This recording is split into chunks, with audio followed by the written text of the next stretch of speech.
Alright, well, it is now 1 o'clock on the dot, so I guess let's start the shit. Just let me,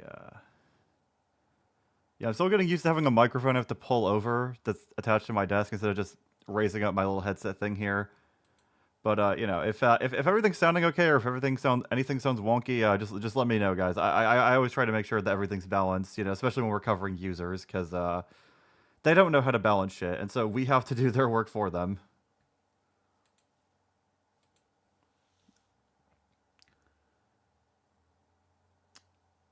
I think my wife was someone like Mawika, Kuching, or Zhuyuan. I mean, Kuching's kind of mid, but you could do better there. But you know, it's not horrible. Oh yeah, but the gotcha gal that was next to me in the waiting screen, that was Rappa from Honkai Star Rail, and honestly, she's kind of a user herself in some ways. She likes to rap a lot. Yeah, you know, if you go through her story and see like how she is the way she is, like there is an element of sadness to it. But yeah, we got about 30 people here, so we can definitely start. Greetings, goers of YouTube. Just call me Dr. Storm, and just in under a year, we have reached 3,000 subscribers on this channel. I honestly never thought I would get to this point in such a short amount of time, so I'm very grateful to all of you for helping make that possible. No, I'm not cheating on the Amazon. She's on an adventure right now. It's mutual. She understands I get lonely. And there's many waifus I have, as you saw from that April Fool's list last year. So before we do get into more of the requests, there is a specific video I want to cover first. It's a particular user. It's probably one you guys want me to look at and cover. It's a particular user, a video he made when he reached 3,000 subscribers way back when. But first, a little update on something. A little update on our boy, XGO Solo. Just a little update. Nothing big. Now. Oh, and the song was Snaky Chanty from Donkey Kong Country 2. So right now, if you search his name, you'll notice that none of the results are his videos.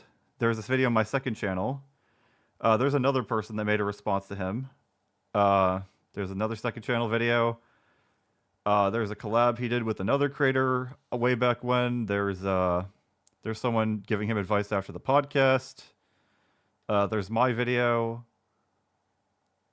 There's video talking about the drama with Tectone. But none of the videos are his. Now, why is that? Isn't that strange? Like he's uploaded a lot of slop content. So where did it all go? Well, if we go to his channel, we see that there is no videos at all. Only one playlist, which is after just all the support on my previous a single Fortnite video and nothing else. So if we go to his community tab, 2 weeks ago, he made this post out of nowhere. All my videos are now private. Also, tell Tectone I said he can go fuck himself. And, the comments that came from this were not comments of saying, yeah, tell him. They were like, wait, what the fuck are you talking about? I blinked and now there's new drama. Can we get an explanation? This went from 0 to 100 very, very sudden. I feel like I skipped a cutscene in a game and I ended somewhere I didn't expect. Well, I mean, he privated all his videos, and everyone's just confused. What the fuck? And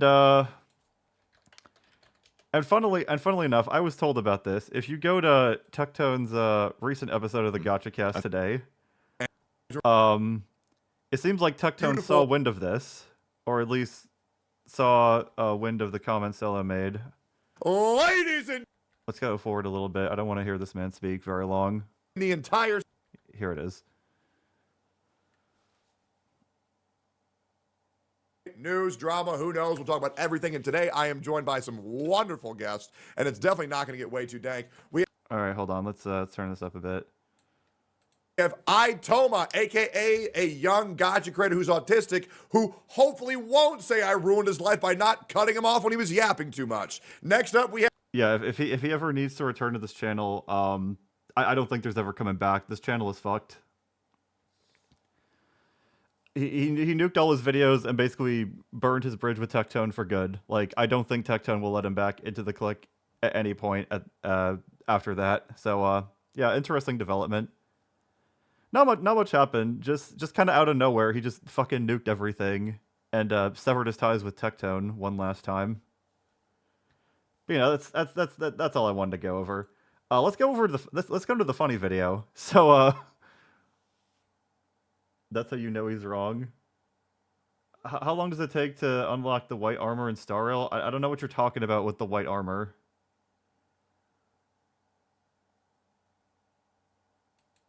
For those who don't know, XGO Solo, I made 2 videos on him. First video I made on the channel, basically he's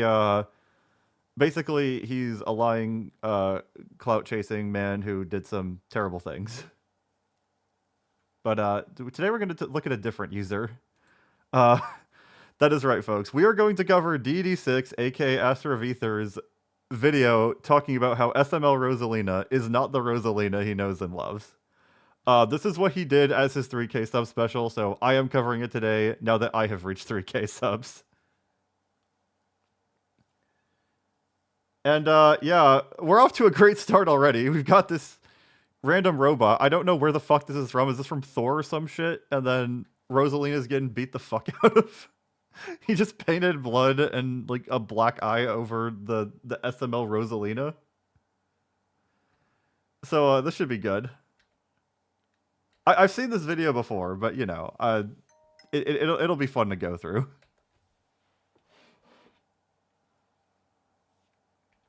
And then you got here, like, that the dinosaur is just like shitting her eyes or something. What happened here? What is it supposed to be? Like they gouge her eyes out, but where's the blood? We've seen a lot of Hotel Mario memes, even though the game itself is still horrible as it seems. But where are those creative, well-made mash-ups, which all of us can rely? Lucky there's a mash-up guy. He's been making covers, he's a Rosalina lover. There'll be lots of things that'll make us laugh and cry. He's a mash-up guy. Okay, well during that musical duet, I just realized I don't have the chat on stream. That's a big fucking mistake on my part, so I'm gonna fix that quick. Sorry, folks. Sorry. Just gotta get the link for the chat and put it in OBS, just so that everyone can see all your beautiful messages. If for some reason I have to edit the stream later. Let's see here. Yeah, I knew I forgot something. Let me just fix this. Where's Oh, here it is. Properties. All right, there we go. The chat's there now. Sorry, folks. Sorry about that, folks. And right away, and coincidentally, we just got our first super chat. Exodus with £5. I have, or is that pounds? I don't know if that's pounds, or is it €5? 5 of that unit. I have no requests yet. Just wanted to thank you for making my last months a lot better and helping me with introducing my friends to the Userverse. Well, I'm glad I could help you. I'm glad I could help you with that in some way. But you know, there's a lot of other people that cover users. You can go watch them too. They've heard a lot of users even I haven't. All right, now back to the video. Now that I fixed that fuck up. Dogs Eating Dog 6. May the stars shine down on you. There's our boy.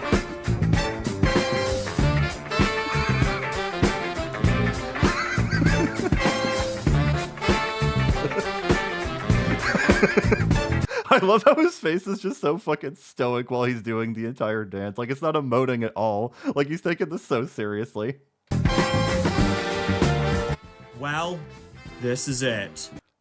Honestly, I think DD6 should return to doing the on-camera stuff because it's really funny to see his facial expressions and like, how he like reacts and emotes and moves. Like, that could be really funny. Like, he needs to utilize that. Like, even if people say, "Oh, it's fucking stupid," like, no, it's funny at the same time. Like, why do you think Nostalgia Critic got so popular? It's because he does like all these. If you didn't see Nostalgia Critic's face when he did any of what he did, like, he would not have been as popular as he ended up being. Like, let's be fair here.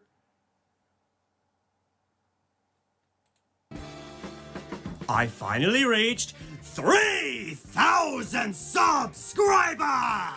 Hell yeah! So did I! So, thank you very much to all the people on Discord.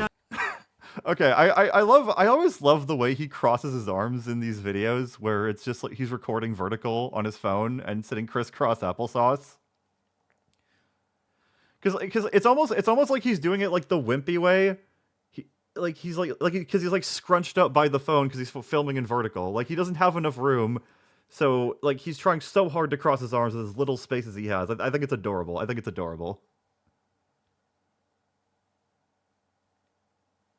And on YouTube, like Niall, SPM Fangirl, Jason Gomez, Tamatoa Gaming Da, Boon Fanfigurata, Tony Sonic, Chad Peterson, Rohan Games, Dementio21, Mr. L Productions, Super Luigi Bran, Pedrum, Astro Boy Productions, Ultra Creeper Network, Trains Alex Carr Productions 2003, Geeky Voice Acts, Man, there's a lot of fucking users here. He's getting the whole Avengers together.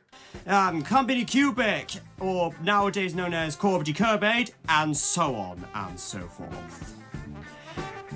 You're all very kind and caring people, and you're all... I love how he's very clearly looking at like a script while he's doing this. Like his eyes are just over there. my friends, to give me support. Except you, Omni Kings! You are very ungrateful! Yeah, fuck you, Omni Especially Kings. Brayden, rot in the depths of hell! Anyways, it was announced. Just the way he's like, oh, thank all you guys. Except you, Omni Kings! You fucking suck! Especially you, little 10-year-old boy! I hope you die and go to hell! So anyway, on with the celebration of 3,000 subscribers. Like, he just fucking drops that out of nowhere. It's like, Jesus Christ. Darkside Phillip with $5. Happy 3K, my user and fellow gotcha friend. Can we watch SSG's Goodbye Throbanero? Yes, we can put that in the queue, absolutely. That I'm gonna make a 3K sub special. And what will it contain, you may ask? Oh, who am I kidding? It's gonna be another rant video. No one asked, dude. You could have just said it. No. But I'm glad your 3K sub celebration is a rant video, and you know, not like a fucking boring 10-minute video as they saying, oh, these Sonic characters are good now because I don't know, like they look cooler or something. I don't know. It's not Activision Blizzard or racist Mario. Racist Mario. Hearing Activision Blizzard and then racist Mario is like fucking whiplash. Instead, it's gonna be on a character. No, not modern Peter Griffin again. I already ranted on him. He sucks now. He's a horrible father. He fucked up the timing because like we're gonna cover a rant video, and then he immediately slaps himself and says, "No, it's not modern Peter Griffin." It's like we know no one's actually asking you, but like you're not even like taking the time for someone to possibly ask that. You just fucking immediately say, "It's not modern Peter Griffin. Fuck off. It's a different character." And a fucking man-child. No, in this one, it's gonna be a character from the Super Mario Logan universe. Or SML for short. Even though my buddy Niall thinks Jeffy is the worst character in SML, Yeah, but Niall sucks. We don't care what he thinks. as well as everyone else who manages to be worse than Junior, and still is today, and Tamatoa Gaming Dark. I love how during this too he still has like the fucking Bully Maguire music playing. Like, does this really fit what's going on right now? Thinks SML Mario, better known as Marvin, Marvin! is the worst character. Yeah, I can understand why. But for me, the absolute worst character, I hate the most, guys! I'm not gonna lie, the rage is kind of ruined when you see him like looking over at his script to make sure he reads the words right. Because he's got to do it, because like all these users got to do everything in one take. They don't know how to just do multiple takes, record like little snippets, choose the one that sounds the less shit, and then put it in the timeline. They got to do everything through. They don't know what video editing software is. Is this character at least 100 times more worse than Mario Peter Griffin? Oh, she's bad. She's bad. She might actually be that bad. Is Rose, better known shit, the as music stopped. SML Rosalina. I love how his hands have been doing like this claw gesture for like the past 30 seconds. I love this frame. You got him happy here with Rosalina on both sides, and then he's in the middle. He's like, "I am going to devour your soul and feed it to modern Peter Griffin." Okay, what makes this character so abysmal? She's the real Rosalina done wrong. She's I mean, Rosalina's not real anyway, but go off. such a fucking idiot and extremely annoying.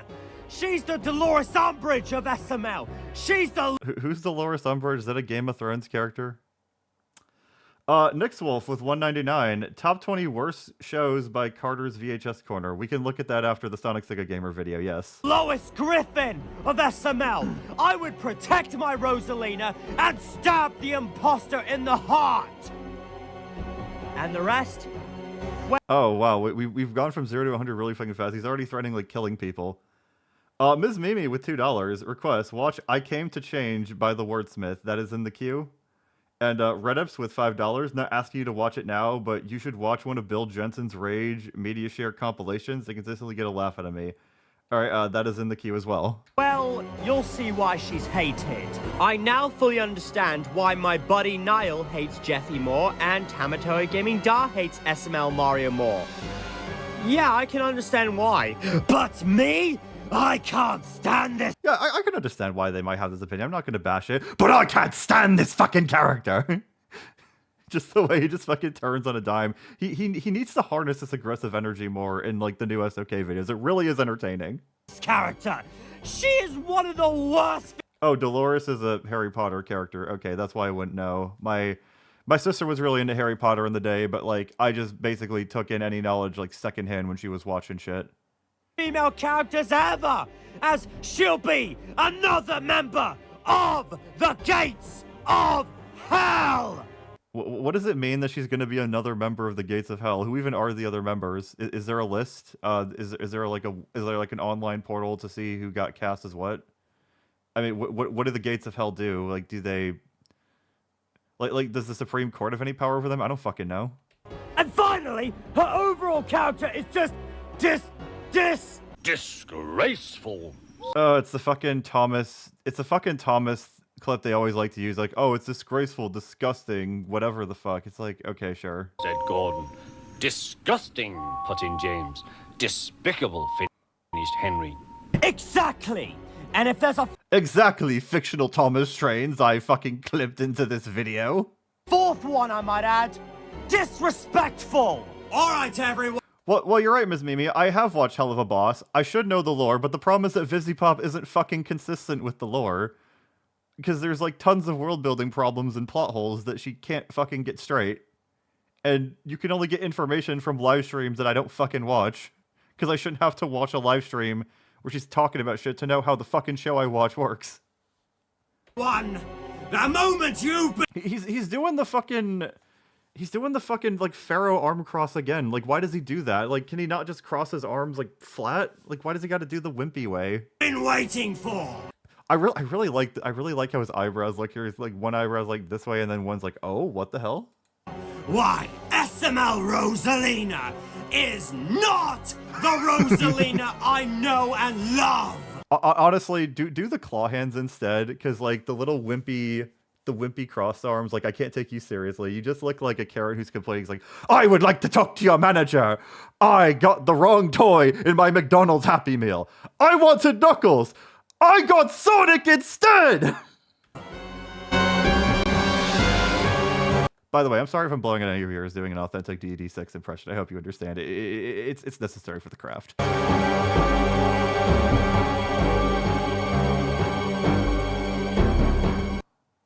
So, Luke Solman with $5. Congrats on the 3K, Dr. Storm. Anyways, I got a video request for the stream. It's called Noodle Lied Why AAA Gaming Actually Sucks. Okay, we'll put that in the queue. why do I hate her so much? Simple! She's a fucking idiot! Not just that, but a faux nice girl idiot Houdini! Before 2020... So, like, she disappears? Is that why you call her a Houdini? Because, like, she's like a magician? She does magic tricks? She was hated by many fans, including all of us, due to her cruel behavior towards Mario. Ironically, in recent videos, some fans now liked her since Mario becomes cruel towards Jeffy and the others, much to Rosalina's frustration and objection with Mario's cruel and greedy behavior. Anyways, let's start with her debut video, Mario's New Girlfriend. The premise of the video is... well, you guessed it, Mario gets a new girlfriend with the help from Black Yoshi. But when we see Rosalina for the first time... Twinkle, twinkle, little star, What? how I wonder where you are. What's going on? It was a good song. You're doing good. Why are you crying? Because I miss the stars. I mean, I can see why I can see why you're annoyed by her with the fucking whiny, high-pitched voice. What are you talking about? The sun is out and it takes the stars away. Stupid sun! But the sun is a star. The sun is a big star. The star is still out. No, it's not. The sun's a planet.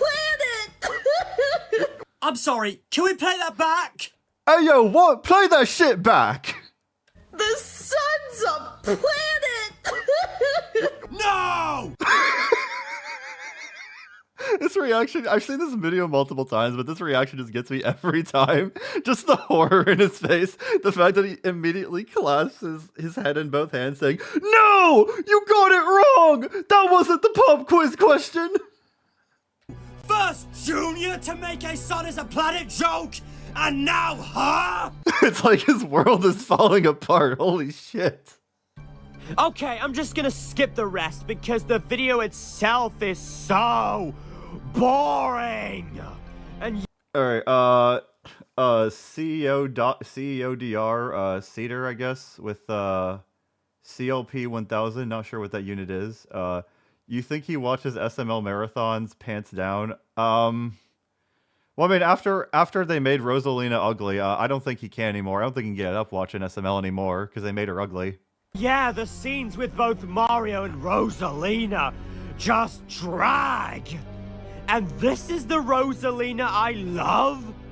You know? Well, it seems like the episode is just about them, like, the video's just about them, like, getting in a relationship. Like, I don't think there's gonna be that exciting a shit. Like, you know, Chef Pee-Pee's not gonna get, like, his balls torn off by a velociraptor or anything in that video. Like, come on. Oh, my true love? Absolutely not. I love how he just gets this random Thomas YouTuber no one fucking knows about. Like, how old is this video? This looks like it was made in 2007. Like, why can't he only get people that have something to do with Thomas the Tank Engine back him up and shit? Like, come on. As a Thomas fan, we don't claim BD6 as one of our own. Okay. Do you claim Blue Puffball, though? You gonna let him back in? I don't think you should. The answer should be no. It should be no. I mean, she's naive, childish, and ditzy. But still ultimately a sweetheart. Well, Mario's sweetheart, but not to me. The real Rosalina is my sweetheart. And that was just the beginning. I don't think Rosalina's real, but if that's the real Rosalina and this isn't, then like obviously everyone in SML is just not meant to be the actual character. They're just meant to be Logan's version. So why do you take such issue with? I never understood a lot of these Mario adults. They get so mad at SML saying, "Oh, they disrespected the characters. It's not supposed to be this from the games." It's like, you know, it's not from the games. You know, it's a parody.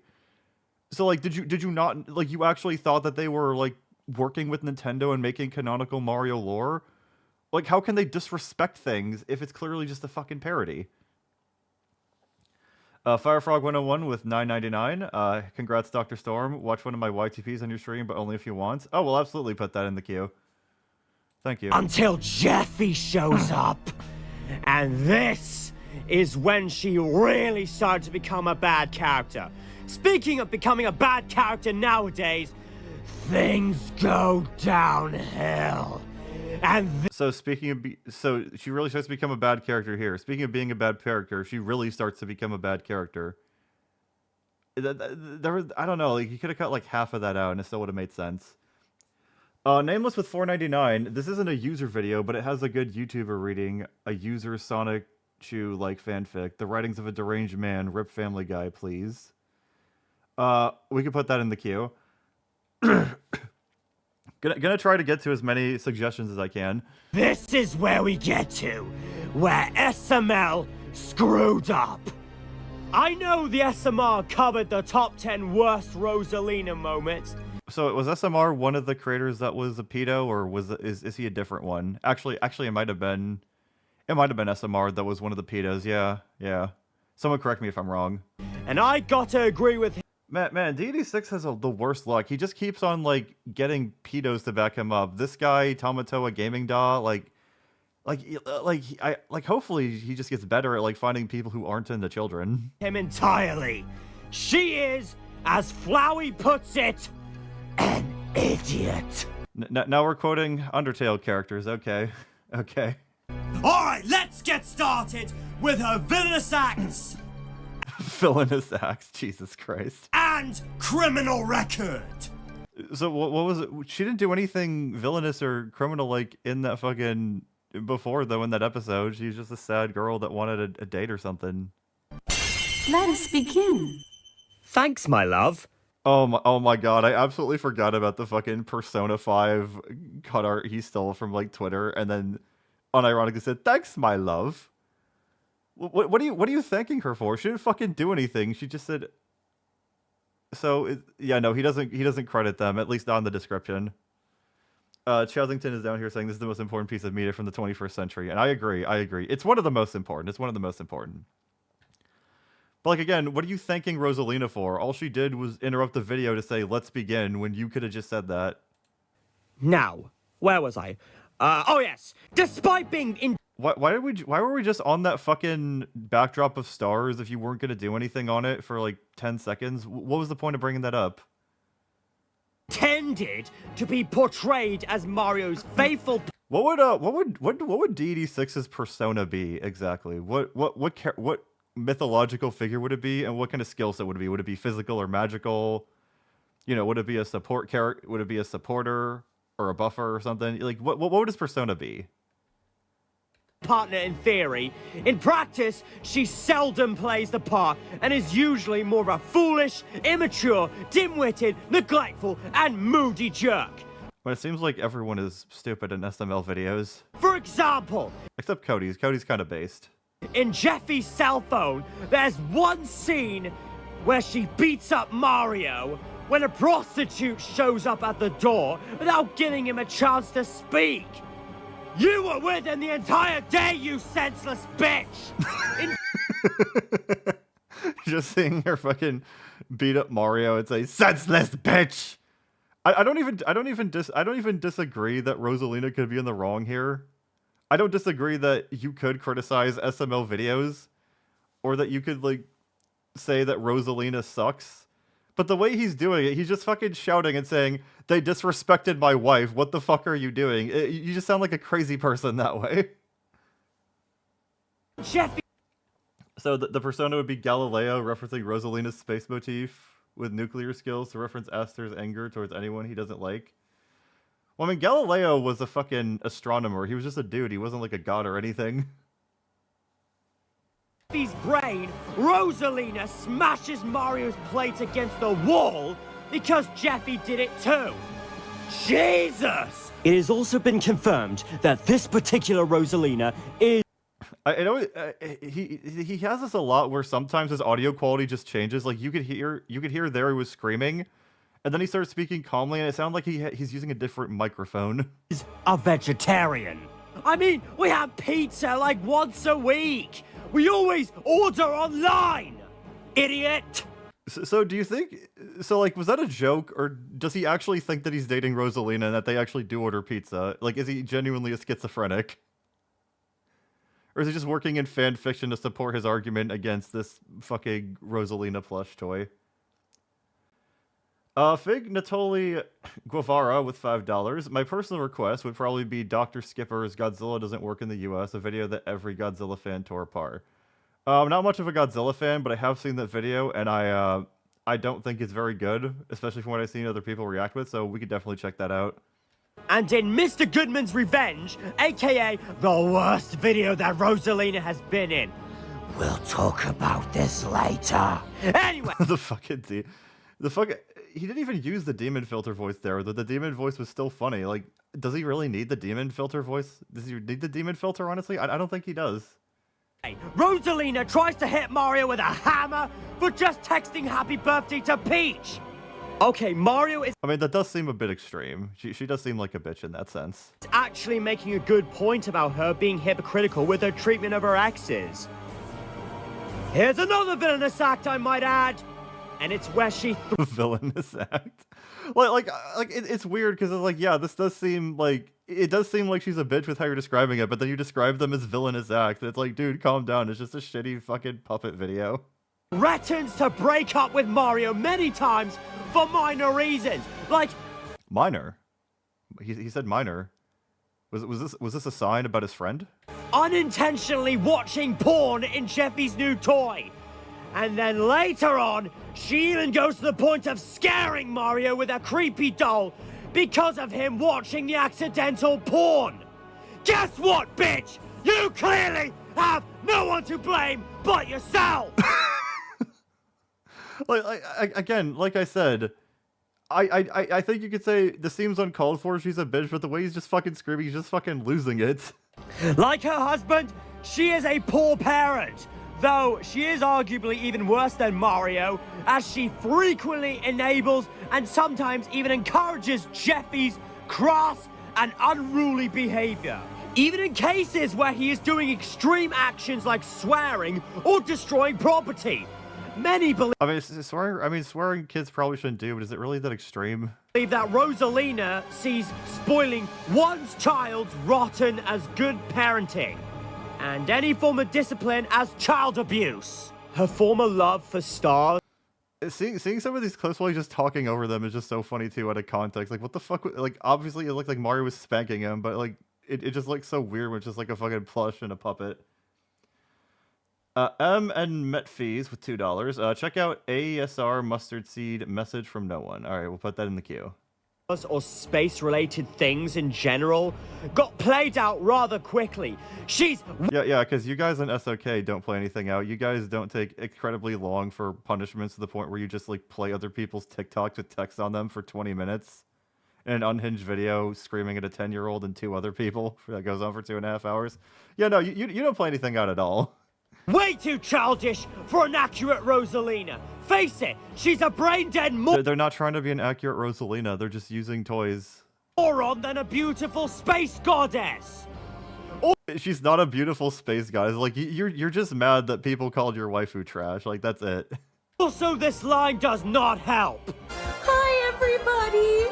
Oh, look, a star. Oh, look, another star. Oh, but it gets worse. Is the Earth flat?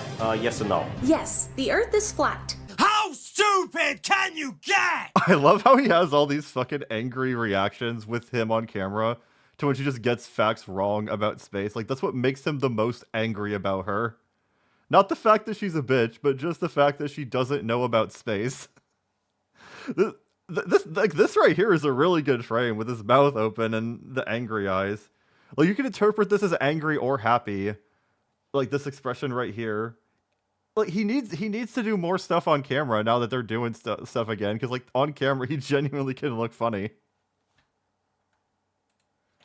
Get the f out of here. What? Get the f out of here. Go. Why? Lucky little bitch! Gonna cry?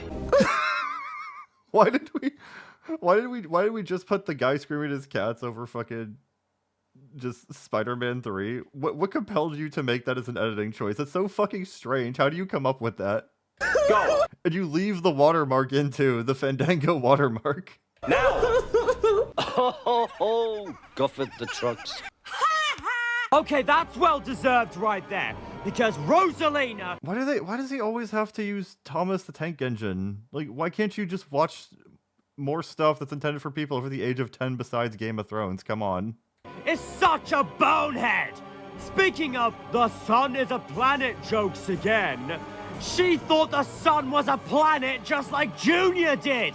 This makes even less sense than Junior's case because since she claims and shows that she knows all about the planets and I actually do remember, now that he says it, I do remember a joke in one SML video years ago where they got visited by aliens and the aliens confirmed that the sun was actually a planet, which angered Cody because Cody keeps on correcting Junior that the sun is a star. But Cody said, erase our memories, okay? I want to forget this because apparently in the SML universe, the sun would technically be a planet then, and since she knows about space, she's technically correct. This is just, I know I'm hyperfixating on like one joke in one video from years ago, but if we look at the consistency, Rosalina would technically be correct. She would know about space in this universe. So, knowing that, it kind of brings into question whether or not DD6's anger here is really justified over the sun as a planet thing. Galaxies, except for Earth, of course. So she would know what the sun actually is. Need I say more? May the stars shine down on you is a much better quote than... Oh, look! A star! Oh, look! Another star! Will you shut up? SML Rosalina is just another... I love how the Homer clip is the Homer clip is fucking quieter than DD6 shouting. Like they just can't balance audio worth a shit. The stereotypical ditz / mean popular girl character stereotype that is so stupid and troublesome that she makes Karen, a character intentionally written to be aggravating or bad, look harmless. Her personality at this point is nearly identical to Peach's, despite her being meant to be a foil to Yeah, but we don't know what Peach's personality is like. You haven't told us. her behavior. And I haven't seen those videos with her in them. As for humor, most of her attempts at comedy are bland, annoying sometimes, and unremarkable. While her voice is usually Her attempts at humor are unremarkable. Why did he choose that as a word when talking about comedy? No one says remarkable or unremarkable when talking about comedy. It just feels weird to me. decent, as I don't hate Elena, aka the actress who voiced her, but it can get Was he like fucking trying to hold back a burp during that? That sounded. Hold on. sometimes and unremarkable. While her voice is usually decent, as I don't hate Elena, aka the actress who voiced her, but it can get ear-piercing at times. The most It sounds like he added this in post, but he like recorded this at 3 a.m. and he couldn't be fucked to make sure it sounded good. It's like, okay, ship it. Good, got it. infamous offenders being her shouting, yelling, and screaming. That's I love how her phone is just a calculator. It's just a fucking Texas Instruments calculator. Noah Darden, with... Oh, fuck, hold on. Noah Darden with $5. Hey, doctor, I don't know if you know this, but I made a response to the SOK's video on All Engines Go. Do you think you might check that out? I mean, maybe if we have time. Maybe if we do.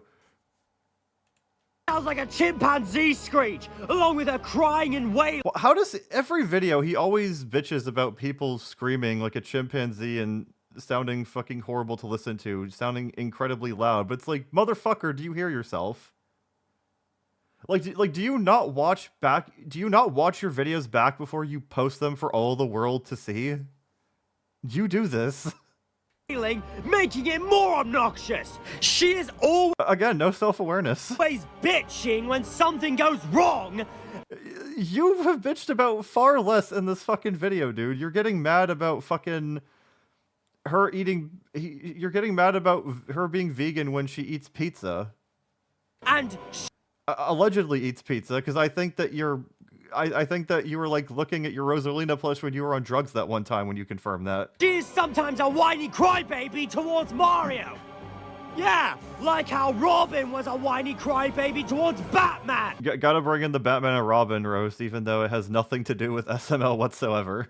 Whenever the latter does try calling her out for doing something completely stupid, she always makes Mario feel guilty for her and tries to play the victim card, regardless of her comparing what just happened to... Why were you using quotes around victim card? Like, it's just the victim card. The victim card is already something that's meant to be flimsy and that people play just to get out of shit.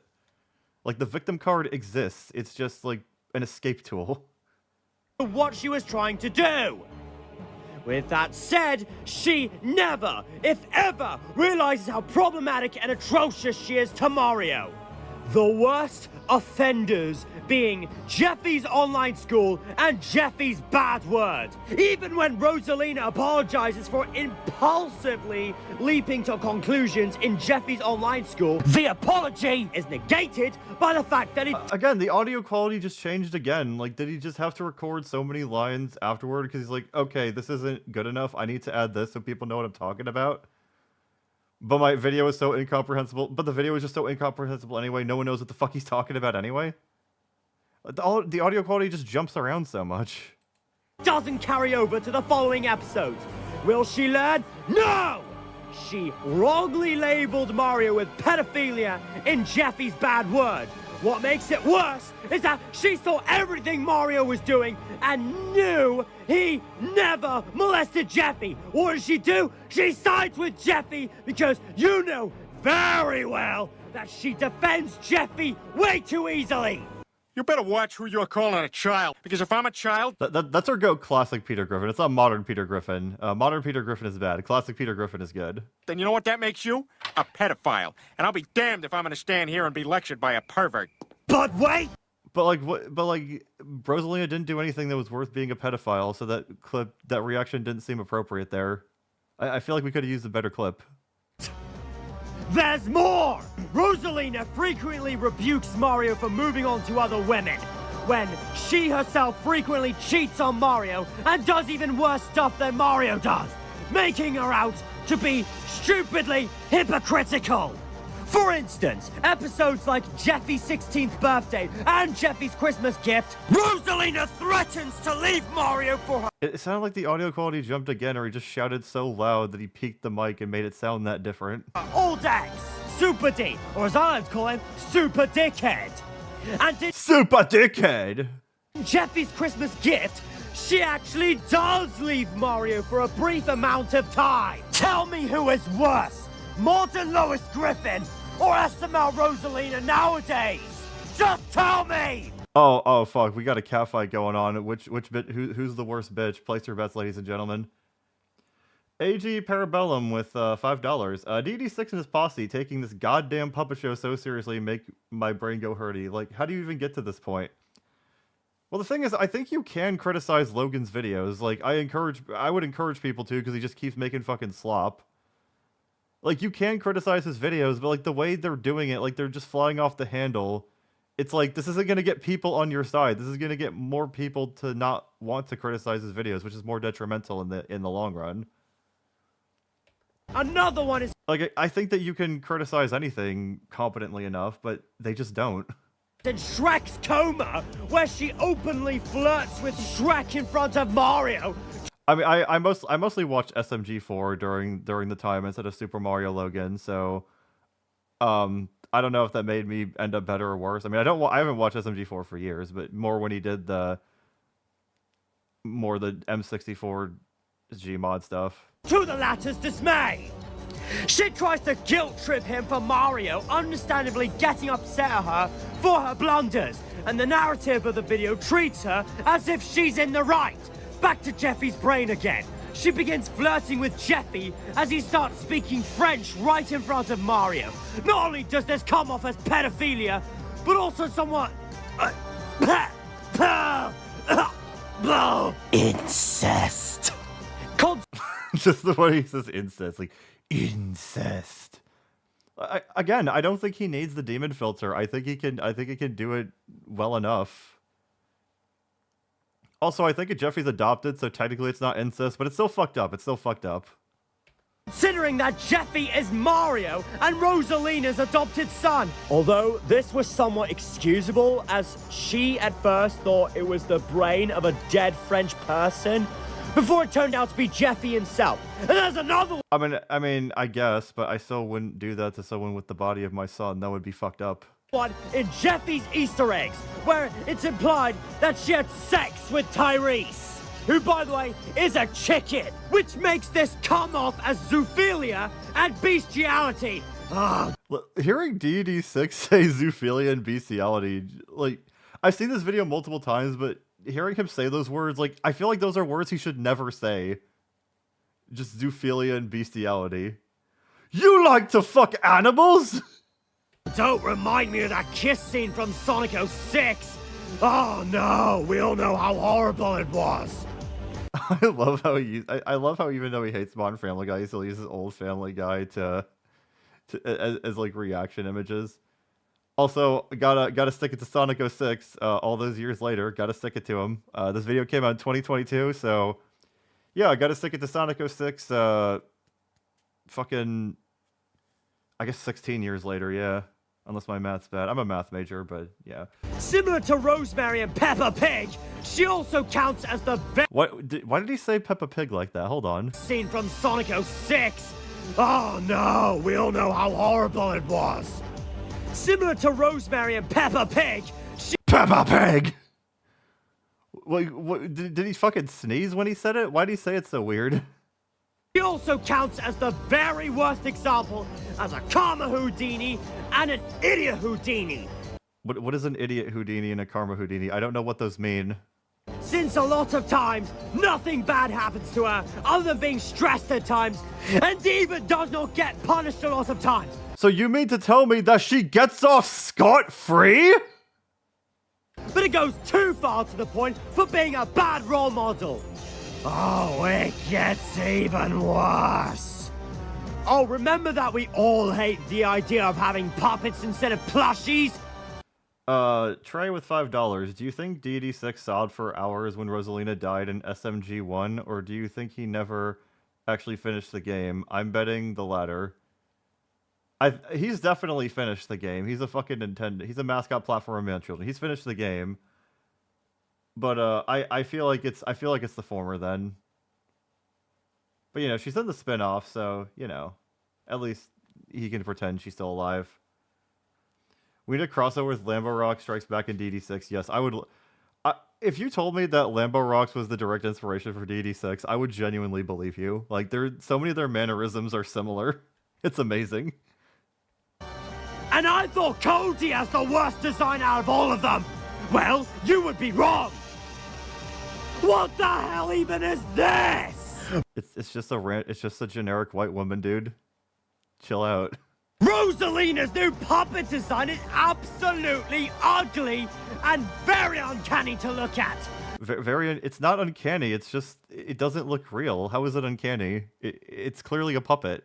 Much to the point that even Karma Houdini is someone who does terrible things and doesn't get punished. Idiot Houdini is like that, but the character is more of an idiot than a bad person. But like, I've never heard anyone else use the term Houdini for something like that.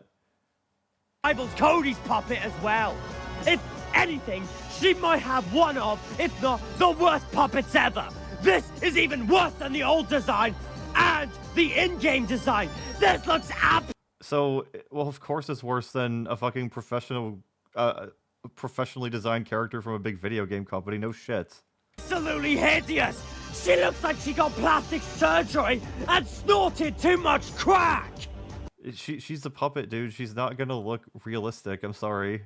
I already mentioned Jeffy's online school where Rosalina is a fucking bitch. Why? Rosalina is a fucking bitch! She's even against Mario for accidentally joining in an online class meeting with Jeffy's teacher who was doing something inappropriate. This is the second worst Rosalina moment I've ever seen. What is the absolute worst? That is Mr. Goodman's revenge.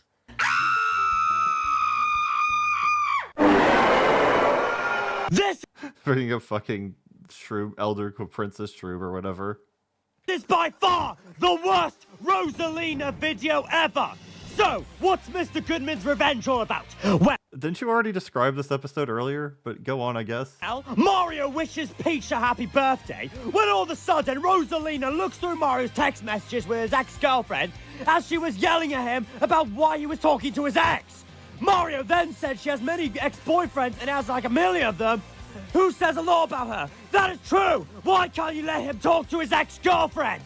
And after he said that to her I mean, I agree that's hypocritical, but calm the fuck down. face, she for no reason chased Mario with a hammer as she was trying to hit him and charges at him like an insane Infinerdy with $10. Christian Lake's review of Into the Spider-Verse is a masterpiece. My bad if it's already in the docket, lol. I don't think it is.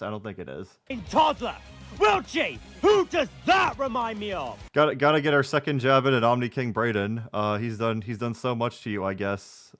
Like make videos with toys in his room or whatever. Sure.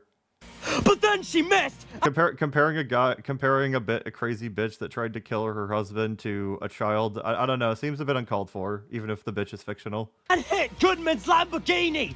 She then apologizes? Do you know even what Goodman could do? Hell, her apologies won't be accepted after all that.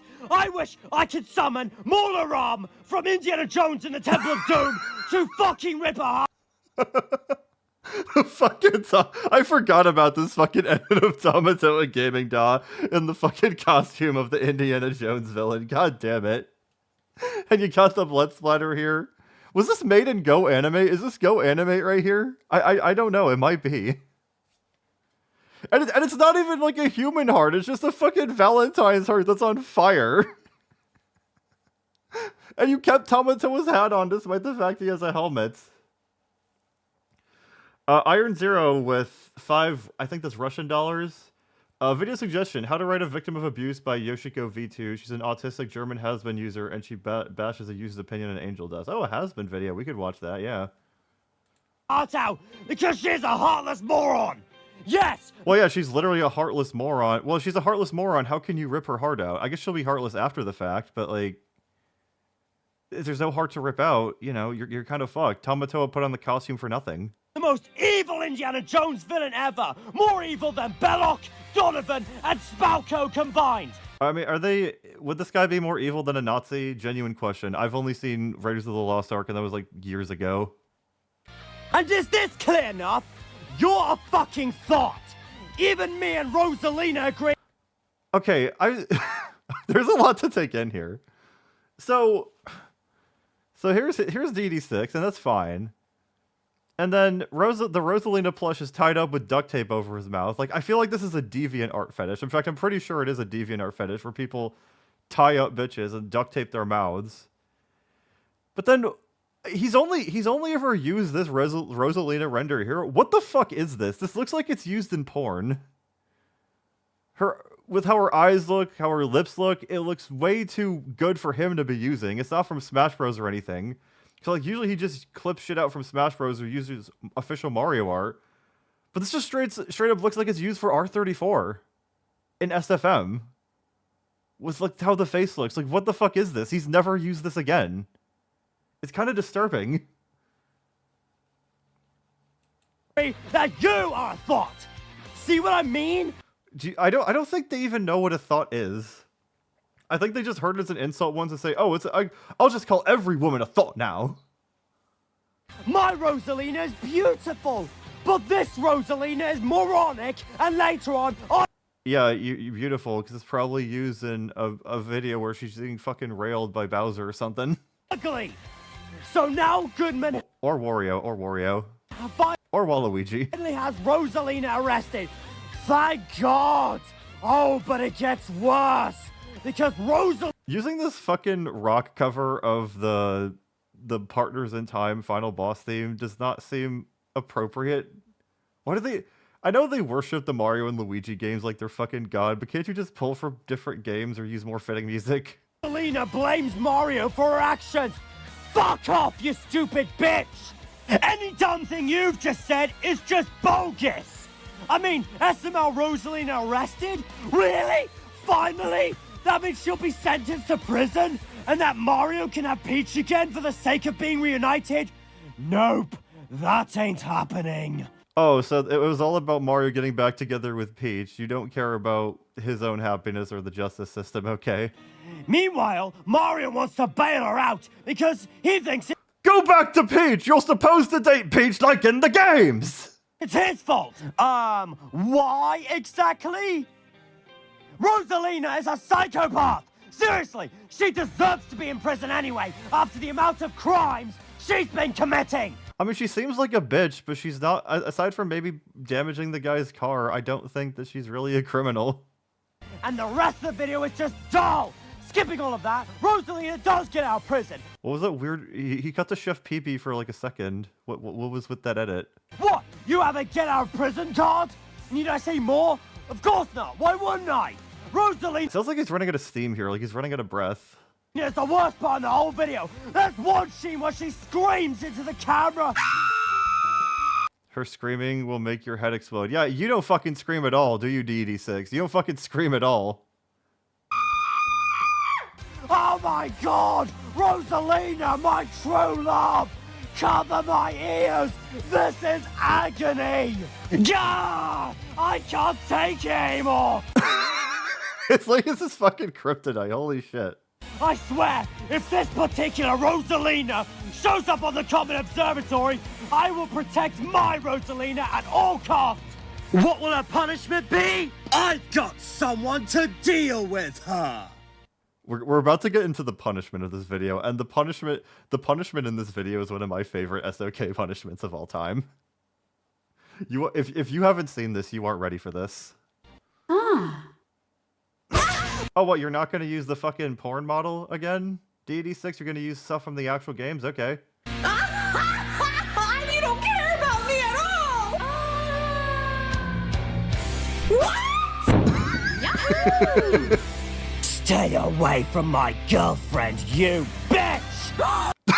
He's pulling in Aliens right now. He quoted Aliens.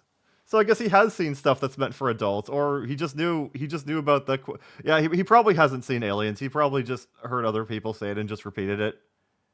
You take that back! This stops now! You're not ready for who he summons. You're really not ready for who he summons.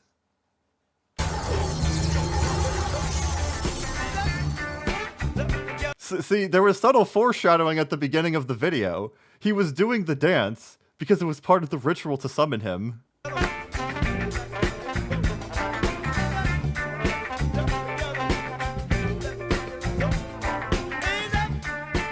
Whatever. Why? So you can beat me again, fatty. He has fucking Thor's hammer. Why does he have Mjolnir? Fat, fat, fat, fat.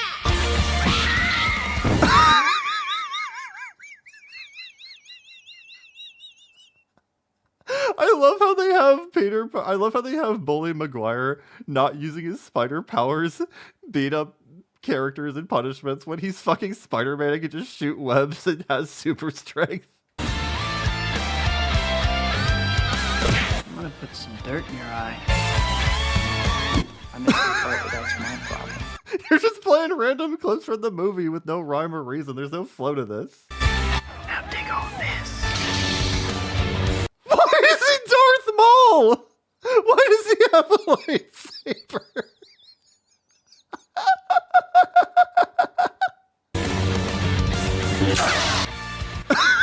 Look at little Rosalina. Junior. Wait, you're not gonna put bitch over the clip like before? Come on, DD6, call her a bitch one more time. Keep doing it. It's funny to call her a bitch. Gonna cry? You know what? You're really mean when you're sick, and I'm done trying to take care of you. You'll get your rent when you fix this damn door. Like that doesn't even make sense in this context. You don't pay her rent. We're an embarrassment. Well, you used a human heart there. Why did you use a fucking Valentine's heart earlier?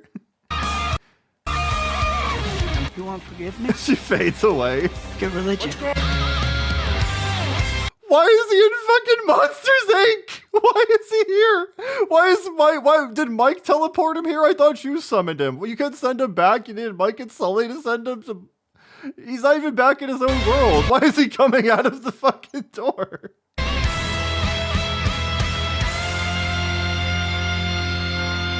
The most powerful being in the universe. Oh, Christ.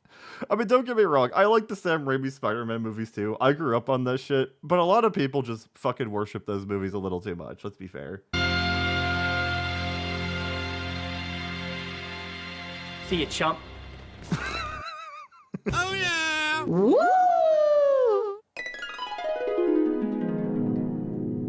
She just teleported him over, like, 5 feet. Okay. I wanted to thank you for all the things you've done for me. Oh, he got a woman to read this with this artwork. Oh, God. I hope she was paid well. I really hope she was paid well. You really are my special one. Oh, those lips. Those lips look foul. Pizza time.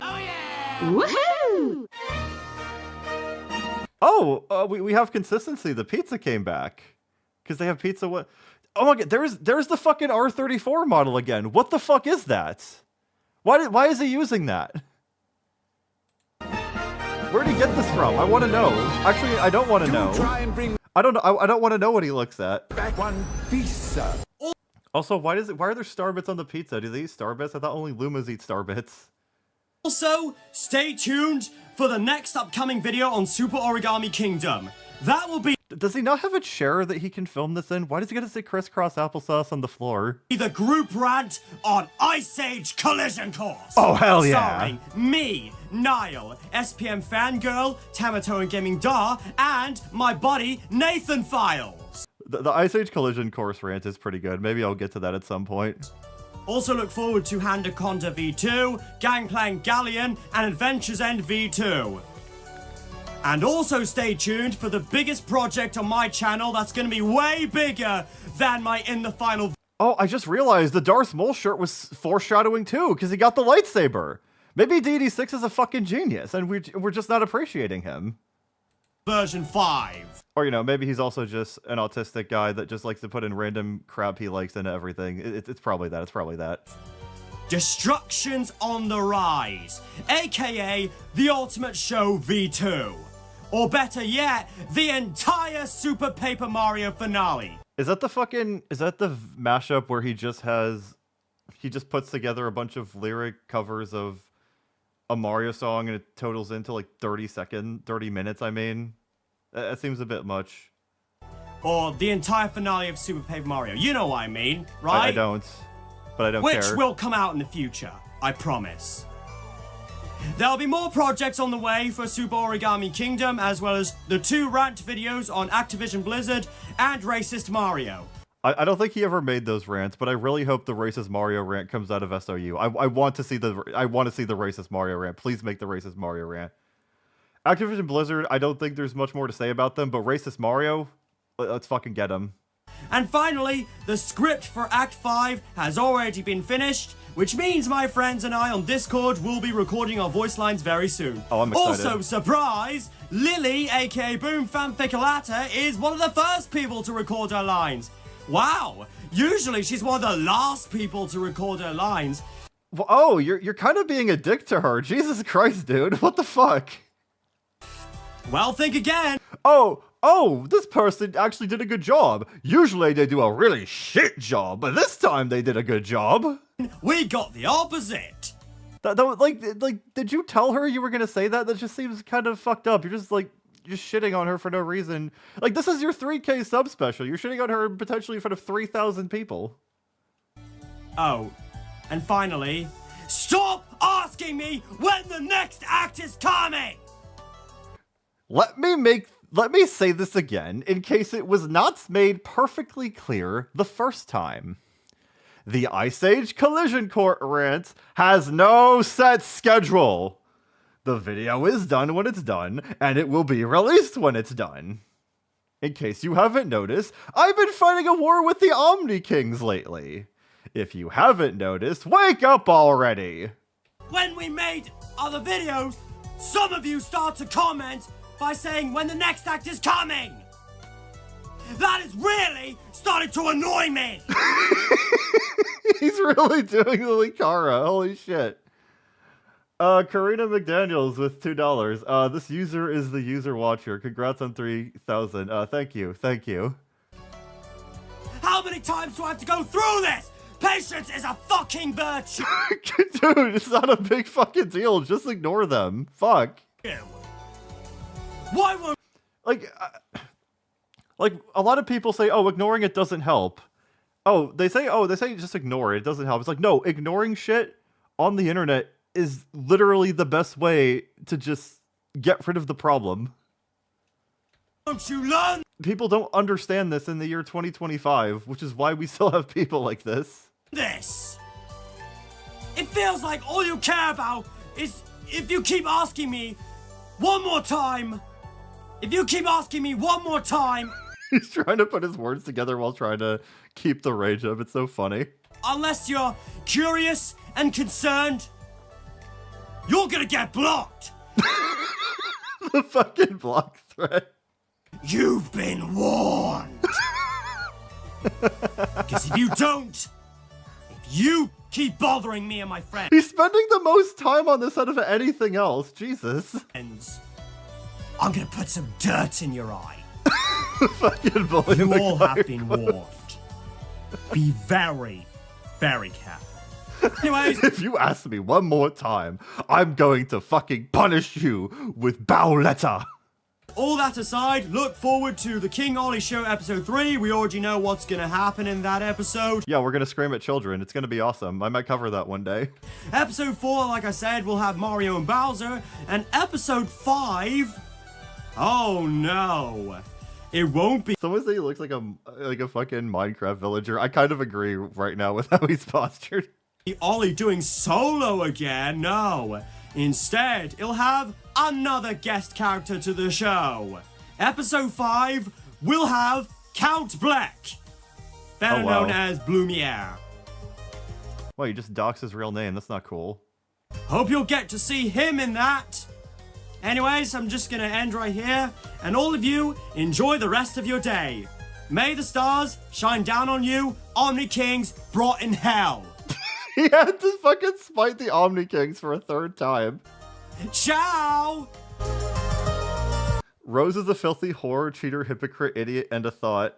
And bro, I love how Rose's face is here, but then DD6 and Rosalina's faces are both covered by this.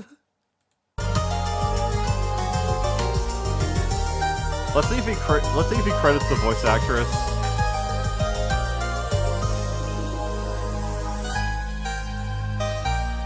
Remember where there's... Okay, so he doesn't credit the voice actress, so she probably asked... That's a good thing for her. That's a good thing for her.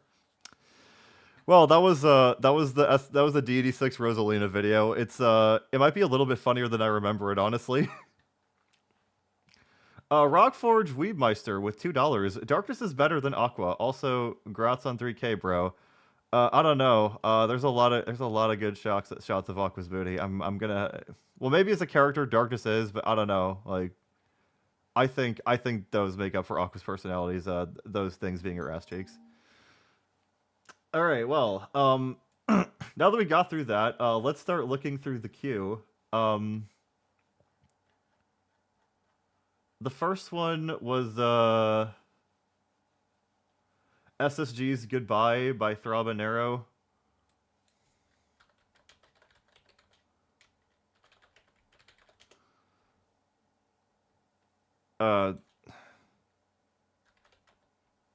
No, this is something different.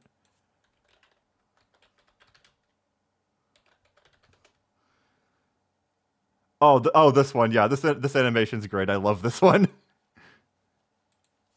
Now, if you excuse me, I'm gonna take my rooster. I love how he animates him. Where it's almost like he's a fucking troll face from the really early internet, or no, the lonely guy troll face. Yeah. And then every time he speaks, he just opens his mouth and it doesn't close or anything. He just fucking wiggles like Bender's mouth in Futurama because he's a robot. Bat plush toy somewhere to keep me comfortable and to keep me happy most of the times. You're shoving that thing up your ass, aren't you? Holy shit. And as for you guys, he's got a picture of Chevy on his wall, and the ceiling fan is just taped right here, and it's plugged into fucking nothing. Stay happy and stay safe, okay? Yes, sir, we will stay happy, and we will kill Logan on sight if we see him. Until then, peace out. Oh.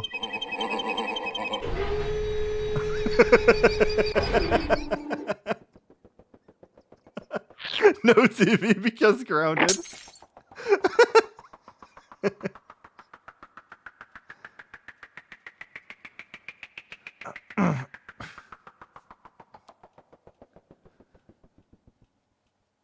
It's such a simple video. It's done so simply. It's not very complexly made, but it's still just so good in its simplicity, you know? I like that video a lot. Alright, so that was that. Top 20 worst shows by Carter's VHS Corner. He's like a physical media user, alright. Oh, this looks good. This looks good.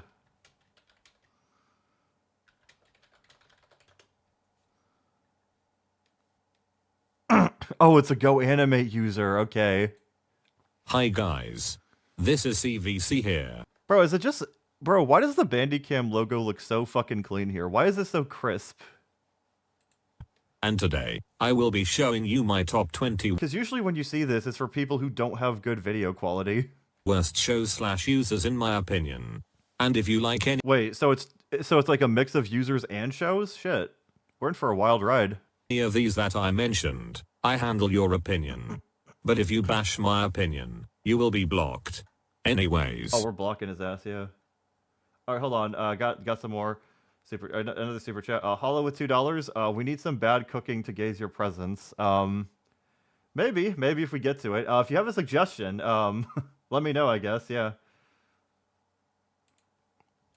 Let's start. Number 20. Splat gets grounded. The reason why I hate it's because Splat's parents are too abusive and stupid and ground him for too many stupid reasons. Number 19. Oh, that's it? We don't have, like, evidence of this? No evidence of your claim? I don't know. Maybe you're overreacting to this. Maybe you're not reading the room correctly. Lala Loopsy. The reason why I hate it's because the animation is kinda good, but the characters don't look like. Wasn't Lala Loopsy like an actual toy brand that probably had a TV show? So why was one just a random Go Animate video, but now we're just getting an actual TV show? What's the criteria for this exactly? Real people, which I am a fan of real people. Number 18. Yoshi Iguana 698. This is just a wagon, bro, with part of the wheel cut off.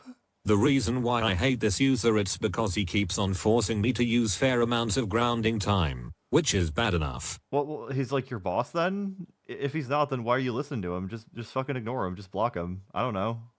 Number 17. Bernadu TTPTHDTC. The reason why I hate this. What was that name? Me to use fair amounts of grounding time, which is bad enough. Number 17. Bernadu TTPTHDTC. That was a lot of letters, Jesus. The reason why I hate this user it's because it's a huge rip-off to Brendan New TTPTHDTC, which is way bad enough, and he also bashes opinions non-stop. Number 16. Okay. Coconut Fred's Fruit. Why are users and TV shows on the list at the same time? Like, how do you define whether or not a user is worse than a TV show or vice versa? This list feels very confused. Salad Island. The reason why I hate it's because it was a rip-off to SpongeBob SquarePants. One of my favorite shows on Nickelodeon. Number 15. The Samson Adses. The reason why I hate it's because it was a rip-off to The Simpsons. One of my favorite shows on Fox next to Family Guy and Bob's Burgers. Number 14. Okay, so are you gonna... how is it a ripoff? Can you explain why? Eric Cartman gets grounded.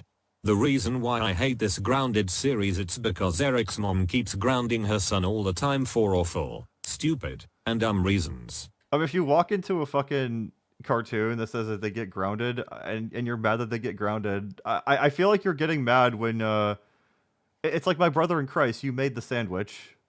Well, you didn't make the sandwich, but you bought the sandwich when you knew what the sandwich was going to be. Number 13. Block 13. Get it? Because 13 is in the title. Ha ha ha ha ha ha ha ha ha ha ha ha ha ha ha ha ha ha. So is the show actually bad then? Is it actually in a correct placement? Or I guess putting it here just because of a number, it doesn't really feel honest or authentic at all. I feel like this list's authenticity and truthfulness has gone down quite a bit just because you did it as a joke. Aha. But anyways, the reason why I hate it's because... Yes, I think it was Rob Paulson who voiced Coconut Fred, I believe. Tom Kenny was on plenty of other Cartoon Network shows, though. Storm, you need to look at the Go Animate Wiki. It's even more insane than the Go Animate videos themselves. Maybe I'll look at it when I have the chance. Cause it's a giant rip-off to South Park. My favorite show of all time. I don't know why Kuwait has decided to make this crap. Number 12. Building Dorito Dog. The reason why I hate it's because it's a Bhutanese rip-off to Phineas and Ferb, which is way better than this pile of garbage. Is it Building Dorito Dog? What does this have to do with Phineas and Ferb? Number 11. Eric the Pokemon and Dragon Ball Super Fan 2003. The reason why I hate this user it's because he keeps faking the advice for me to hate South Park, and I hate fakers. And he also keeps bashing my opinion on the ridiculous amounts of grounding time, and he cyberbullied me in the past. And I don't care if that was from the past. I feel like we need receipts for all this. Like, it feels like you're just making shit up. Number 10. Evil Amber the Dragon Ball Lover 2004. The reason why I hate it's because he made a stupid grounded Well, if it's Evil Amber, wouldn't it be a she? This looks like a girl.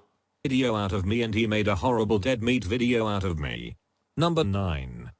Well, yeah, exactly like someone just said, Carmen's not an innocent person, so it makes sense to ground him. Super Jojo. The reason why I Hold hate on. it's because he made a stupid grounded video out of me and he made a horrible dead meat video out of me. So wait, users commit grounding videos upon each other as like drive-by shootings or something? Holy shit. Number 9. Super Jojo. The reason why I hate this user it's because he is too babyish, annoying and stupid. Thank gosh this user got terminated for multi-party claims. So like he was copyright claiming people? Alright, that's pretty lame. Yeah, it's good he's gone then. Good riddance. Number 8. Baby Shark's Big Show. The reason why I hate it's because it is so stupid. It teaches kids lessons like bar. We already learned those. We It teaches us bar? What does that mean? What kind of lesson is bar? don't need to learn again. Number 7. Baby Einstein. The reason why I hate it's because it's for babies. And the Again, it's like you made the sandwich, bro. Green Apple Gaming with $5 Canadian. If you could erase Go Animate or Gacha Life from existence, which would you pick? I mean, I've seen far less of Gacha Life, so I guess Go Animate. Then again, I did see on Twitter a month or so back, someone made this pretty complicated, this pretty good-looking animation with Go Animate that was actually animated and not just characters standing around with text-to-speech voices. So I don't know. Joel with 199. Show them Nas the movie. We'll put that in the queue. Yes, yes. The songs are too annoying and childish. Their merchandise is such a disgrace. Number 6. Little Baby Bum. I'm starting to get very concerned that all the top spots are starting to be shows for babies. It's like, what the fuck did you expect? The reason why I hate it's because it ruins lives of adult shows. How? Also, it's too annoying and childish. How does it ruin the lives of adult shows, which don't even have lives anyway because they're just shows? The animation is just nothing but crap. Number 5. Yeah, you say this while using fucking Go Animate, bro. Like, you're one to talk. Coco Melon. Oh, he's using the ear rape, so we know that this is serious shit. OMG. I really hate this show. The reason why I hate it's because it is too annoying and childish and subscribed. I hope this user gets terminated for good. I don't think Cocomelon's a user. They're probably a company. Number 4. Secretaries. OMG. Why does this even exist? The reason why I hate it's because it is too inappropriate for kids. It's probably not meant for kids. I don't. This doesn't look like it's meant for kids, bro. So you're mad when stuff is meant for kids, but then you're also mad when stuff isn't meant for kids. Well, what the fuck do you want to watch? Genuinely, what do you want to watch? Their nudity makes me throw up all the time. Number 3. Pink Fong. The reason why I hate it's because their videos are too... Hollow with $2. You must show everyone the Iron Wrath spite soup. Okay, so that's the recipe you want to see. Okay. Stupid, negative, annoying, childish, and a piece of crap. The worst video ever was Baby Shark. Number 2. Sunny Quack. The reason why I hate it's because he's a huge ripoff to Eric the Pokemon and Dragon Ball Super fan. So a person that doesn't even have their own fucking PFP made is apparently a ripoff of someone else. Why do you fucking care? They don't even have a fucking PFP. They didn't even get to that step. They were too lazy. Why are you giving them attention if you hate them? And 2003, which is bad enough for cyberbullying. And my number 1 most hated shows of all time are... It looks like he's about to take a shit with how he's fucking convulsing with his hands on his stomach and whatnot. Abby Hatcher, True and the Rainbow Kingdom, and Little Angel. Well, no, these are 3 different shows. They're not one show. Oh my freaking god. I hate those shows so freaking much. The reasons why I hate those shows. As for Abby Hatcher, it is too annoying and stupid all the freaking time. Thank God this show finally got cancelled in 2022.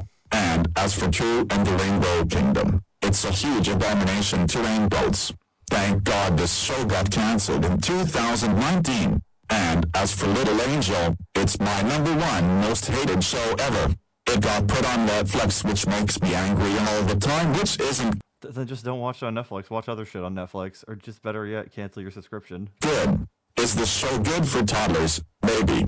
But to everyone else, it's just So if it's good for the target demographic, what the fuck do you care? Just watch other shit. a pile of hot garbage. The 5 Little Princesses songs are a huge disgrace to Disney Princess, which is way better than this. I have so had it with its childish I mean, Disney nowadays is pretty lame. Let's be fair here. songs. I will never like these shows ever again for the rest of my life. But if you like any of these shows / users that I mentioned, I can handle your opinion.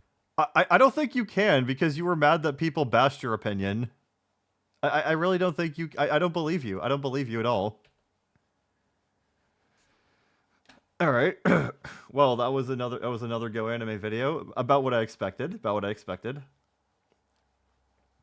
right, what was next in the queue? Next up is Mimi's suggestion with I Came to Change by the Wordsmith.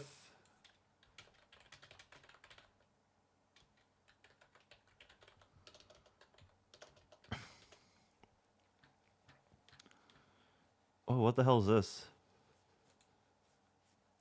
Yo.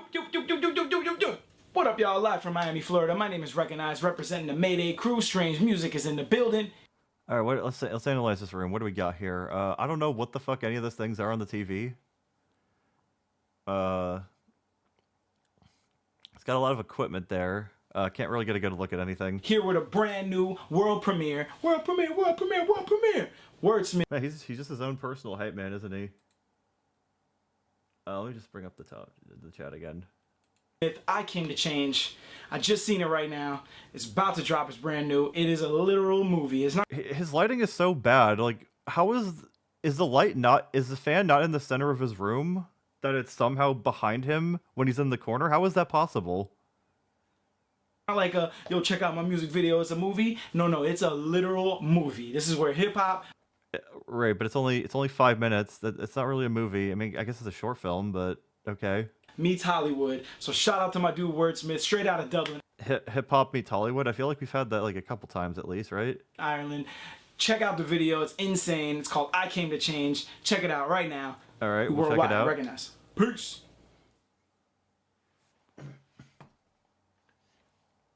Sorry if I'm clearing my throat a lot, by the way. The DED6 impressions can take a bit of a toll on you. You know what I mean?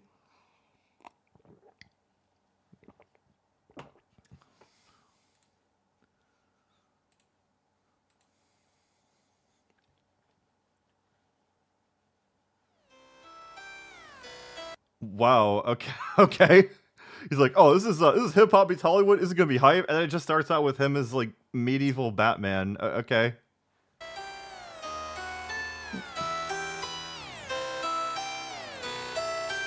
Is this like a ritual? Evil been creeping up in my ear. They just wanna see you cry too, but they will never ever get to feed on my fur. So I can't make change in the game. I What accent is this? I don't know what accent this is. let them die here. Or let loose, I'm coming to get yous. None of us fucking elect yous. I kill my people and infect yous. I'm sticking evil in the neck news. This is the shit thinking if you don't want me to be killing you, freaking you don't gotta follow me to see the vision I'm giving you. Guns? What? Guns? Follow me, know the psychology, gotta be sick in an oddity. A product of wicked economy, hypnotic in different mythology. I want Travis to feel like we're hitting a lottery. I want the god to be calling me prodigy. I want all of my labor mates on a beat. I want all of my fans lining up on the street. The industry still punks. Better that will come and killing up bill trunks. They try to give me all the pills once, now I'll give them all the You're a little joker? What? Not a What? motherfucker who could take me down a pedestal. They all try to play me, that's why I stayed lazy. My day stayed hazy.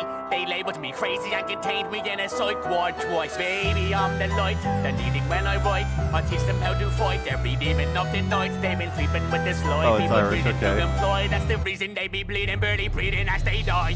Every headache's heretic, embedded, I'm medic. It's fucking pathetic. You want you just reading a pen and Bro, the fucking channel, awesome visual effects. Holy shit. every better, but even now better. I said it, I never forget it. I said it, it'd be better if they would have said it. We said it, freedom, we'll get it. I'm summoning horses, that you can get it.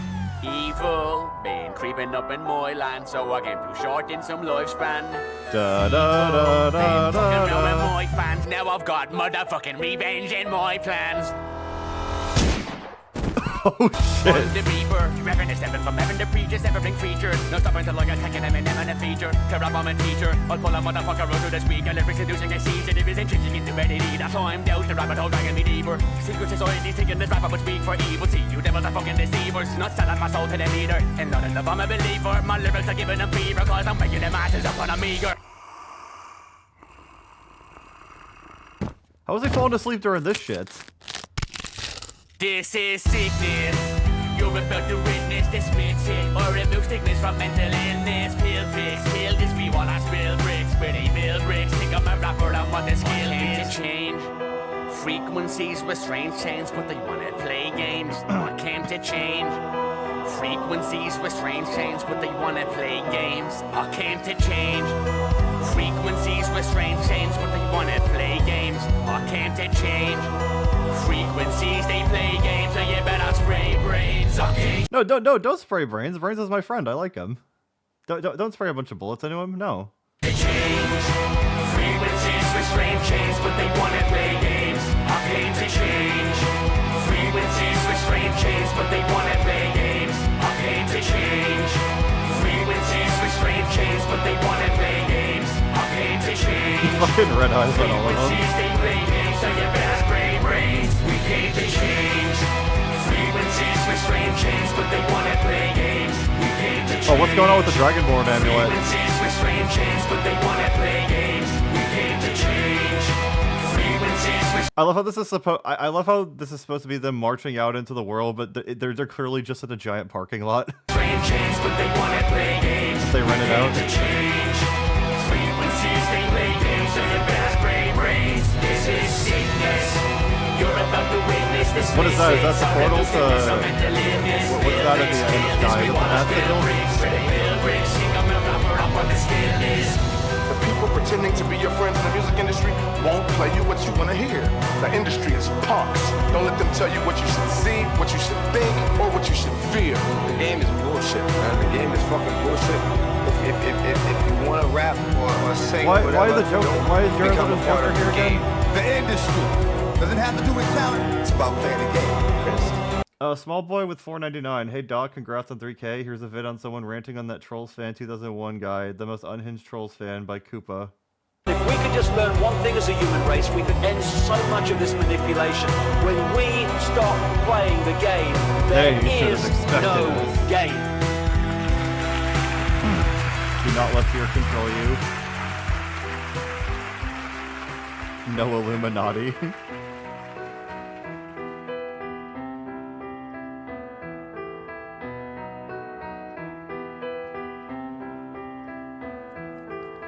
Fuck the industry, strange music.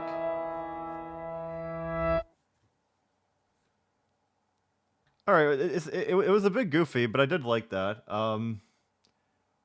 It was a bit hard to understand at times because of all the fast rapping, but I did like the song. So thank you for sharing that, Mimi. I unfortunately don't have much to comment on it. Brains is more of an expert on music than I am. I mean, I don't venture very far into the music world. I mean, Christ, I first heard about Megan Thee Stallion from fucking She-Hulk. If that tells you anything. But thank you again, Mimi, for that suggestion. Alright, so what's next?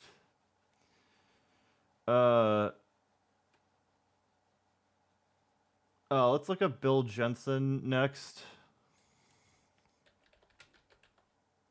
Oh, what?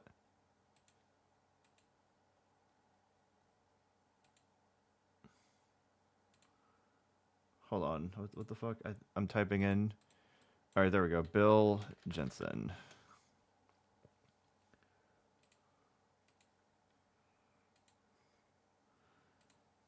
All right, one of his rage videos. There's a lot. I'm not familiar with Bill Jensen. Let's find maybe a clip just so we can. Best video ever sent. Oh, look at the cat. Oh. What? What happened? Is that just a stream intro? Why is Wing shirtless in my fucking feed?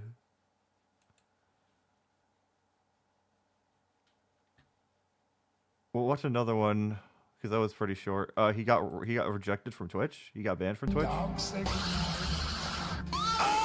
Oh, the Jesus was the troll. Okay. What is that? No! Is that a bee?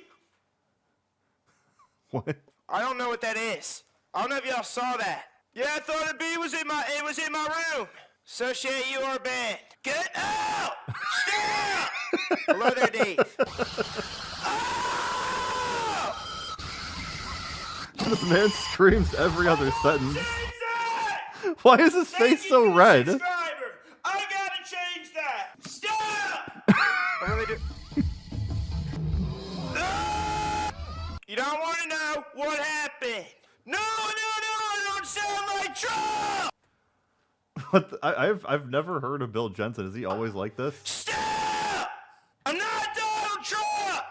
Do you hear me? Is it loud enough for you guys? I'll turn it up a little bit. I'm not Donald Trump. Bill, roar if you ain't rim rich. Alright, make sure if you are a Christian and you're trying to say He's screaming all this and he's just fucking playing Geometry Dash. Just the fact it's fucking Geometry Dash, he's just screaming like a banshee. and in a Christian-friendly video. Make sure that your video is Christian-friendly. I don't want to see any sinful videos on Twitch. Sinful? My name is Jeffrey Epstein. Oh god, it's fucking Meat Canyon.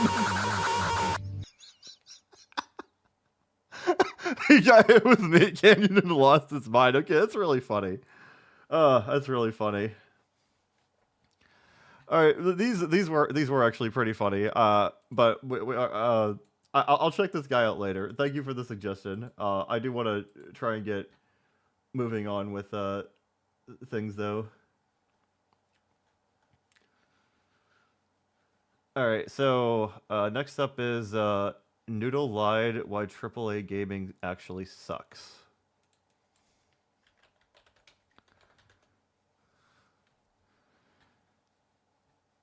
Oh, this is really long. We'll watch part of this. I don't know who Noodle is, if they were right or wrong. We'll watch some of this though.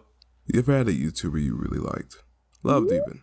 Like, you trusted their word to the point where for the most part... Oh god, they're doing the thing where they put one word up at a time. I think that shit's so fucking annoying. Jesus Christ. Or you took everything they said at face value. And you ever watch that same YouTuber put out a video so bad faith, so... Oh, Bill Jensen isn't a lolcow? Does he just do this intentionally though? I mean, it's still funny regardless.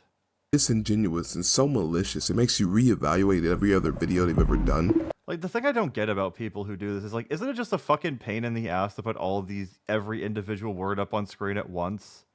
Like, it's gotta be a fucking nightmare to do in editing, to just time it all with your voice and type every word and position it correctly. Like, how can you fucking stand doing this? And it's not even, like, a good format to watch, in my opinion.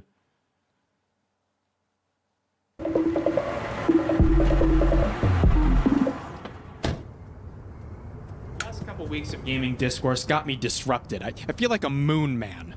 So this is Noodle, and I mean I like his content. However, he is about to do something we in the pro gaming / content creator scene call really fucking stupid. It's old news by now, but he's being really judgmental, but okay. You've heard the discourse, right? Baldur's Gate 3 comes out, game of a year, praised by players, critics, and most developers for its everything. Some of these spineless amoeba in the AAA space, though, they're scared that it'll set a new standard. Seems they've grown so complacent, so apathetic, that they feel threatened by the existence of video game. Essentially, they're afraid that they'll have to make something as good as Baldur's Gate 3. So, fun fact, really sad fact. Nobody said this. I liked Noodle. He should be a content creator I resonate with because his inflections are kind of weird here. Seems to be deeply passionate and knowledgeable about the same. But these aren't his videos, are they? Things I am. Art and video games. Usually when he makes a video, if it's not just passion for the sake of passion, it's typically a somewhat valid critique on a subject matter that might need more insight or nuance if the situation is being misinterpreted by the public, usually. That being said, I don't know why he made this video, because from the start of the video to the end of the video, the only arguments he even addresses in this video are the ones he made up. So there's a big discourse going on. But to summarize, everyone at the same time is scrambling for... Could you not have like looked at this? I mean, cut out the Canva ads. Cut out. I'm not saying to use any software. You could have like maybe cropped out the Canva ads. Like you couldn't have done that when you looked at this page, you know? Answers as to why video games, specifically the biggest and most influential of them, have been decreasing in quality instead of improving. I mean, personally, I don't think it's hard to figure out the answer. It's just that everyone loves pointing at symptoms instead of identifying the actual problem. So we've just been having... Well, no, people have identified the actual problem, it seems, is that it's that they pump all this fucking money into these games, but it needs to really sell well, and it doesn't. Or, you know, they focus on microtransactions more than just making everything work well. Like, people are a lot, like, there are some people out there that are smarter than you give them credit for. I don't know if Noodle's one of them, but there certainly are. Having the same conversation. But what I hate more than people too focused on small details to see the bigger picture. Is there a specific part of this video that's pretty bad? Because we might just cut to that. Strawman argument, Nelson versus Destin, Nelson's thread. Star Citizen, Nelson's thread. Why is this important? Noodle's examples are false. The real pattern. Me games. This is the most replayed part. Let's go to this then. Bro, no. I don't care how fucking silly I look. I have to report this. I have to. Bro, you have no idea. Bro. Oh my god. I'm losing my fucking mind. Oh my god. So I'm in my timeline trying to line both videos up to show you the context Noodle removed side by side, right? I'm just trying to do a simple fucking edit where I show the removed context before fading back in Noodle's video to prove to you one more time he removed it. But when I kept trying to do this simple edit, something's off! Oh god, let me... So like he was talking all calm, but now he just fucking lost in the middle because his editing software is acting up? What? Why did he leave this in? Wait. First, I'm going to show you both clips lined up with the missing context to show you I lined them up perfectly. He furthermore added that trying to reach the same bar without these same experience and advantages could kill an entire group of studios, and that's fair to some degree, maybe to the indie and AA developers, which probably Larian could be considered that, but... Now, here's the thing. So why was this a problem exactly? Why couldn't you just play them one after another? He was just removing context. Maybe the context removed? Hold perfectly. He furthermore added that trying to reach the same bar without these same experience and advantages could kill an entire group of studios, and that's fair to some degree, maybe to the indie and AA developers, which probably Larian could be considered that, but... Now, here's the thing. If he was just removing context, when I fade the audio back in, both videos should be back to the same point, right? But look what happens when I line the audio up! I think it's... Why is he losing his shit in the middle of this? Kind of an excuse for the AAA games industry. I think it's kind of an excuse for the AAA games industry. I think it's kind of an excuse for the AAA games industry. People! In order for this to happen, he had to stitch the audio, which is a step above removing context. He's creating new context! And to trick you further, he shows the player in the video to make you think that it's unaltered! How did I miss that much in like the past 30 minutes? How the fuck did he get to this? What the fuck? Well, that was the most replayed part, but I mean, yeah, if he did that, if he created new context, yeah, I condemn him, but still, calm the fuck down, Jesus Christ. Sam St. Francis is $7. Congrats on the subs, Dr. Storm. When it comes to Animat videos, you should watch his Why Illumination Entertainment is Good video. It's a gold mine. Oh, I know that video. Yeah, I do want to cover that video. I've seen that video before. That video is pretty interesting to say the least. But I think we're gonna move on from this because that part in the middle was funny enough, I think, and this is a really fucking long video anyway. All right, what do we got next? I'm just looking through my super chats here. We looked at that, and if I miss your super chat, let me know, and let me whether or not there is a recommendation. Let me know. I want to make sure everyone's gets read, and I'm sorry if I miss some.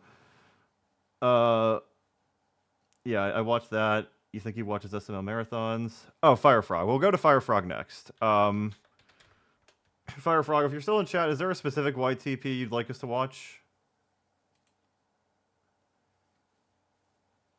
I think you missed my super chat. Did I, Film Nerd? Let me look.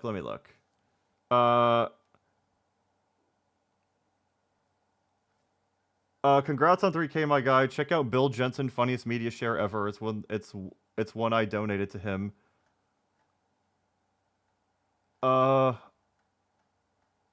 Okay, all right, yeah, sorry, yeah, thanks for letting me know. I'll get that one, yeah. We'll look at that before we get to Firefrog then. Since we were just since we were on Bill Jensen right then and there. What's it called again? Fuck. Funniest media share ever.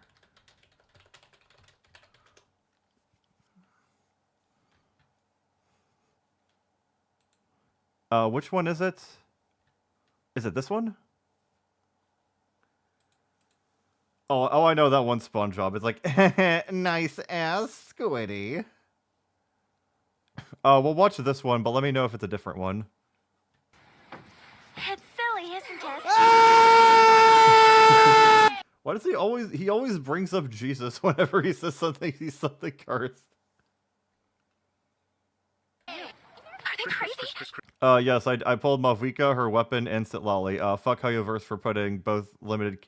Fuck Hoyoverse for putting both characters at the... Fuck both new characters at the beginning of the patch, though. Fuck them for that. Ew, no, that's disgusting! He always puts Jesus up. So this has got to be, like... I'm assuming that people send him media, but then because it's not wholesome, he has to, like, put Jesus up. Like, this has to be a character, right? Like, people, he deliberately wants people to send him curse shit so that he can react like that. That's got to be it, right? I've never seen you get into it. Oh, you got All right. Oh, it's a different one. Okay, we'll keep looking. We'll keep looking. I think you can send it to me in DMs on Discord, Film Nerd. Try that. Try that.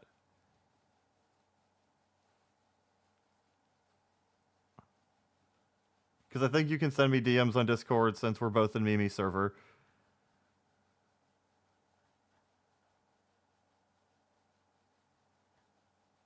In terms of Trolls Band Together Fan or Animat, I think Trolls Band Together Fan is more entertaining. Animat outside of like the really bad videos is mostly boring, if I'm gonna be honest. Like, he's just not very interesting.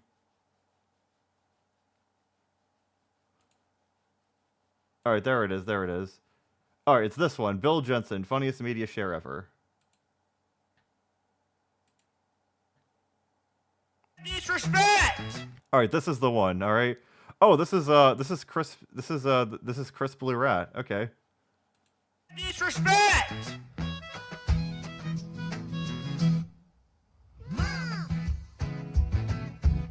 What is this?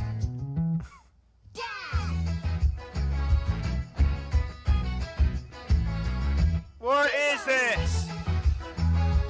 Why is he so mad about this? Pussy.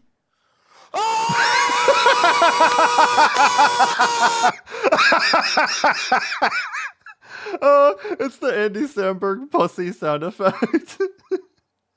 Oh, thank you, thank you. That made it great. I didn't even expect the pussy to come up. Pussy.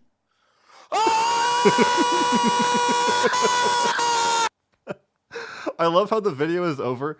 The video was over by the time he started screaming, so it was too fucking late to put Jesus on screen. Alright, well, that one was good. Thank you for that, Film Nerd. Thank you. So just wanted to watch that since we were on Bill Jensen earlier, but Is Firefrog in the chat? Otherwise, I'll just pick a random one of his YTPs. I don't think he specified which one to watch, so I don't see his. Yeah, there it is. All right. Is there a specific one you guys want to watch at all here? I guess you can't see it all, can you? But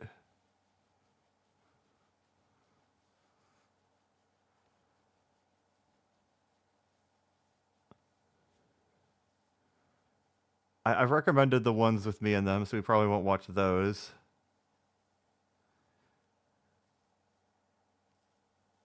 We'll watch, let's start by popular. What's the best of his that we've seen? Planets and Stars, Not in Scale, inaccurate.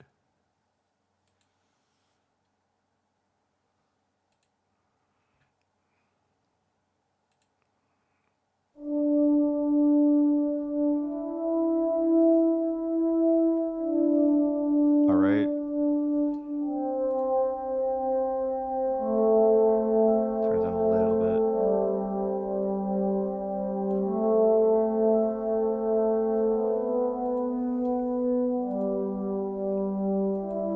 All right. Oh, this isn't a YTP. Okay. I'm sorry.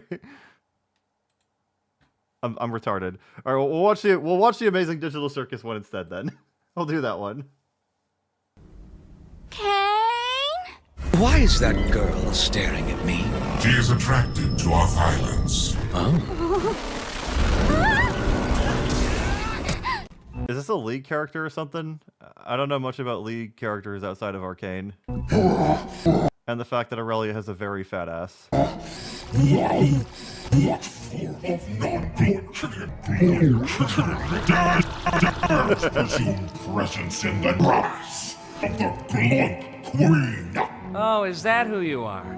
You know, you could have asked for my consent before forcing me to stump her at off. Fucking Ed and Eddie noise. A rabbitoid that runs mouth in the presence of my Royal figure. Well, as a royal myself, I'm you. Oh, look, there's Zooble. Hi, Zooble. Help me, you idiot! Help me! Help me! Kinda rude, Zooble. Now I don't want to help you.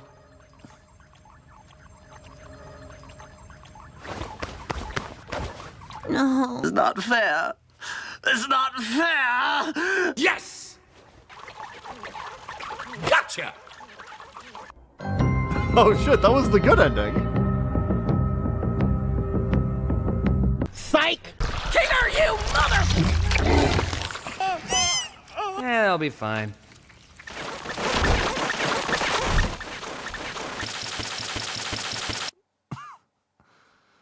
That was pretty good, yeah. Alright, what do we got next in the Super Chat ones? And if people keep recommending some right now, I gotta get through the Super Chat ones before I take any others. Alright. Just want to make sure I got through all of them from the Super Chats. Alright, we watched that. That. We watched Phil Jensen. Noodle lied.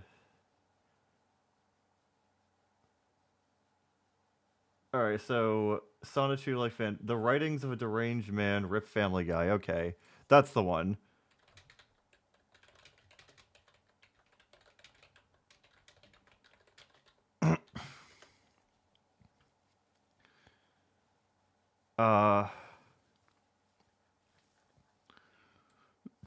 Excuse me.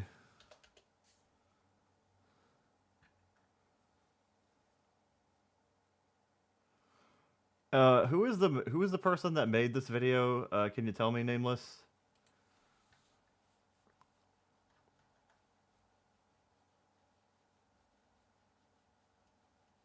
Because I can't find this. I'll try Rep Family Guy.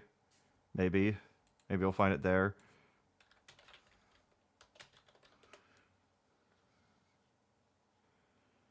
Well, no, that's just a clip from Family Guy.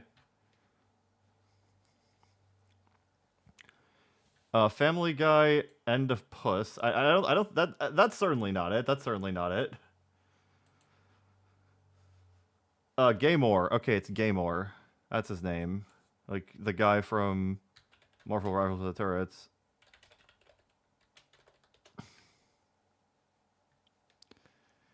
All right, so it's this. Hello to the few people who might be watching this. This is a quick little announcement to say that if this video manages to get, let's say like 250 likes, all right, and 25 new subscribers, I will start the Loud House Revamped audiobook, which is just me reading the Loud House Revamped from start to finish over the course of a lot of videos. It's gonna take a lot of videos. No edits, nothing. I think this is just gonna encourage people not to subscribe because I don't think anyone is asking for this. But go on. Fancy. I will not be putting that much effort into it, other than dedicating an amount of time to reading it. So yeah, if you're interested in that, then 250 likes, 25 subscribers, something like that. Make sure to enjoy the video. Don't forget to like and Whoa. 2,000 views? I didn't think people would be that interested. That means if I make 10 more of these videos... Why is this audio worse now? 2 million views. The real question is... Well, I mean, who says that people are going to watch those? Would people still want to see them? I mean, the first video was kind of good quality. Would they really be interested in... Oh, hold on. What's this do? It's probably nothing. Would people still be interested? Why is the audio quality all over the place? What's happening? Well, we're doing another one. Thank you. Thank you. Quiet down. Has he got 2B running in the background? Now, I know many of our fans have been waiting for a sequel to this masterpiece of a video. And by popular request, I've even decided to include Ethan. Yep, that's right. The other half of the Gamer YouTube channel. He's here with us right now, helping me record. Go ahead, Ethan. Go ahead. Say something, Ethan. Since, you're begging me to include you in this next video. Cold blimey, mate. I sure do love making these videos with you. Yeah, he's not gonna say anything for the rest of the video. Now, if you're anything like me, then you might be autistic. Which is like... Might be. Might be. My guy. Might is not a necessary word for this. Like, it's amazing. It's like having a superpower, right? But my superpower is plausible deniability. I might be autistic, or I might just be like a normal guy who's got who's smart and intelligent and funny and like conventionally attractive, I would say. What does he start reading this? I think it's right here. Spectrum was actually a power scale, then James Dean would be the fucking Saitama of autistic people. Now, the first video that I made about Mr. James Dean's masterpiece focused more so on the idea of it. Like, oh wow, look at this Loud House fanfic. Look at how long it is. Look at all the crazy Okay, so this guy is saying he's just reading a crazy person stuff. Okay. Characters that show up. Because, like, anyone can give you, like... All right, 4-minute mark. Okay, good. Sorry, thank you. For Atlantis, or go up into space to, fight off aliens, or maybe they go to a used car lot and get sold a crappy car by some silver-tongued businessman. Or maybe they go on a sexcapade across northeastern Europe, riding around in the Death Star and picking up gay men with the line, "Hey there, good looking, ever been blown to, like, literally dust to death, killed by a giant orbital laser?" And it always works. Yeah, I'm gonna get to the reading. Alright, there we go. Okay, so the first thing I'd like to focus on is, to put it bluntly, James Dean's opinion of the show Family Guy put into writing. So, let's get started. Suddenly, I get a call on my cell phone. Me, James Dean, answers. Hello? Keith. On the phone. That guy's got a JD, good voice. it's Keith. Me. What's up, man? Keith. We just got all the children out of Quahog, and there are some people here that want no involvement in James Wood's plot. James Wood's plots here. Okay, that's bad grammar. Me? That's great, Keith. Has He's right, that is Quahog bad been grammar. destroyed? Keith, all the buildings are on fire, and all the evil people are dead. Chris, Peter, and Lois Griffin are being transported to Royal York as we speak. Me. Excellent. Did you leave James Woods alive for us? Keith, we sure did, JD. He's all yours. Because, just fuck James Woods, I guess. Me. Wait, wasn't James Excellent. Woods a villain in Family Guy? We're on our way. Hangs up. Alright, guys. Time to destroy Quahog. Let's move. Lincoln. It's time to put Operation Destroy Quahog and rid the world of another corrupted town that was doomed from the start, and think of a shorter name for this operation into action. That's humor.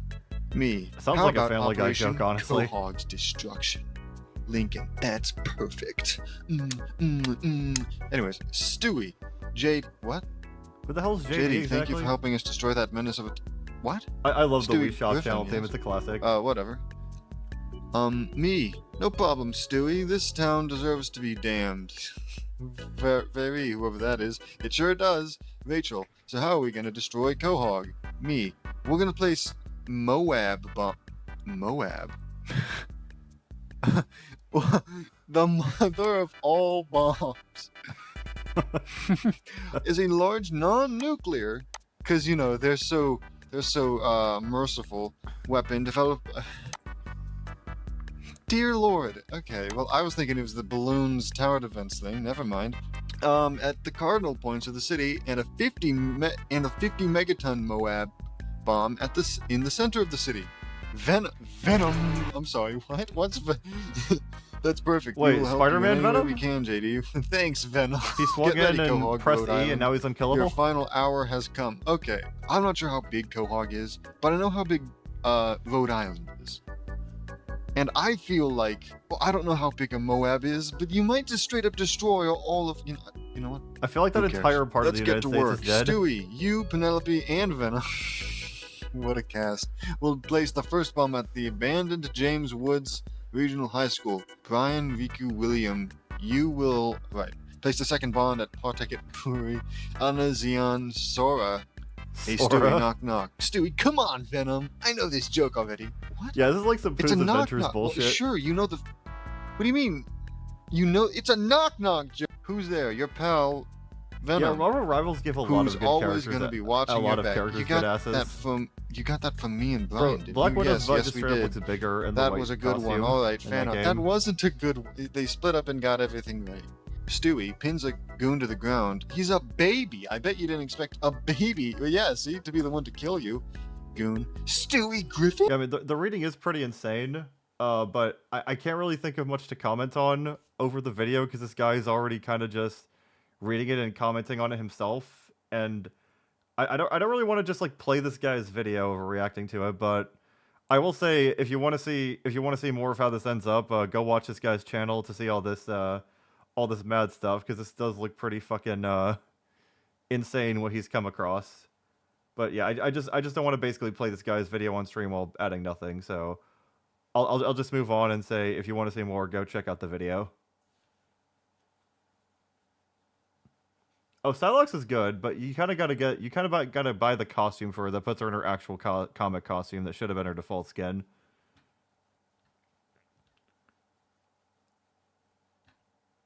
Watch the animatic for what I did if you want. You did an animatic for this? Okay.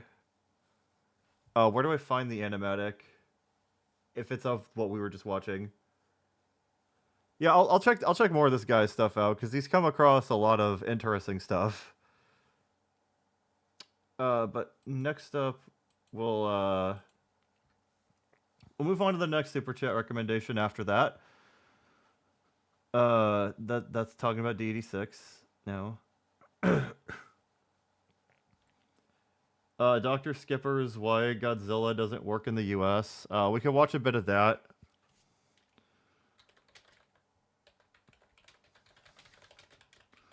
I can't really comment much on it because I don't watch I don't watch Godzilla, but I do remember this video being pretty bad from what I heard about it from Godzilla people. I could swallow up, bottle up, I'll pull it up, feel like Godzilla. Get out the way, Eminem! This is my video! Gojira, also known as Godzilla, is the most popular piece of Japanese media ever created. Let's just pretend anime is not a thing, okay, for like 20 minutes. Godzilla is so popular that a lot of people didn't even know that it originated in Japan, or that it's in the public domain in the United States. Yeah, this is the one statement that everyone said was just wrong. That it is not. It was just one image that was in public domain. If Godzilla was in public domain here, like there wouldn't be so much trouble trying to acquire the rights for his roar. Like even people were concerned with Fortnite, like they didn't get the rights to the roar, but the Muppets somehow did years ago. Since Toho, the company that created Godzilla, never expected the freak lizard to get Marvelized one day. So they didn't renew and manipulate the copyright system like a certain company that does with all their beloved IPs. Walt Disney? Breaking news, Mickey Mouse is now Well, no, they worked with Toho on the movie. Like Toho worked extensively with them on the movie for like the MonsterVerse because of Godzilla. public domain. Oh wait, never mind, just Steamboat Willie. Not even that. The name is still claimed by Disney, so the only legal way to name it is Boat Rat Drives Boat. But this free copyright for Godzilla is only in America. And Dr. Skipper used to have like pretty normal editing, but then he just moved on to this fucking sporadic ADHD editing, and like I liked it at first, but now his videos are just kind of obnoxious to watch with this kind of editing. Japan, our boy is still in shackles. I mean, there's like work that goes into it, but like it's not even fun to watch is the thing. It's weird.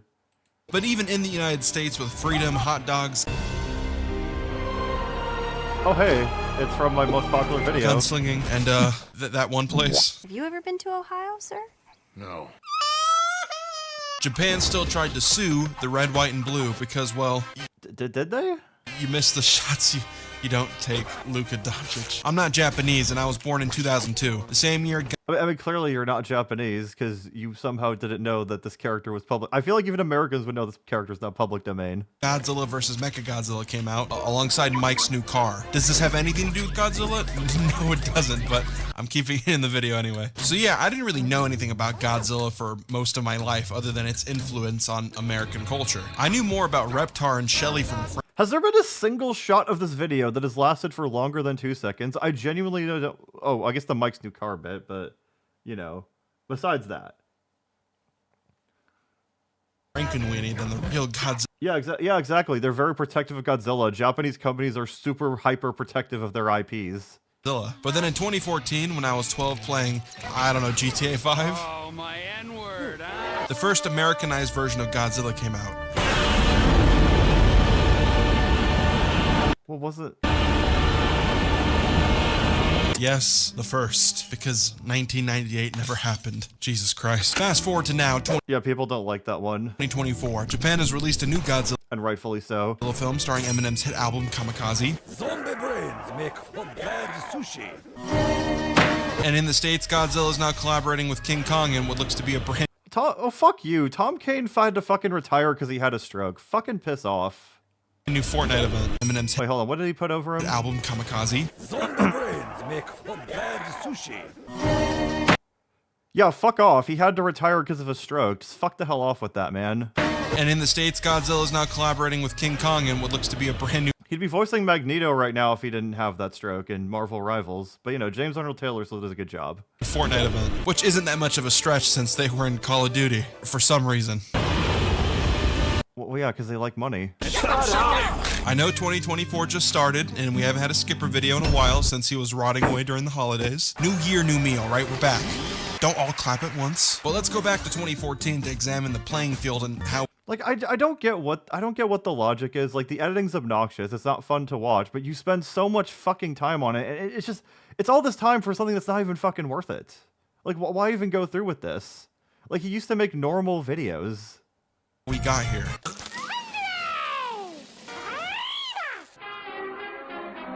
Yeah, this user is the Tom Kane basher. I know it was a joke. I know it was probably a joke, but it's like, you know, knowing that he also had to retire because he had a stroke, it's like, I just wouldn't have made that joke. Godzilla is super interesting to me. After the 2014 movie, I grew up and went to Maybe that was before. I don't think that was. Maybe that was before he had the stroke. I don't think it was though. school and played video games and doodled in math books that cost a lot of money, but No, James Arnold Taylor didn't retire. He's literally in Marvel Rivals. Unless this is like really fucking recent, because like he's literally in the game. I didn't care because look at this drawing. Homie. But then at age Unless this is something I don't know about, and those were like recorded very early. 16, I was activated like the Winter Soldier to hate the 9-to-5 matrix. Look, Mom, being a brain surgeon is cool and whatever, but I want to pursue the arts, aka the epilogue to what is eventually going to be homelessness.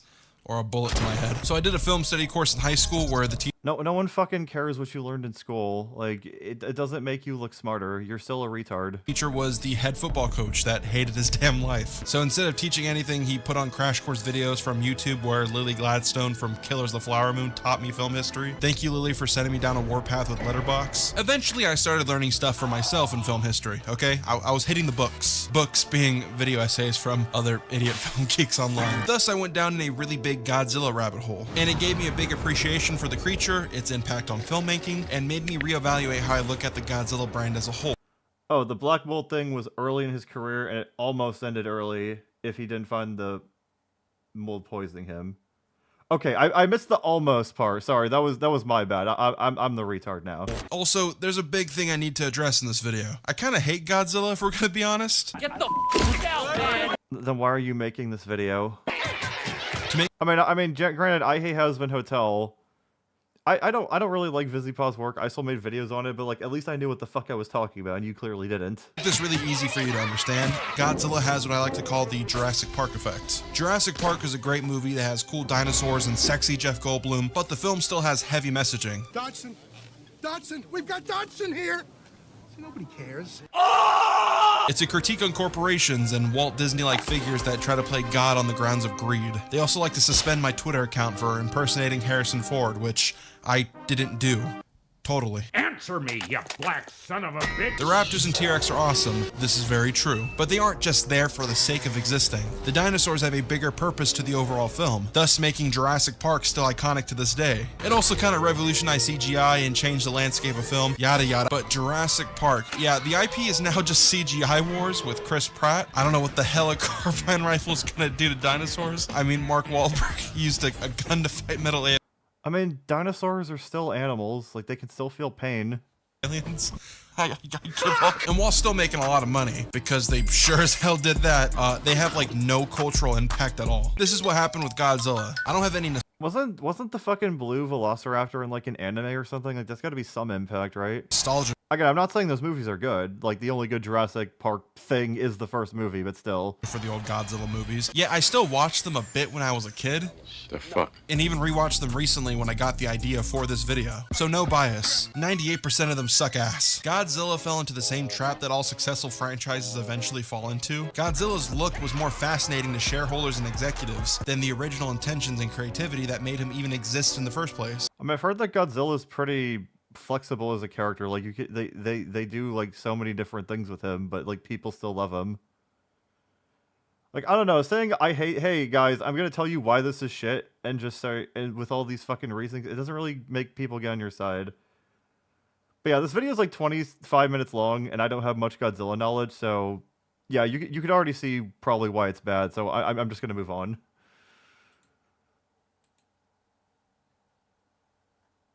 Alright, I really wish Dr. Skipper didn't go down this fucking shit editing rabbit hole. Like, this editing sucks. Alright, what else do we got? AESR Mustard Seed, Message from No One. Alright, Message from No One. Let's look at that next.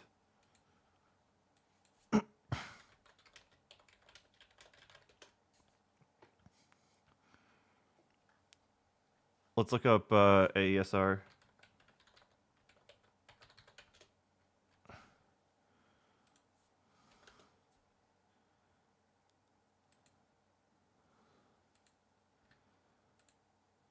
Alright, this is 3 months ago.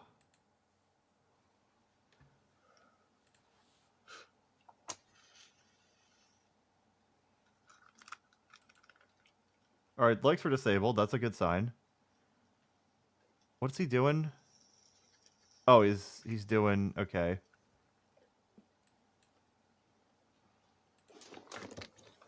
Comments are turned off and likes are disabled. Yeah, I don't know what we're in for.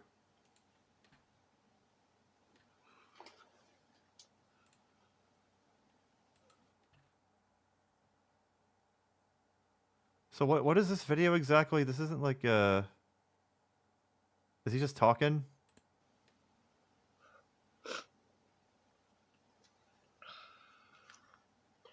Well, brother.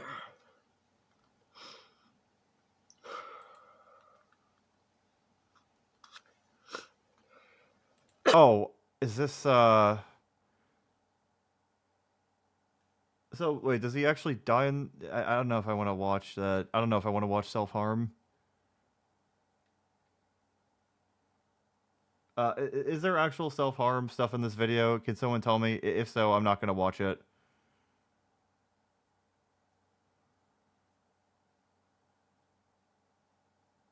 Knows me. There's nobody knows me. But I've made you do. Yeah, I don't think I want to watch this. Sorry. I'm not getting good. I'm not getting good vibes from that.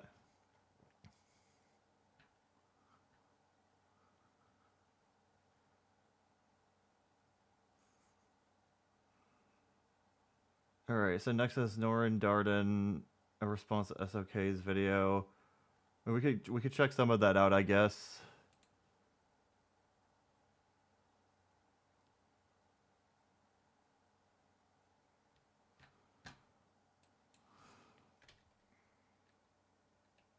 What was it? Sorry, let me look at your channel again.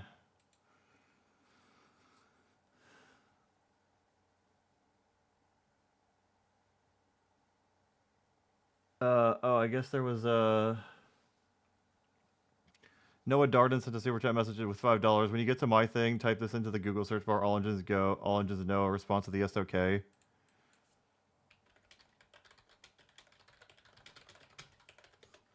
I guess we'll show a little bit of your video, but I don't want to show too much of your video because I would rather people just go watch your video to support it.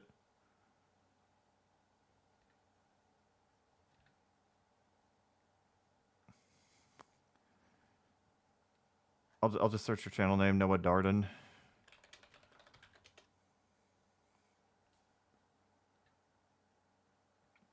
Okay, so that was self. Okay, so thank you for clarifying that, Raven Skeleton. I didn't want to watch that video. Yeah, no, yeah, don't fucking recommend fucked up shit like that. Send funny shit, not shit like that, please. Google search bar? Well, we're at your channel right now. We can just look here.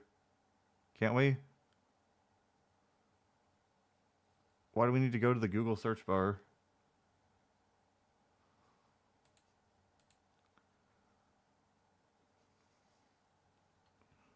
Oh, and that was a $2. Dude, you can just ping me in the chat. You don't have to keep wasting your money telling me these things. Like, I'll notice you if you ping me in chat. Like, don't spend all your money for this. So, smoke fetish people. I did not know there was a fetish, so I can't really say I'm surprised. All right, I'll search that in the search bar then. Noah Darden. I don't know why it makes a sense with the.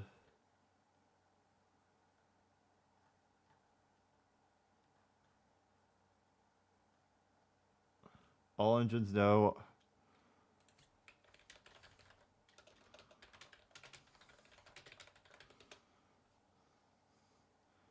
Oh, this is on DeviantArt. Okay.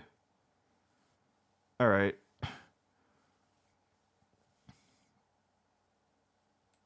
Yeah, I'm gonna take a break for a little bit. Get some water, then we'll look at that after.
Alright, sorry, I'm back. Okay, so I got the... Yeah, I just got the response here. Let me see what I missed for chat. Sorry, I was just getting another drink and stuff.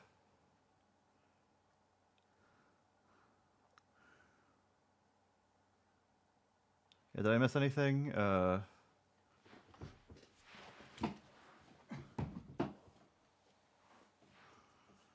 All right. Well, this post looks fine. You just, when you hear DeviantArt, you hear like you don't get a good feeling, but this post looks fine. I guess we'll look at. I guess we'll read some of this, but I would just encourage people if you want them to read your post, and they would just go read your post. But I'll try and read some of it and be entertaining, like maybe 1 or 2 sections. Please do not in any way or under any circumstances harass or bully the people involved with this video. This response is made to give fair critiques and reasonable explanations. Hey guys, it's me again. So I know I haven't done a review in quite some time. Oh, the Falcons got eliminated? Oh, I don't care about football though. I know I haven't done a review in quite some time, and it's not because I didn't want to, it's because life and school were getting in the way. Then Thomas's 40th anniversary happened. Plus, I saw a video of a guy named Dr. Storm going over the Super Origami Kingdom rant on Sur Sub 2 Wave Mania, and inspiration kind of just struck. You shouldn't have watched that guy's video, he's a fucking loser, but, whatever. You are where you are now in life. Now, before we get into anything, I should probably explain what the friggity frack the Super Origami Kingdom is. The SOK is a group of YouTubers who are obsessed with Nintendo and spend their time on YouTube screaming and yelling at any piece of media, or in some cases, any person they don't like. They haven't done that in quite some time, in fairness, but you know. You know how people like Nostalgia Critic and Angry Video Game Nerd popularize the trend of over-exaggerating their feelings when they review media? Super Origami Kingdom is the lowest common denominator when it comes to this kind of content. Any insightful criticisms or nuance these guys might display always get buried or drowned out by all the shouting, repetition, and making things seem worse than they really are. I mean, in fairness, Doug's not the best critic either. And I'm sure that James has had some reviews that were not as good. In the case you are actually aware of any of the members of the group, it'd probably either be Dog6, the leader of the pack, whose claim to fame was a 43-minute-long video screaming about how bad Modern Family Guy is, and or Tamatoa Gaming Da, a guy who got caught having an inappropriate and a pro relationship with a minor, and whose claim to fame was a 19-minute-long screaming fit about how bad Sausage Party was. He did have the SML and Mario movie rant, though. That one was pretty noteworthy, I think. I just haven't covered that one. But I'm not here to go over any of those videos. No. Since it's my favorite Little Blue Tank Engine's 40th birthday, I wanted to go over Super Origami Kingdom's hour-long screaming fit about Thomas's new series, All Engines Go. Now, I've watched quite a bit of All Engines Go, and while the original Thomas the Tank Engine series will always be the best in my eyes, this show is actually pretty good as its own thing. Most of the characters, while being different from their original iteration, still manage to keep their original spirits. The later added female characters, like Nia, Carly, and Ashima, get much more to do and feel way more fleshed out. It gave us a wonderful autism representation in Bruno the Brake Car. Oh, so that's why they were fucking soft on Bruno, because they sensed it. He was one of them. It all makes sense now. Many of the songs are fun to listen to, and on the whole, this show doesn't feel like mindless dribble on par with the likes of CoComelon. It feels like a competently made kids show. It's nothing groundbreaking, but it's something I would be comfortable showing my kids if I had any. Though I'd 100% show them the first 7 seasons of the original show beforehand. But as many of you may know, I'm in the minority on that front, because most of the world, especially Thomas fans, despised All Engines Go when it came out, and the guys we're discussing today are probably some of the worst in that category. Now I'm not saying All Engines Go shouldn't ever be criticized by anyone. I'm not even saying it's wrong to not like All Engines Go. But I definitely do think there are wrong ways to criticize things, and SOK just happens to use every wrong way there is. Now, lots of people on YouTube have criticized the Super Origami Kingdom for their poor reviewing skills, but most of them aren't really Thomas fans.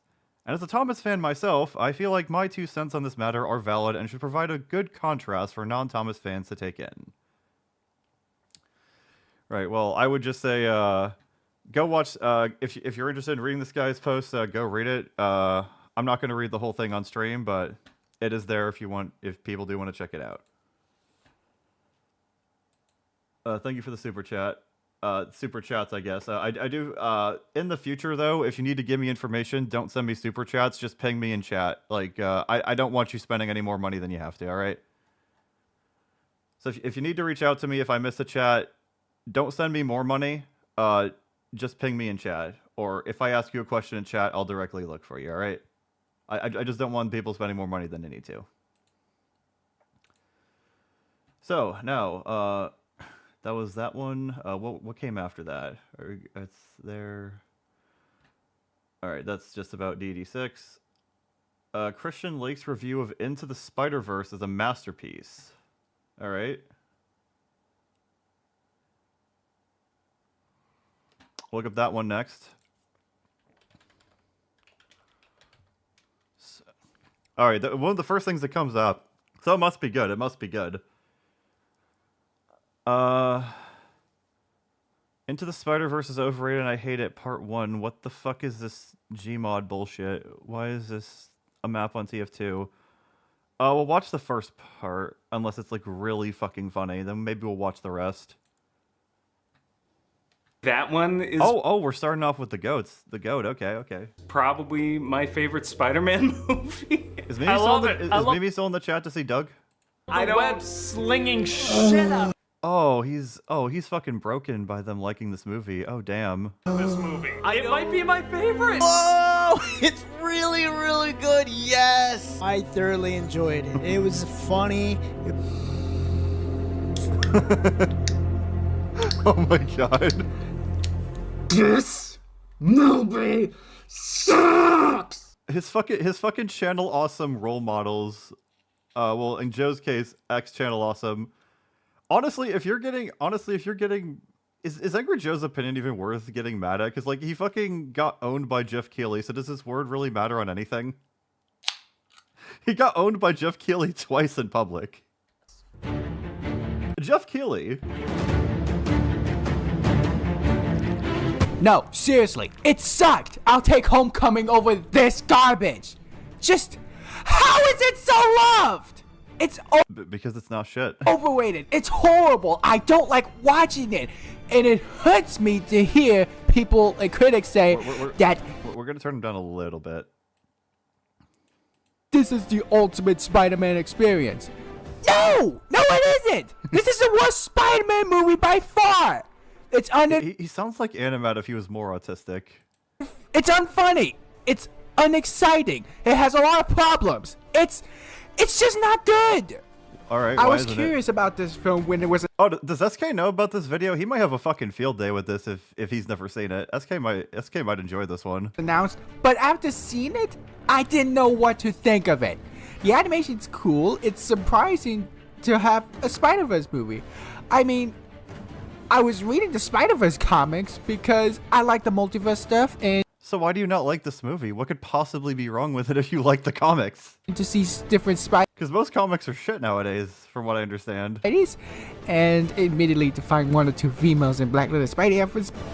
But after some thinking, I could barely come up with the positives for this movie. You just said the animation was good, didn't you? I just kept thinking of the problems I have with this. And that Dad enjoyed it, and I didn't want him to be mad at me for not having such a good time and hating the film.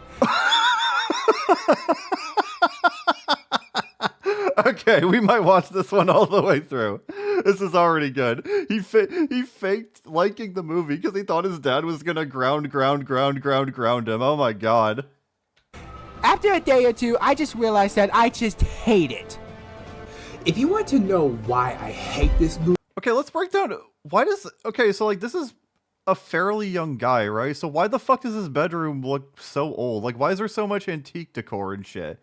Like his bed, his wardrobe, the shelf, these fucking bikes that haven't even been around for like a century or something. Like what the fuck are we doing? Movie and why people think this is the greatest Spidey flick ever pisses me off. I mean, I don't have a strong emotional attachment to the Spider-Verse films. I think the first one's pretty well made. I think the first one's better than the second one, but you know, that's another discussion for another time. And that they're wrong? Here's my review of explaining it. This is my review of Into the Spider-Verse, the worst Spidey film I have ever seen.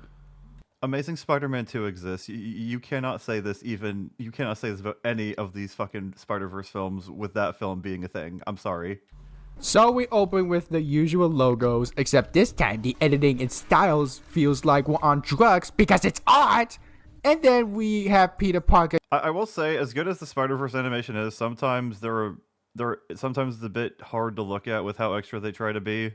Narrating as we get a few iconic scenes from the Sam Raimi Spider-Man movies, especially, gosh, and immediately I think SOK would be angry at this review because he's shitting on the Bully Maguire dance. It's like they would watch this review and then they would edit an entire 1 hour compilation of Bully Maguire kicking his ass or something.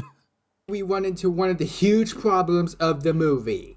At first I didn't say the movie was shit, I just said it wasn't as good as the first one, okay? Hope that Peter Parker is an older Sam Raimi Spider-Man. Like, come on! There's references and stuff. It would have been really cool if it was the Sam Raimi Spider-Man. I mean, okay, he's not voiced by the same actor, Tobey Maguire, but still, it could have been cool. Why would this be the Raimi Spider-Man, though? Why does it make sense for this to be the Raimi Spider-Man? Especially the fact that Sony made them! What's the problem with this being a different Spider-Man? Why are you angry about this? But he's not. They just make references because it's Sony and they made it. You had a good opportunity. Well, yeah, it's part of the character's history. Teased us, and you flat out point out that it's not the same guy. Thank you for disappointing. People need to let the Tobey Maguire Spider-Man go. Like, I understand, like, we all grew up on him, we loved him, but like, just let other people be Spider-Man. Just move on to different interpretations of the character. I'm sorry. Me. Oh, it's Spider-Man's voice? My name is Peter B. Parker. I know it's not Josh Keaton, but it just doesn't work. Why would it be Josh Keaton? Josh Keaton is a different type of Spider-Man. This is clearly a Spider-Man that's supposed to be washed up. I mean, could it have been Josh Keaton? Maybe, but I think the guy who voices him in this film is fine. And then we cut to our main... In fact, Josh Keaton got a cameo as Spectacular Spider-Man in Across as well. Character Miles Morales. And you know what? I don't actually... And Keaton voices Iron Man in Marvel Rivals now that I think about it. Mind that he's the main character. We have plenty of Peter Parker stuff, and it's refreshing to change it up with a different spider. So is on... Why is it a problem? Okay, like, I just think, why not give Miles a movie? Yeah, I agree, it's not a problem, but why do we need another movie about Peter? His way to a new school and put stickers on stuff, because... I don't know. And of course... This guy 100% watches Nostalgia Critic. There's no fucking... Oh, wait, no. He had Nostalgia Critic at the beginning. I forgot. He's his fucking idol. Wait, he's putting stickers on things? So he's on his way to a new school and puts stickers on stuff because... I forget why exactly he does it in the movie, but I don't really think it's a big enough problem to put focus on. I don't know. And of course, we have an... Miles' voice actor, yeah, I think he was exposed for sus things like trying to get with women or something. I still don't understand how they thought Beyond the Spider-Verse was going to come out the year after Across. Like, what the fuck was Sony thinking? The chase scene in Across took 4 years to animate. Why did they think that they would have another movie right out the gates the next year? Absolutely retarded. Unfunny cliche of which he has a father, to quote from Miles, is an old man. I mean, this fucking name tag thing isn't even that important. It's like, why harp on it? And he embarrasses his son, which leads to one of the unfunny, awkward scenes of the movie. You gotta say I love you back. Dad, are you serious? I wanna hear it. This isn't funny, nor is it charming. It's an awkward waste of time. I thought it was funny and charming. My father and stepmother are more funny than this. Miles once... Oh, his dad's divorced, okay. Late again to one of the classes, not that I even care, and we meet Gwen Stacy, voiced by Haley Steinfeld, who I can recall has starred in a much better film. You killed my father when he was trying to help you.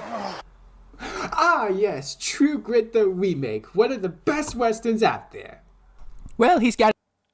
I was that a joke? Was that actually from True Grit? Is that actually one of the best? I don't know. What is the joke that he named something else while showing a clip from another movie she's in? I don't know. A zero, and apparently it's kind of weird to just say the name of the thing that you showed. he's trying to get himself kicked. In that But the context. teacher catches on and assigns him to an essay before he meet his Uncle Aaron, who I'm totally convinced is not the bad guy, and brings up that there's a girl he met in school. And we get another cringeworthy joke that. Well, I mean, isn't it? I mean, his uncle has been the Prowler in the comics for a long time, right?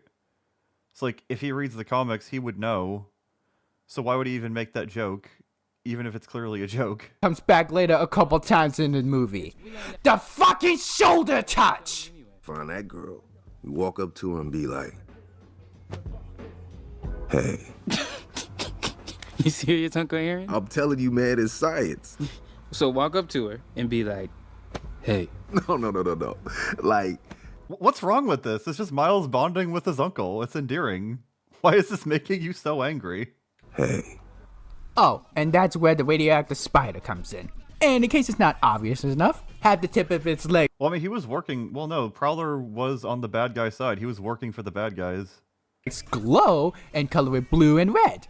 And what the hell kind of a spider is this? I will say that one problem I do have with the first Spider-Verse film is why the fuck does Uncle Aaron take Miles to paint in a location that's near the giant, dangerous, multi-dimensional collider that's like on the other side of the wall?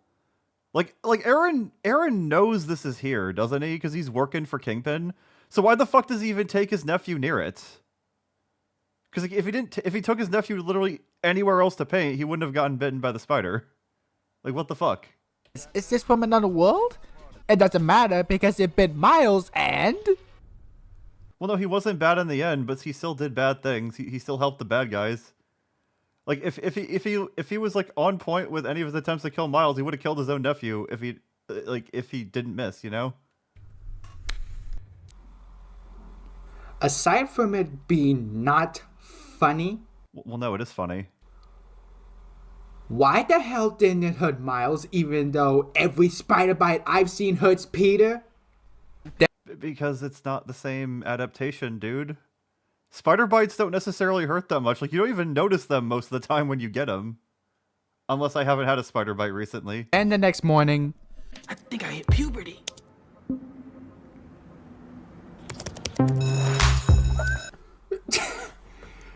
Damn it, that's actually a funny scene.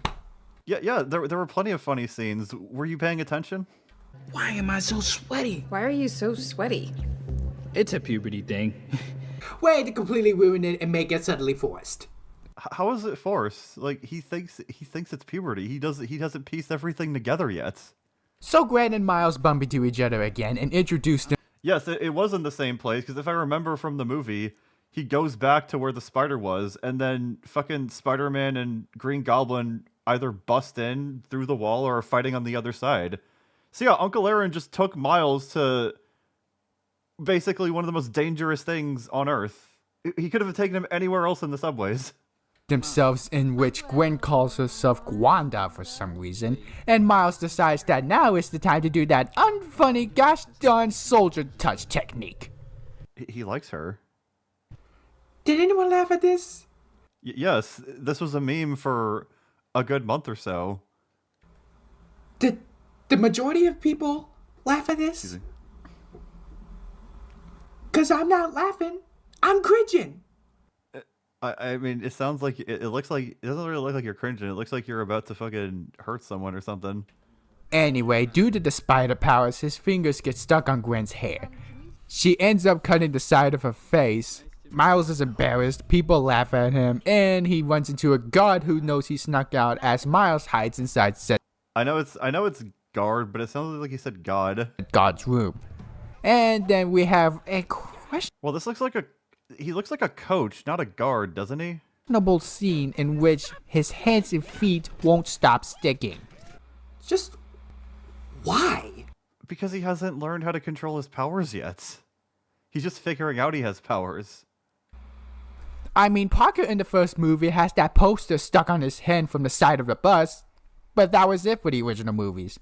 No, it wasn't. The fucking scene with Flash Thompson, where he's like accidentally shooting out webs and sticking to things. He catches the things.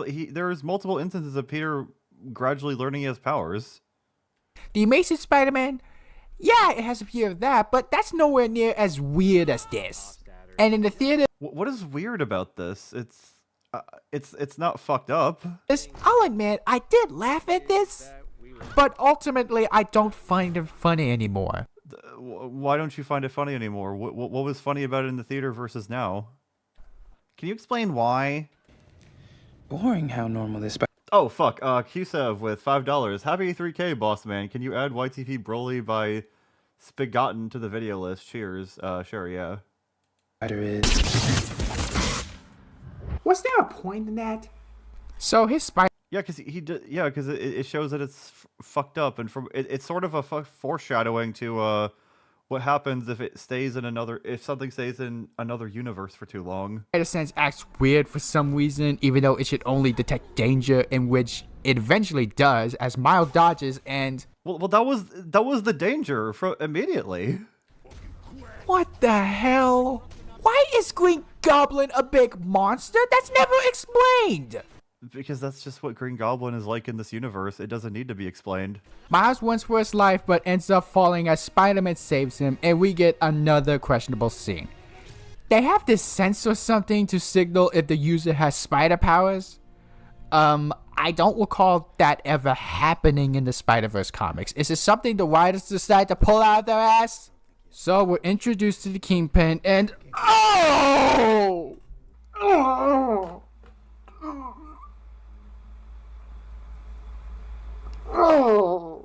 Oh fuck! He's actually just wincing in disgust at fucking Spider-Verse Kingpin. Spider-Verse Kingpin is fucking awesome.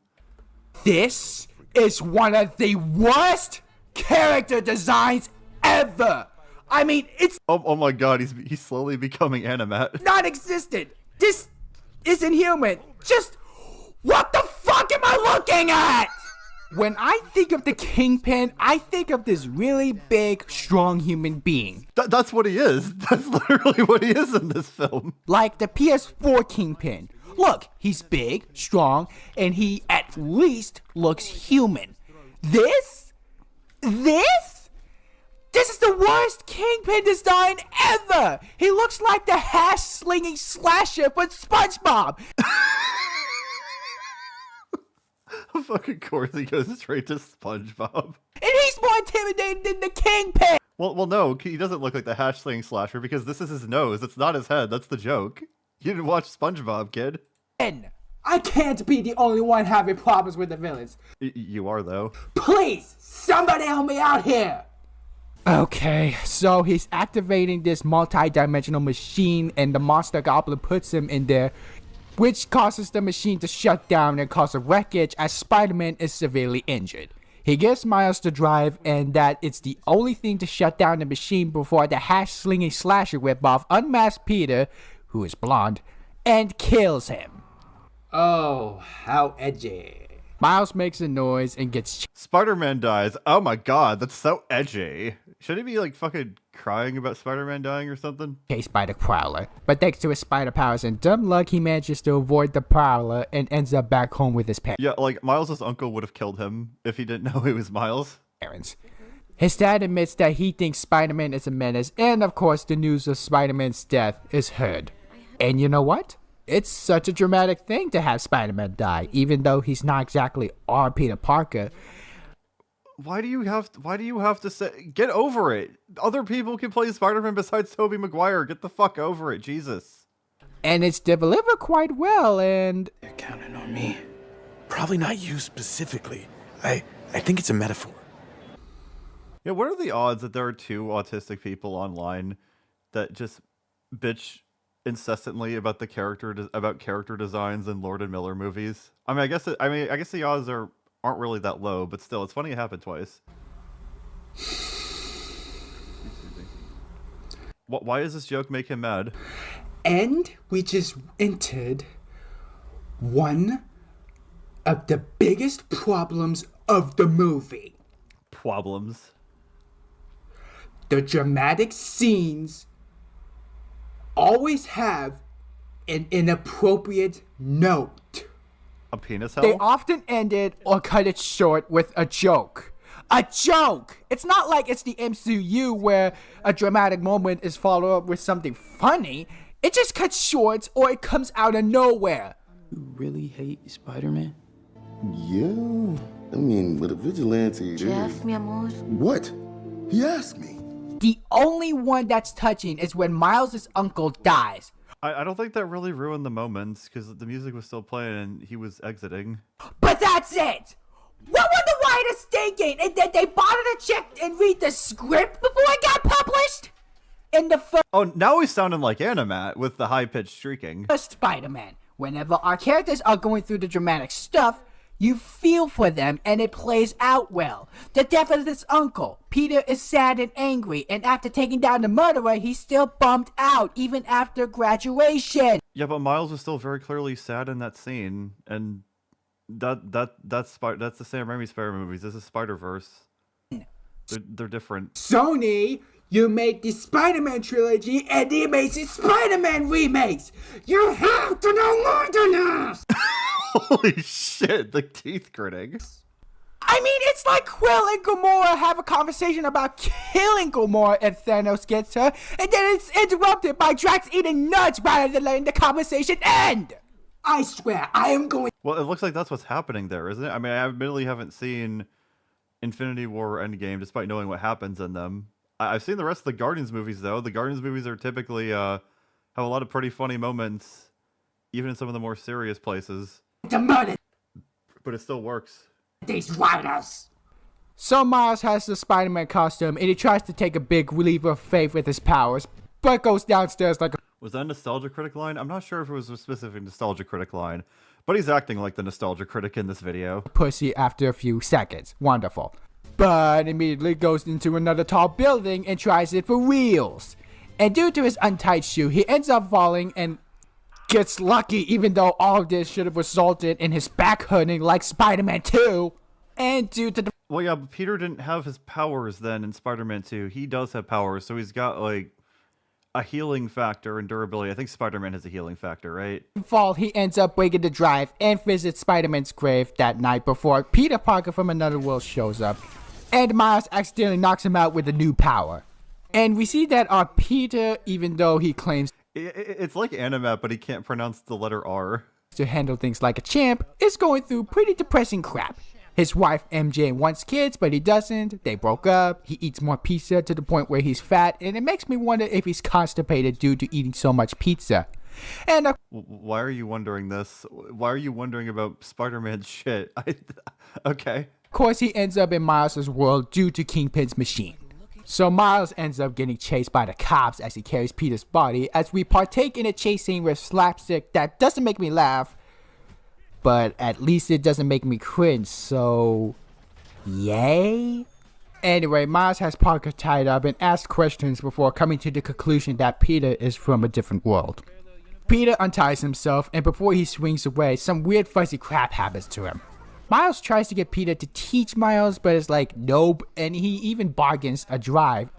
Why not say Miles tries to get Peter to teach him? Miles gets Peter to try and teach Miles. It sounds redundant. In you've already declared Miles' existence in the sentence, which Peter effortlessly stole, but it's broken. Wolverine probably heals faster. Or does Spider-Man heal? I don't know. Anyway, so he has to go to Alchemex to fix up a new drive. Miles tries to make Parker feel guilty, and it works. Lovely. And it's a no on the cape. I think it's cool. Take that off. It's disrespectful. No capes! So they enter the building. The woman has 24 hours to fix this multi-dimensions bug crap. Miles has trouble unsticking, but Peter tells him to relax, which results in an unfunny singing before he falls down and makes a noise. Teenagers, just the worst. Another power of Miles pops up as he camouflages himself. Before she enters, Peter has Miles type the password, and she deduces that Peter is from another world, and he's been glitching. You stay in this dimension too long, your body's gonna disintegrate. What? You stay in this dimension too long, your body's gonna disintegrate. Those are the rules of this universe. They can define them like that. So, in the Spider-Verse comic, all of the Spider-Man and women get together to fight these inheritors that feed on the Spider People's soul or something, and there was none of that disintegrating science babble if you ended up in another world for too long. But here, if Peter stays in this dimension for too long, he dies. why did they bother making up that plot point when that was never the case in the comics? I finally realized it. It's like he's a fusion between Animat and Phalos. I think that's it, yeah. The simple excuse for the movie they could have just had is that the multi-dimensional machine has bugs, and as a result, the worlds are colliding, and the other Spider-Man and women get together to stop that from happening. And it would have been fine on its own. You can easily take out the whole disintegrating plot point, and it wouldn't change a thing. And don't just say it's because Well, no, it would change things because there's a ticking clock. They need to get back. Miles needs the motivation to gain Yeah, the dislike ratio is not good on this video. control of his powers in order to stop Peter from sacrificing himself. Because another thing that they could have stuck with is this scene right here. I can't sit there and just let Spider-Man die without doing anything about it. I'm not This is regular Reddit behavior, rather. I love that meme. doing that again. And of course, Peter Parker nearly dies, but Miles shows up and saves Peter from dying by the hands of the bad guys in the end. To quote from Scar in The Lion King, I am surrounded by idiots. I love how so many of these users only know how to express their grievances with things just by quoting random shit. Alright, well, this is pretty funny, but I do think that we do want to move on to other suggestions just so we get through them all. And there's like a playlist here that has 10 videos, so I don't know how much more there is. So before I commit to watch anymore, let's look at what else we got. How to write a victim. Alright, we watched the Christian Lake. How to write a victim of abuse by Yoshiko. How to write a victim of abuse. Oh, is this Houseman Hotel? Okay.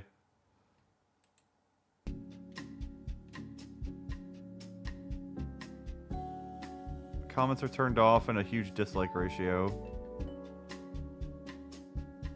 And then how not to write a victim of abuse. Was this a response to that video? How not to write a victim of abuse. That's the title of this video. First of all statements in this video are my personal opinion. There's no good and evil, no right and wrong in this case. I'm an author. I write for 21 years now. Mostly I write about controversial stuff, abuse, violence, and so on. And I'm assuming this response to this video was not very well received. There's no comments and a lot of dislikes. As a survivor, and I think Angel is a very, very good representation. And here is why. I don't think it goes without saying, but representation is important for any source of fiction. People of a particular group want to feel seen and understood, and most of all, not feel like they are alone. Yeah, but if you're gay, we're gonna cut that shit out in China. Sorry, we want to make money over there. And that's why good representation is important. It can help people feel seen, while also educate those I'm familiar with Tony Goldmark. He's an X-Channel awesome person. Who are unfamiliar with a certain group of people. But because it is so important, it's also a tragedy in most cases when a piece of media has bad representation. True. It creates a harmful caricature that reinforces negative stereotypes. Just pause and say, true, and then just goes on, okay. Stereotypes that bleed into real life. Most people Also true, sadly. won't even be able to tell if those stereotypes or traits You're supposed to be disagreeing with this person, right? are harmful or not because they are just not properly educated on the particular group of people that is being poorly represented. And that's why it is. Obviously, we're not going to watch this whole thing. We'll watch, like, the first 5 minutes, maybe. Unless there's, like, a really funny part that's, like, really infamous of this.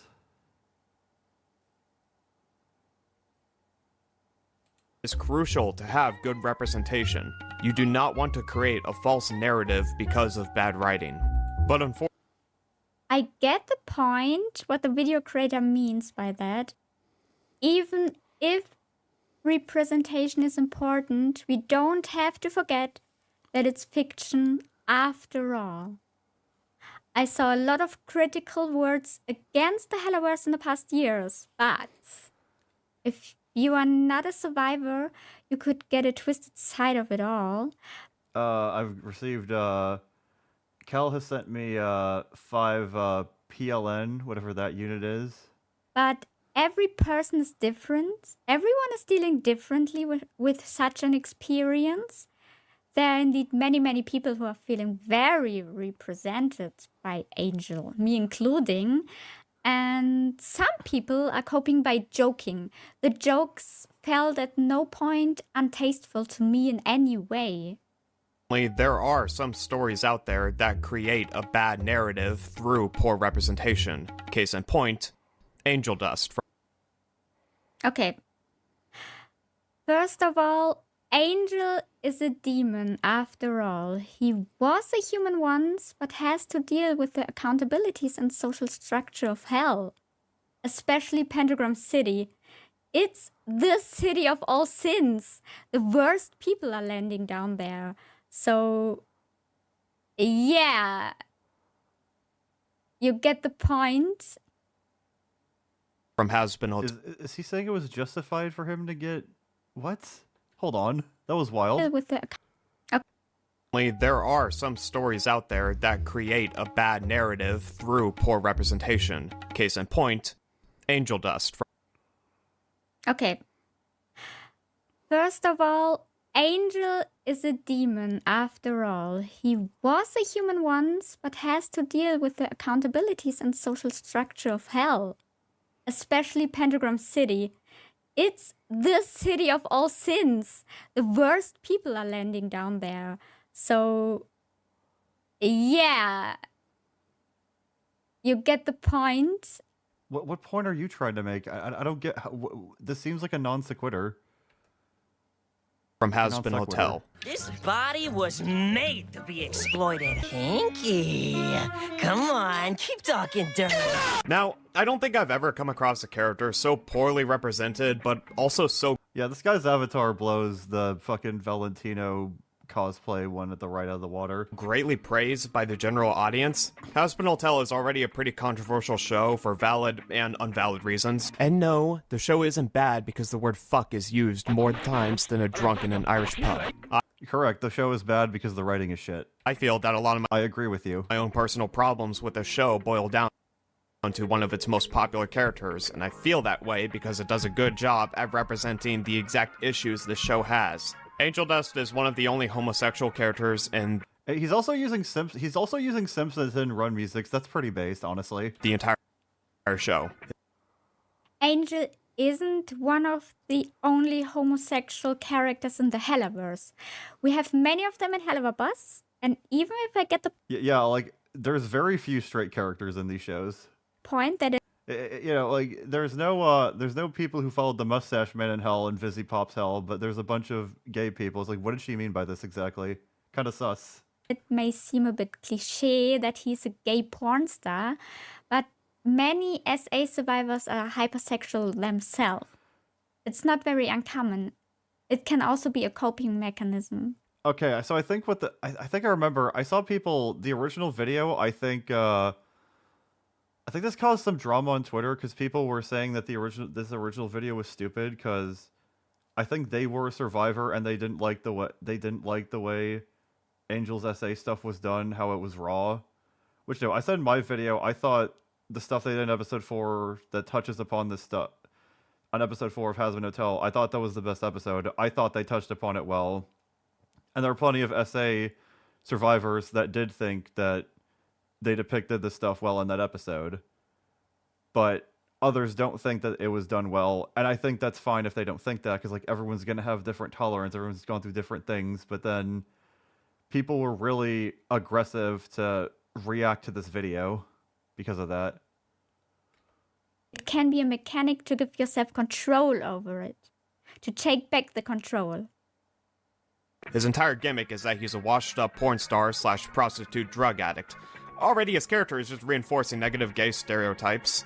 It was a pretty big red flag for me starting the show, and one that I couldn't really shake away. The stereotype of gay men being heavy drug users with insanely high sex drives is older than the creator of the show is. This is a stereotype that was being criticized in the 90s. This is a show that Moxie's not even straight. Moxie's bisexual. Came out in 2023. It is wild to me that a character who is written like this is in a show that came out just last year. I'm old. I'm not 20 anymore, and I know a lot of LGBTQ plus peeps. I'm also part of it, and the cliche of the drug-addicted gay isn't so much of a cliche you think. It is a stereotype, but hate to break it to you, but it's also not very uncommon. It's also part of the joke to cope with it. It wouldn't. Yeah, I'm not really getting much out of this video, but I can't say I really care for what they're putting down. This is like a VTuber then. I'm just curious what else they made. I mean, the fact that this video was received poorly is, alright, they make AMVs. Alright, so they're clearly a fan of the show. Maybe if they get into more stuff later, I don't know, but we do have other requests we gotta get through. And I don't feel like I'm making enough commentary on this right now. So we'll move on. Alright, there, congrats. Show them, alright, we'll go to Joey's suggestion with Nas the movie next. Nas the movie, pretty good user. We'll watch the, we'll watch this one. SpongeBob, I was just kidding. Come on, you guys know I was just kidding, right? Way to go, Squidward. You ruined his favorite fucking holiday for him. And for what? Because he fucking bothered you at work? I thought you were fucking different. When we kissed that night, I thought there was magic. Now I wish we never even did it. And I wish we didn't do that other stuff either. Even though at the time it felt really right. And I've been thinking about it a lot. Now I wish we didn't do it. Jerk.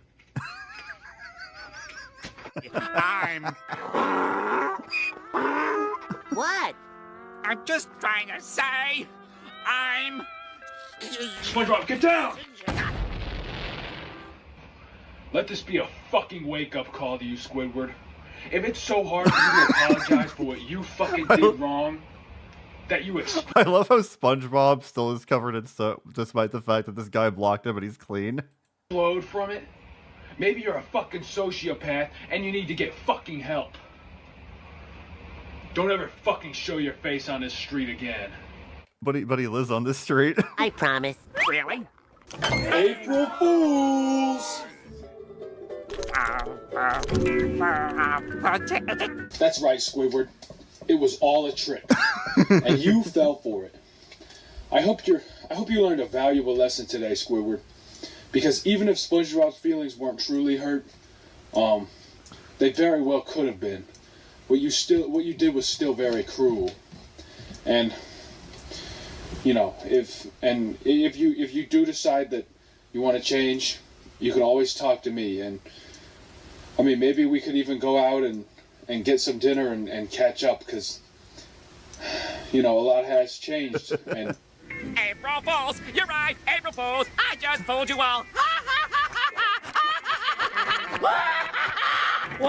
What would we do without Squidward? I can't believe after everything that happened today, he's going right back to his old ways. I don't know why I ever thought he could change. SpongeBob, Mr. Krabs, I hope you guys can still have a good April Fool's Day, but me, I've got a lot to think about. I consider this guy to be like an anti-user, like the anime pimp guy that we covered at the end of the Brandon stream, in the sense that he's doing a lot of weird shit that the users do, but he's doing it with it seems like he's doing it with self-awareness, and he's actually funny when he's doing it. To the point where it goes from user, it's like it goes so high up into user behavior that it comes back out the bottom and it's just cool again. Expensive.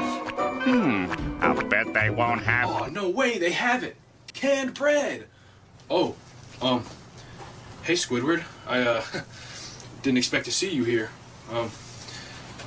Long time no see, huh? Wow, I haven't seen So look at Squidward's face here that they froze on. you since April Fool's Day, have I? You know, how are things? Me and Patrick have been going strong for about a year now. He really treats me great. He treats you right, shows So you a what's good new time. with you? Are you seeing anyone? Can You know, Gucci. Listen, Yeah, it's real, it's real. I'm sorry things ended the way they did.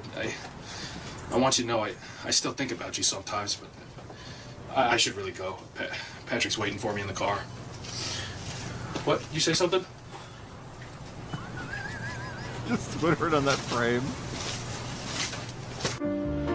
You've been dumb before, Charlie Brown, but this time Hey, you're really... leave him alone, you guys.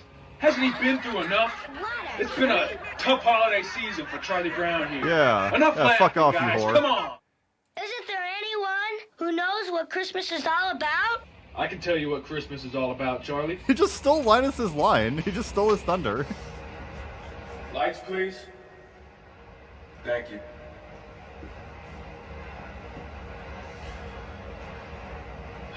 Yeah, this is a pretty good love story, honestly. I'm rooting for Squidward X Nass more than I am for fucking DD6 and Rosalina, honestly. Peace on earth and mercy mild, God and sinners It seems like they've had history together, him and Squidward. to all the nations, join the of the hark the herald angels sing. Imagine if this was the fucking teacher at the Peanut School. Oh god, we got a Dragon Ball clip.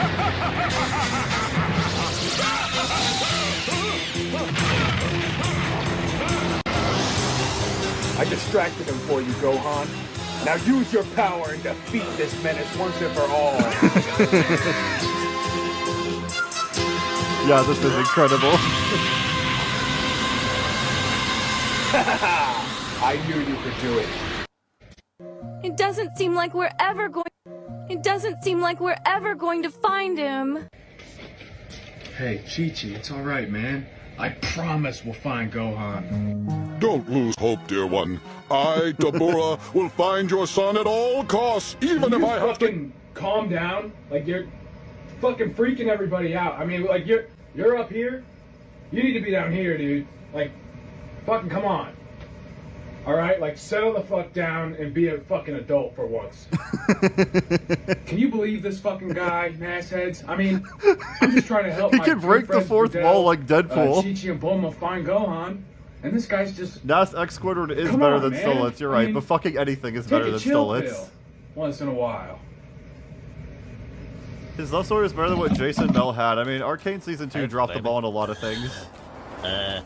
Did you ever, like, do it with a gang member?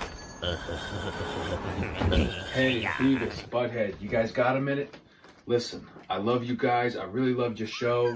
I've been watching it for a while. I really You like gotta it. but treat that listen, bitch right and show her a you good guys time, need to start alright? respecting women more. See, the way you treat women like they're like objects to be lusted after, but that's not true.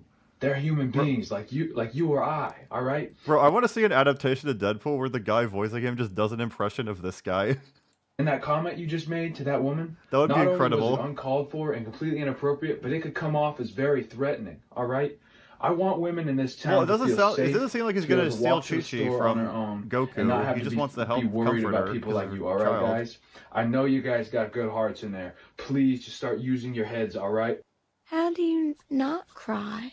Well, instead of letting it out, try holding it in.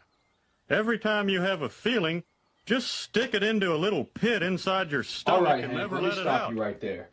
Now, what kind of advice is that, man?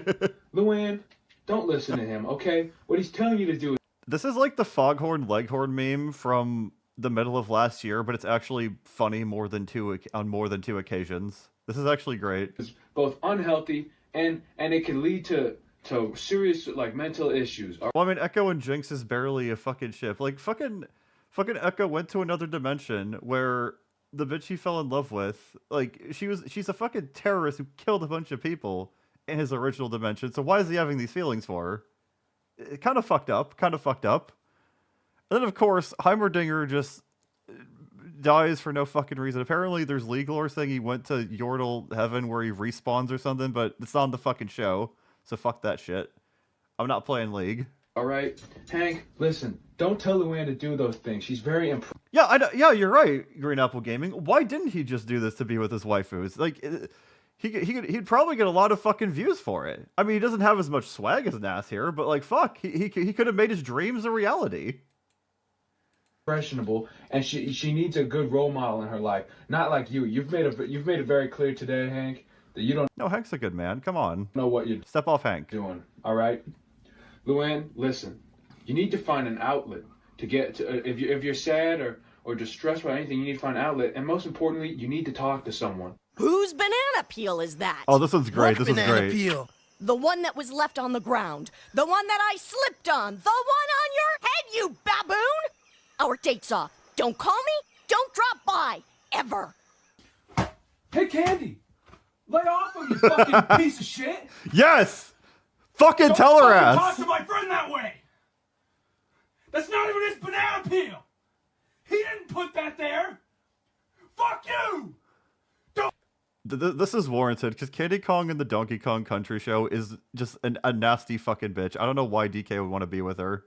Fucking blows a gasket at every little fucking thing and blames him. Absolutely disgusting behavior. Don't fucking talk to Donkey Kong like that! I'm sorry for yelling, everybody. I'm sorry, I know I'm Well, no, Magic Mush isn't in this. Bluster Kong isn't in this frame. ruining it. Fuck you, Candy! See, this is how to get angry at a character correctly. Like he's doing it in a way where it's somehow cool that he's shitting on the character, but like I said, he's an anti-user. He's an anti-user. He's so good at being a user, he ends up being cool. He goes up the top through the bottom. You can't fucking treat people like that! It's not okay!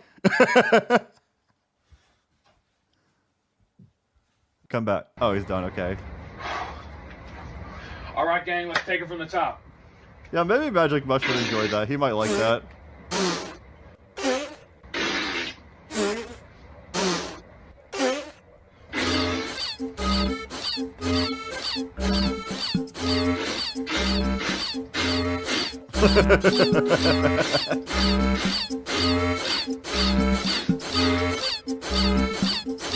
I mean, Donkey Kong in the Mario movie it's literally just Seth Rogen. No fucking shit, he's better in the cartoon. Nice! Nice. You guys are killing it. Yes, this self-insert content's fucking great. I love it. This is the correct way to do self-insert content. Here's your reward. Oh, Open your hands up, son. Oh, he's gonna shit on Alan for the reward. Oh god. That's a little version of me, Alan. I want you to have it. I don't really want this. I mean, I'll take it if you don't want it, Alan. I don't want that. I mean, yeah, Okay. sure, here, Thanks, man. take it. Put it right If that's all right with you, Mr. Boss, if Charlie has Hey, needs. Alan, can I talk to you for a second? I just want to say, man, like, there's nothing wrong with getting a present and not wanting it. I mean, you know, you can't be blamed for that, but, you know, to give it away right in front of the guy who gave it to you it's just rude, man. I mean, there's nothing stopping you from waiting until, you know, boss left the room to, I don't know, man. I was just sitting in the corner, I was just eating my lunch, I saw that, and I don't know, I didn't think it was very cool. That's all. Good morning. I think with what Alan went through, he's kind of justified to do that. I don't know. Still a dick thing to do this. Still a dick thing. USA, I got a feeling that it's gonna be a one. Stan, you got a minute? Listen, man.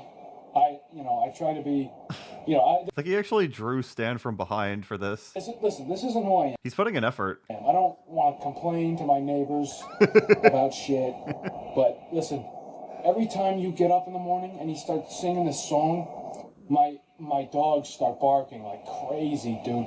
And listen, I don't really mind. I wouldn't even mind that, you know. I sleep with headphones, white noise. So You're right, he does kind of feel like a Smiling Friends character. He should be on the fucking show. it doesn't bother me, but I'm getting complaints. I actually got a notice from the homeowners association, warning me about it. So listen, man, I really need you to just stop it. I'm sorry, man. The sun in the sky has a smile on his face, and he's shining a salute to the American race. George Roach gonna need the property. Oh boy, it's well to say good. Come on, man. What the fuck? USA. He just got ignored. While you're serving me, how about a little dollop of horseradish on the side? I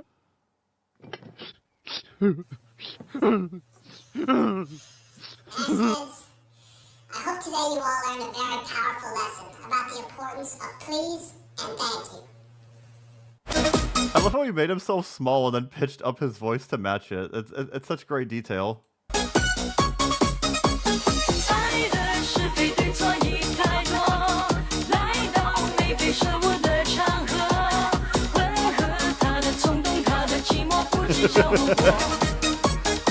He's actually doing the dance pretty well.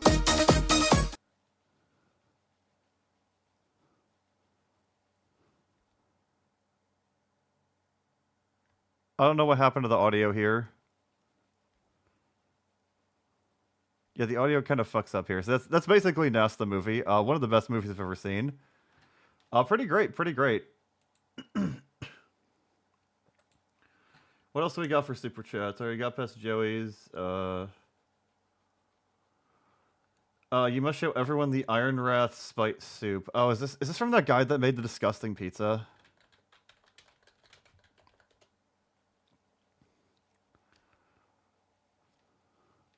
Oh, did Claw cover this guy? Is this it? The soup? I think this is it. Guys, welcome to another show, the Asshole Cooking Show. It's a show, and I'm going to do something different today. I need an excuse to use this garlic and all. We're gonna make a quick tomato and garlic soup for the garlic extremist version here. That's a lot of garlic. That's like 2 containers of garlic. Is that a lot of garlic? I'm into garlic, so I grab a whole.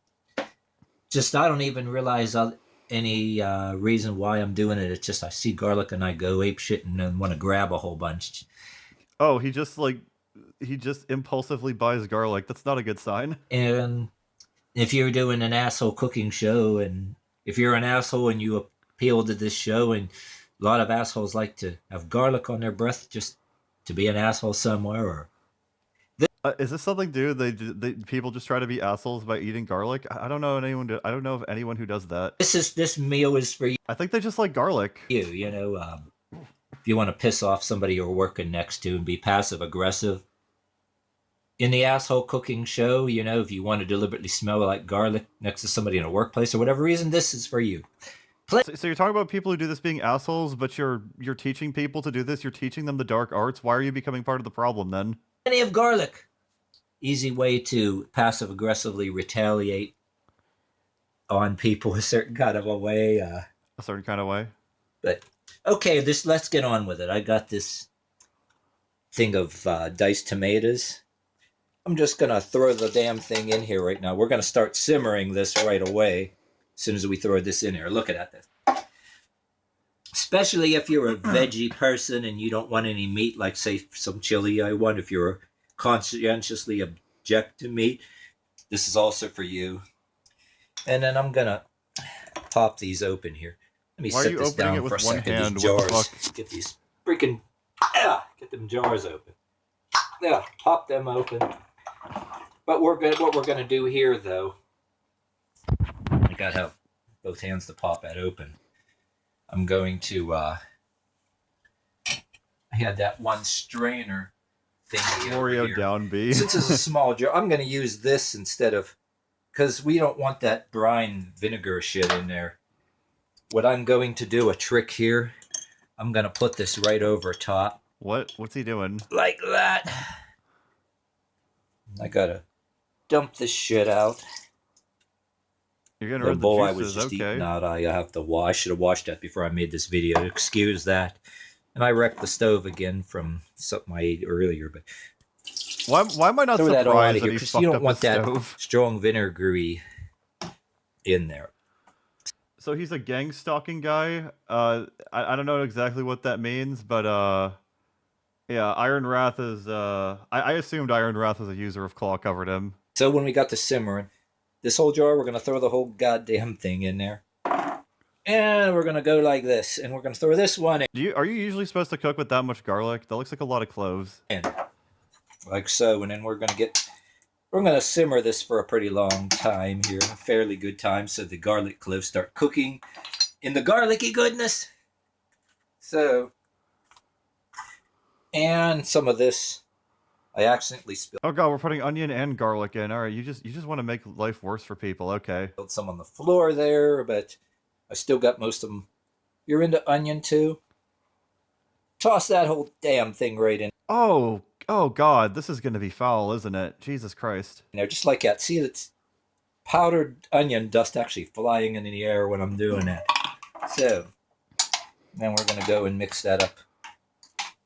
You might need It feels like these things shouldn't be in there with chili. Is that chili? I think that's chili. a little bit more liquid here once I'm done. Also, shouldn't you be chopping the garlic up a lot more than this? You're not supposed to like eat whole cloves of garlic, I don't think. But and since I'm into this is extremely good for you. I'm gonna go ahead and this is crushed. I'm gonna go ahead and throw this whole goddamn thing of rosemary in here just like that. Yeah, I don't think it's all supposed to go in there. But since I need more liquid, I normally would want to throw. It feels like he's gonna blow up his house. It's gonna be condemnable. Pour some more water in. I got this extra. Oh, it's literally just tomato sauce. It's like there's no protein or anything in this, I guess. Diced tomato here instead of throwing all water because I don't want to dilute this with water. I'll put this camera down for a second.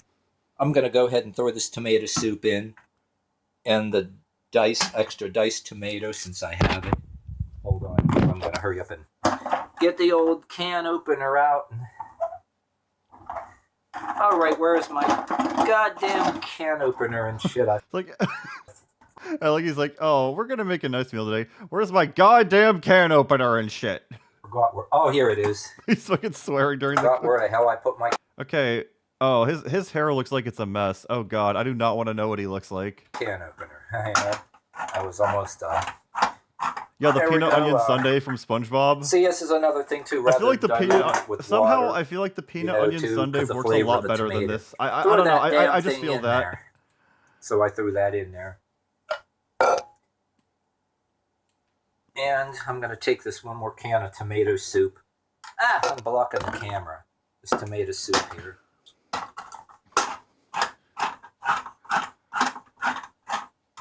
Okay. And if you still, need more liquid, you could add. So it's Probably gonna have tomatoes, to add garlic, and onions, and whatever the there's fuck that that. shit was. And I'm going to throw that in there. Man, he's really trying to get damn, that I should've out. used slightly bigger. And you know what? He's not God bad damn looking it. for his age. Oh, okay I then. think I'm going to have to add a little bit of water anyway. Just a little bit, not too much. Tad of water, about a can of water, throw it in there. Just like that. And then I we're don't gonna think we'd stir catch it the up and ugly. I think simmer we'd it. be fucking dead if we ate I was this. so looking forward to trying to do this anyway. So I'm going ahead with it. Oh, this looks disgusting. If you want to put any kind of other seasonings like Italian seasoning, you No, could. no more shit in I'm the really pot. No, into, no more. You are not rosemary allowed. because it's extremely good for you, and I had a lot of other kind of sometimes skin issues and different things like that. The rosemary actually literally gets rid of it. It's. Oh, this looks disgusting. You can almost argue that it's a cure-all for a lot of things, just like I preach about wild Dan. Bro, this looks it looks like there's just blood and shit in there. It looks absolutely atrocious. The lions, but all right, we're going to lick the spoon. And No, do not put that in your body. find No, my no, no, no, no, damn no. lid for this pot. And the organized mess I have here. Organized mess is an oxymoron. There it is. I'm going to throw it on there and simmer it for about a half an hour.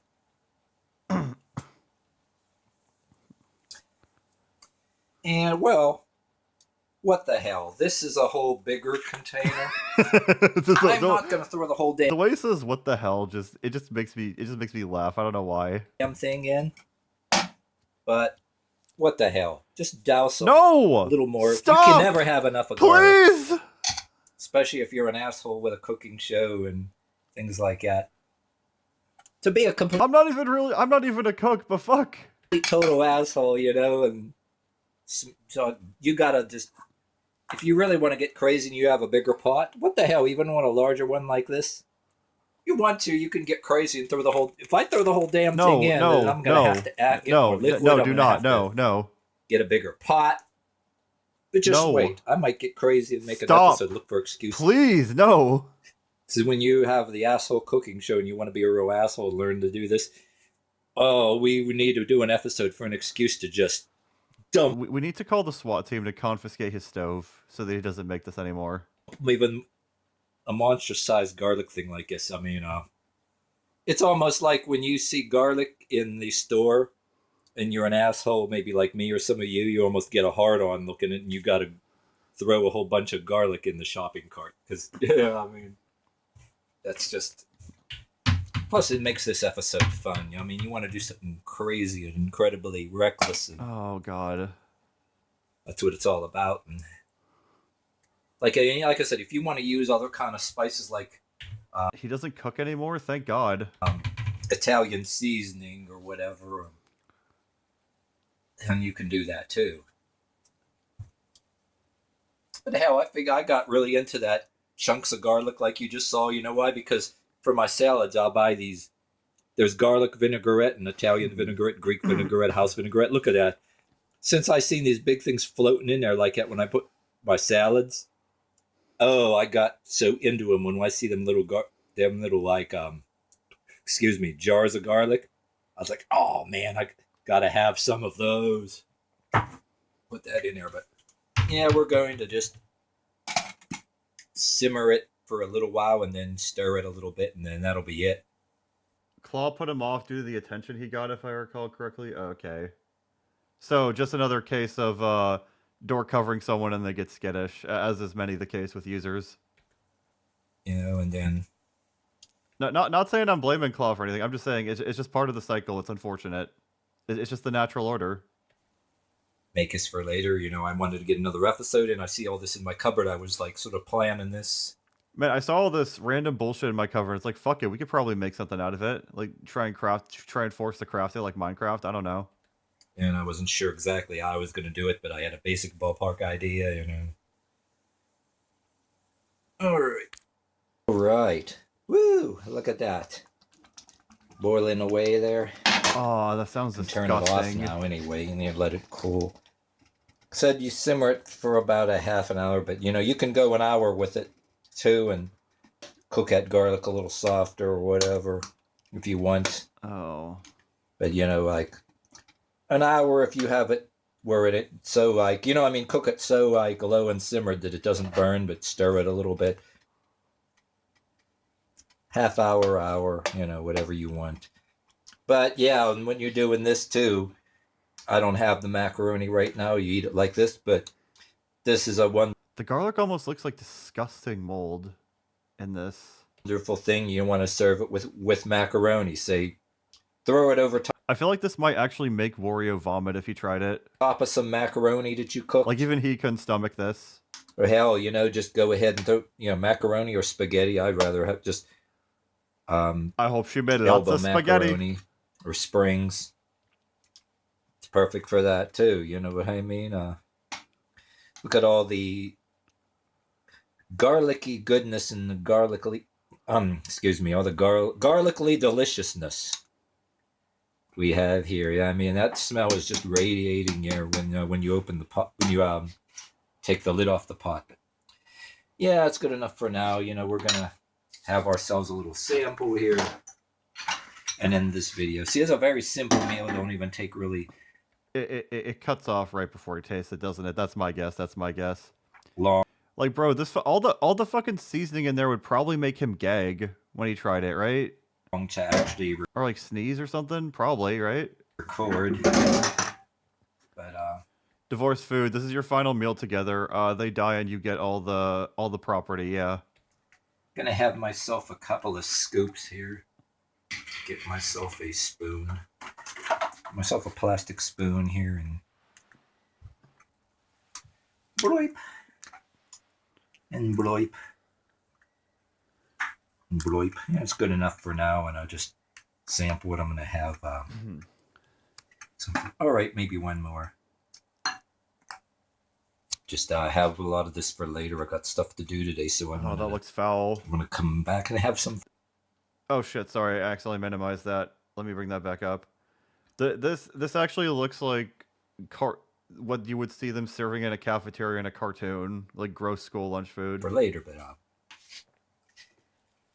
I'm gonna have me some of this. A little hot. Oh, tasty. That All right. That's how you do it. There you have it. My garlicky goodness, garlicky deliciousness. It looks like a nasty gash on a creature that's just filled with pus. That looks disgusting. Garlic and tomato soup. Try it, if you're a garlic person, you want to annoy the shit out of somebody with garlic out of spite or whatever in a workplace, it's for you. I feel like your health is gonna take more of a hit than anyone that smells your breath. Though both of you would probably die. Or anywhere like that. That's the whole beauty of it. So anyway, that's the end of this episode, and here's the end credit. It's just tomatoes, garlic, rosemary, onion. Like, what the fuck would that even taste like? Would only those things together even taste any good? It's the end theme song. Like I like all of those things, but I like them with other things. I like those tastes with other things, not all together in one. Thank you for watching the show. This has been the show. The Asshole Cooking Show. The show. Oh, wow. He doesn't eat it on camera. Wow. Or unless I missed it and I wasn't paying attention. But yeah, it doesn't look like he eats it on camera. Wow, what a surprise. Because he knew it was fucking poison he was cooking. Yeah, but that was the garlic tomato soup. That shit was foul. What do we got next? Trolls fan, the most unhinged Trolls fan. Alright, so we're returning to Trolls Band Together fan. Oh yeah. Trev did acknowledge my video in his recent watch and talk to Ryan. He didn't seem to like that I called him the most unhinged kids movie reviewer on YouTube. Which, bit of a hyperbole, but like the fact that you're acting unhinged is why people like you. That's the first video people saw of you, and you're acting like that, thinking that Ryan is dictating his parents around when it's probably the other way around. It's like you're not exactly leaving a great first impression. I'm not saying don't stop that behavior, by the way. That behavior is why people are endeared by you. That behavior is why people come to watch. That's fucking funny. Oh, I've seen this before. Okay. Oh, well. Guys, let me be real clear here. At some Oh, this is the Velociraptor from The Critic in the Jurassic Park joke. Okay. I haven't seen The Critic. I've seen that clip, though. point on the internet, we are going to come across children. Either those that try to make good Oh, we're going to come across children on the internet. Not a good start. Not a good start. content, or those that just seek attention. However, do you also hate Flint Lockwood's dad for some reason? most of these children on the internet are fans of Link Hold that on. try to make good content, or those that just seek attention. So, people who make good content, he shows himself. Yeah, it's really egotistical. Also, what the fuck is this cop Arrow Flint Lockwood's dad? What's he trying to say here? Flint Lockwood's dad's not a pedophile? I will not tolerate this slander. Step off my man. What the fuck's his name? I forget. I forgot Flint Lockwood's dad's first name. Oh well. However, most of these children on the internet are fans of LankyBots, aka my arch nemesis. What did LankyBots do to you? Why are you fighting him in a coliseum? As a matter of fact, if I see a kid watching LankyBots, it is the greatest excuse to get up off my ass and commit mass genocide. I assume this is a joke, but this seems a bit extreme. That's how much I hate LankyBots. And because of LankyBots, children... What did LankyBots do? I don't know their channel at all. What did they do to you? They're just annoying? Are gonna grow up and be just as petty as those people. And I mean, this already seems petty, and you're already, like, propping... You already come off as really pretentious with the PFP and the fact that you said you were a good YouTuber is the only example, but, you know. I can list off some examples of that. My old rival, Kaiju Teen Legends... Great Mario fan who I want to make a video. Do you really feel empowered or proud when you call these people your rivals? Come on. And there's just a bunch of other examples, including LankyBox. However... Who is LankyBox? I don't know who this is. There is one guy that I want to talk about. The biggest... I still don't understand why so many people made rants on Trolls Band Together fans Spider-Verse review. Like, it was bad, but... It was just dumb. Like, just laugh at how dumb it is. But everyone was acting like he fucking killed all their parents or something. Example of a man-child I have ever seen. Everyone, please hear me out on the name Trolls. His name is Koopa, but he's a Velociraptor, I just realized. That's false advertising. Band Together Fan 2001. And to be honest, I have never had the urge to kill myself when watching a YouTube channel in my life. That is how unbearable this guy is. There's no other video that's worse than his? Like, come on. There's got to be some.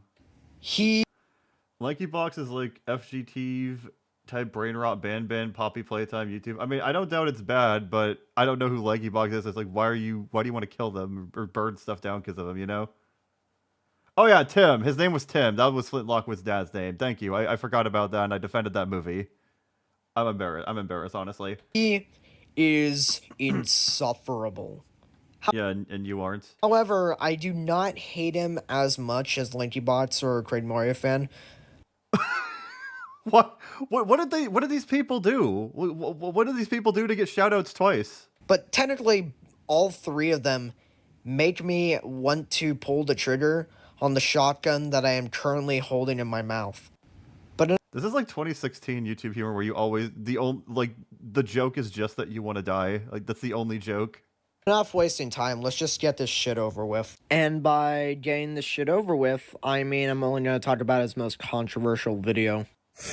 June 2nd, 2023 will be forever known as the day movies died. And July 12, 2013 will forever be known as the day all hell broke loose.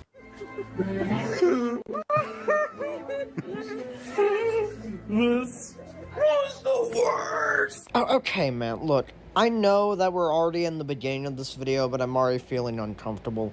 Seeing this grown-ass man act like a fucking baby is beyond disturbing. Fuck you, Sony! I always love when he cuts back to the Raptor. He's just like, oh, you're mentally ill. I'm much better than you. Hey. This is how I felt after watching what I'm about to warn you guys to never see.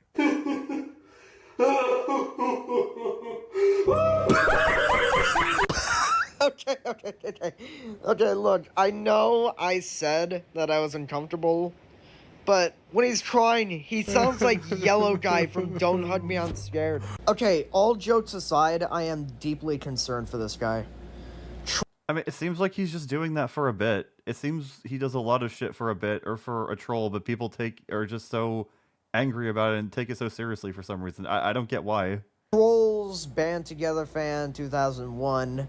Emphasis on the trolls, because I really hope this guy is actually just faking his content. Just one big bit. So the story is basically just about Miles and Gwen, who basically goes to this other dimension with other spider people and all that, and yada yada, and dumb twists and all that, and fuck it, there's just no plot. No fucking plot at all. Dementia. Oh, let's destroy this thing and send it to hell where it belongs. That's clearly the same thing that people say when they're reporting your channel to YouTube. Well, I mean, what? By the way, if you entered hell, it would just be a fucking family reunion. Why are you implying that his entire family is in hell? What the fuck did his family do? That was out of pocket. Holy fucking shitballs. Guys, I think Vivian Madrano wrote him. The animation is even Okay, we got some Vizzy Pop bashing. You know, you're based for that. You're based for that. worse than the animation in Food Fight and Norman the North. I don't get how the fuck people are praising the animation in this film. What was that weird editing choice with Miguel where he just faded in and then cut so abruptly? It's so ugly. It's hideous. It's horrible. It's so cheap and lazy. And these animators, they deserve to go to jail for making this total cancer of animation. Are you done yet? Also, you said the animators deserve to go to hell. I thought Claudia with the Chance of Meatballs was the cancer of animation. Animat told me. Hell? Shut the fuck up. Wait, hold on. Hold on. Making this total cancer of animation. Are you done yet? Also, you said the animators deserve to go to hell? Shut the fuck up. So wait, you were mad that he told the animators to go to hell, but you told him to go to hell and that his family was in hell. This feels very hypocritical of you. Why can you imply that his family did horrible things and are in hell, that are deserving of going to hell, but he can't say the animator should go to hell? I think they're both wrong, but why is your thing okay? To remind you of events or even have similar imagery from the first movie. Like they'll quote the first movie and also have a certain imagery that reminds you of the first movie. That's why they called a sequel, you dumb fuck. Wait, what? What was the criticism? Like they'll quote the first movie and also have a certain imagery that reminds you of the first movie. That's why they called a sequel, you dumb fuck. Well, I mean, he could be talking about how they think it's a cheap callback to, instead of doing something new, which you can make the criticism of, like, people make that criticism for Home Alone 2. There's a lot of rehashing. So I think that would maybe be his criticism. I mean, you can have sequels that don't do that as well. Cringing so hard, guys, to the point that I was compressing my whole body that I wasn't able to breathe of how cringy it was. What? Okay.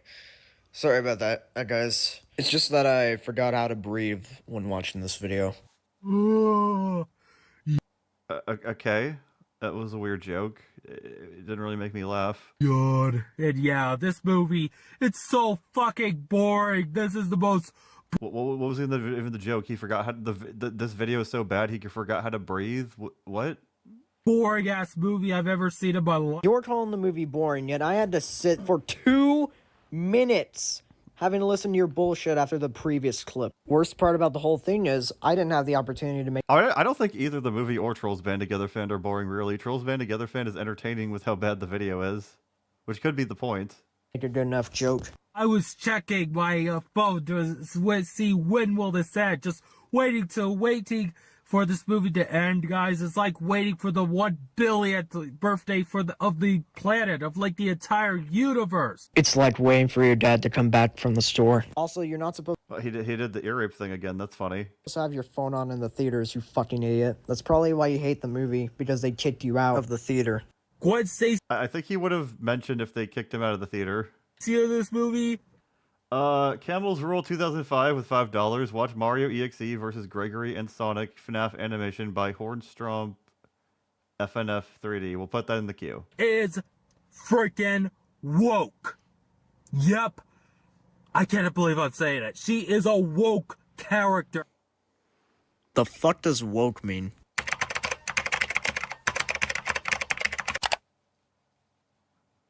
Oh. Why was there such a pause in between when he clicked the mouse and when it came up? That was really bad. It's basically an insult to LGBTQ, so he's calling Spider-Gwen a trans slur. So yeah, I can't believe he's saying that either. Gwen Stacy basically... Well, no, I don't think woke is a slur. It's just a word that signifies people making retarded arguments. I don't treat anti-woke people like legitimate threats. I just treat them as idiots. They don't feel empowered if you treat them as a joke. Like beating up drums and all that. In my screening, I was like, "Stop drumming! Hey, sir, could you please keep it down? There are people trying to watch the movie. You punk ass bitch! Oh my god, Just sir. please stop drumming so that this Sir, bane if you of keep my yelling, we're gonna have to existence escort be you out over the with." theater. Why does he got a Krusty Krab hat? Is this supposed to be SpongeBob?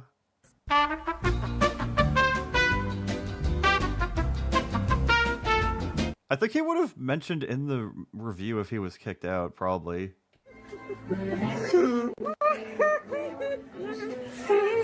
This was the worst. There's a cliffhanger, and I'm sorry to spoil this, and honestly, I don't care to spoil this, because trust me, this is my least favorite movie of all time, so I have every right to spoil this shit. Yeah. I mean, people are probably clicking on your review to hear spoilers.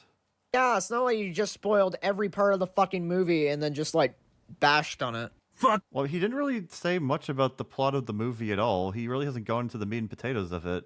You movie, fuck you, fuck you, fuck you, fuck you, fuck you, fuck you, fuck you! This is the worst fucking cinematic twist I have ever seen. Damn, Private Pile was really fucked in the head after Full Metal Jacket. I Alright, we got one good joke. We got one good joke out of him. Actually felt like I just died and gone to hell. Family reunion. I just have to. What? I don't get. What is with you implying that this guy's family did something bad? You don't even know them. This is weird. This is the second time you've done this. Enjoyed and all that. No. This is the 9/11 of movies. Oh, I'm sorry. What did you just say? I kinda tuned out there. What were you saying? This is the 9/11 of movies. What the fuck? Do you really think this comparison makes any Why is this the one thing that always sets them off where it just calls it the 9/11 of movies? Like, yeah, it's a joke in poor taste, but it's fucking stupid. It's clearly an exaggeration, and it's just not worth getting angry over. It's not a good joke at all that I defend. It's absolutely not true for this movie, but why is this just the one thing that sets all these fucking users off and just makes them so angry? goddamn sense? No, it doesn't. Especially considering what I've had to watch the entire time, in which the only thing I've learned is that you clearly don't know what it means to think, or how to think, because you're dense as fuck when it comes to reviewing a fucking match. Like he was trying to act all high and mighty this entire video, but this is like the one thing that broke him, the one thing that made him crack. They just all take issue with this dumb fucking joke for some reason. Without any actual thoughts! I can't take this shit anymore! I just want this video to end so badly!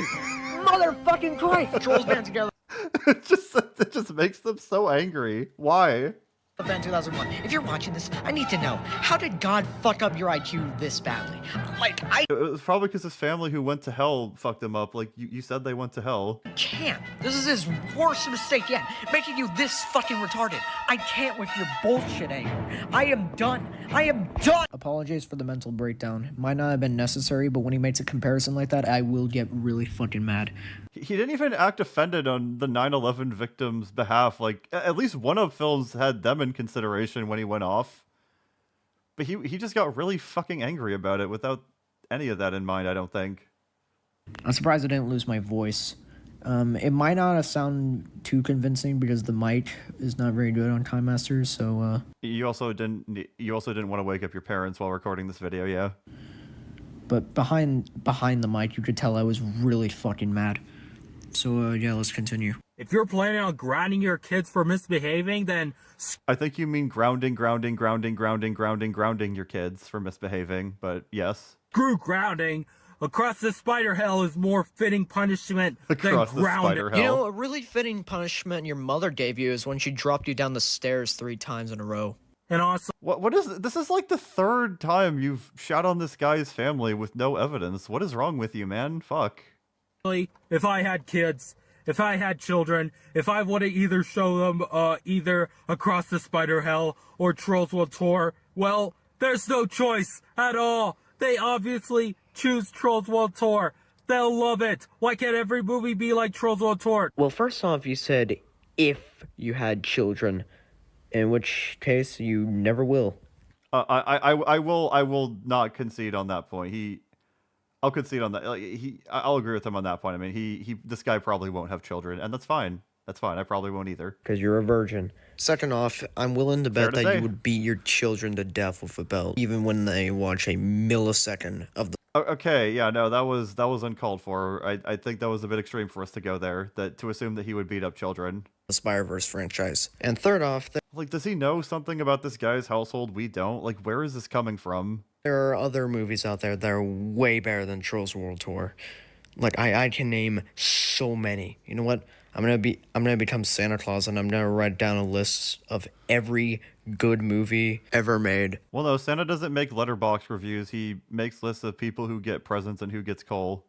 Across the Spider Hell, worst movie of all time. His avatar is it's a Velociraptor from a Jurassic Park parody in one scene of The Critic, the show The Critic from the 90s or something. I hate it. I fucking hate it with every fiber of my being. Oh my. Like this review is shit, but I can't even get mad because Trolls Band Together fan is just so funny with his mannerisms. Goodness, I'm going insane right now. Oh gosh. Private Pile still has PTSD from Full Metal Jacket. I just want You made that joke already. to punch this thing out of existence and into the fire's mouth doom. And the fucking edit too. Okay. See, this is the correct way to react to this. It's stupid. Just laugh at it. All right. I'm done. I can't take this seriously anymore. All right, so You shouldn't have been taking it that seriously in the first place. plot twist. You know why there's not another clip playing after Jason Gomez with a decent mic and no lisp. I mean, maybe. Well, I made the no lisp. that? I don't know. Jason Gomez seems more likable than this guy. Well, that's because the video is over. That was it. The video literally ends after that Lord of the Rings meme. I'm not kidding. Surprise, surprise, the video was really fucking terrible. Yeah, it was. It Every was funny. criticism he gives about it, which isn't even criticism at all, it's just him bashing on the movie without even trying to engage with it for a millisecond. So yeah, bad video. Usually, this is where I would end it off. However, I think this is the perfect opportunity to cover some of his other shit. Oh, okay. Bonus round? So, if you thought this video was just about me covering his Spider-Verse rant, then you are Yeah, you're right, Green Apple Gaming. It was the one good joke and then he ruined it by doing it twice. How ironic. so wrong. So, you see, Public Indecency Pile, I know everything about you. I know that you're a huge fan of the movie Cuties. Oh, right. There is that thing about Trolls Band Together fan. Yeah, I chalk that more down to him being retarded or him trying to get a rise out of people than him legitimately being a PDF file. You know, the movie specifically made for fucking Discord mods and pedophiles alike. Pyrocynical picture, okay? Like literally any of them. And you're sitting here saying, oh, there's so much worse in the world than the working girls. Which, yeah, there are. However, that is one of the worst things in the world. I would be inclined to agree, yes. I don't see your point. Because this is a really fucking disgusting movie that must be forgotten by everyone. Like, they'll forget your channel once it's hopefully terminated in the future. Yeah, which is why I'm giving your channel attention, and this video will remain up on my channel forever, so long as I keep it up. I'm a logical person. Sure. I also know that you snuggle up with your Poppy doll, and you probably do other horrendous shit to her. I also know that this screenshot came from your Into the Spider-Verse rant, which is something I would have talked about, but you deleted it, and so I just got the screenshot from ThadMaster7. Thank you, and actually go watch ThadMaster's videos, because they're 100% better than mine. I mean, I believe that. I 100% believe that. I'm also aware that you made a rant on Trolls haters, even though they have every right to hate the movie, because, like, to be honest, it's a bad franchise. And, like, they can have their own opinions, myself included. I don't really like them. So, fuck off with this video, would you? What if that's his opinion? I think you're opinion bashing. I don't know. please. In conclusion, Trolls Band Together Fan 2001, aka Public Indecency Pile, is an absolute man-child. Who was that a picture of? I don't know who that was. And completely unhinged. And I really have to give a shout out to Joy for having to come I don't know. I've seen people act more unhinged. He seemed pretty reserved in his mannerisms. face to face with this beast. However, she did take on a clown before, so I believe she can take on another one. Anyways, yeah. Okay. That's the end of this video. Now enjoy some 5 unrelated memes to this video before it comes to a close. Anyways, see ya. The most dangerous prisoner in the UK. Well, no shit. Yo, whose dog is this, bro? Psh, bro, I'm gonna kill it. Bro, what an idiot. Did he put other people's shit at the end of the video because he knew that he wasn't funny enough and just wanted to have one bit of comedy in here? Yeah. Why is he showing off other people's shit? I mean, all of this isn't helping him because all of these are better than what... These are all better jokes than what he made in the video. Who's that? Oh, Jesus! Have no fear, Spider-Man is here. What happened? I was bitten by a regular spider. Do you have any powers or anything? I have the power of minutes left to live. I shit web. Ooh, a box! I'm gonna hide behind it. Wait, wasn't that 5 memes? He's playing another one? I don't know if that's a good idea. I don't know what Brian's doing. Oh god. Okay. All right. Well, that was a good watch. That was a good watch. The video, I somehow like Trolls Band Together fan better than that guy. So what do we got next? What do we got next? All right, the Soup, Unhinged Trolls fan. Oh, we looked at Bill Jensen. All right, so next up is the Animat Illumination video. I'm gonna get some water quick, and then maybe take a little bathroom break, and then we'll watch that right when I get back. So just sit tight, folks.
You know, I just realized now that I got back, and I'm looking at the We'll Be Right Back screen a second time, I forgot to put Rappa from HSR there instead of Amazon. So, instead of just saying that it's a continuity error and that I fucked up my own 3K special, I'm going to instead say that, Amazon got back early and took Rappa's spot. So, yeah, I think that fixed that plot hole. The 3K subspecial's not ruined.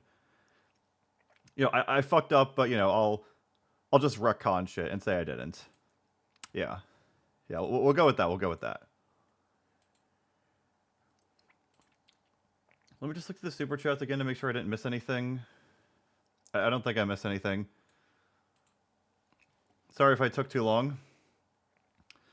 Oh, I'm being asked a question about gacha pulls.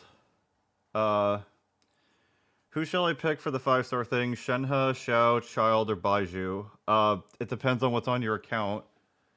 Though I would probably lean towards Baiju or Shenhe.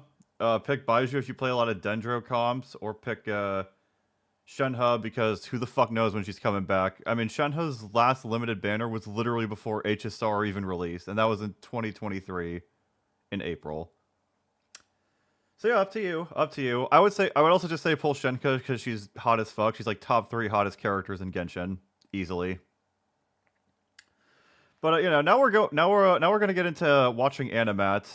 The Illumination video. I've seen this before. Wasn't very impressed by it. But let's find out what's in this video.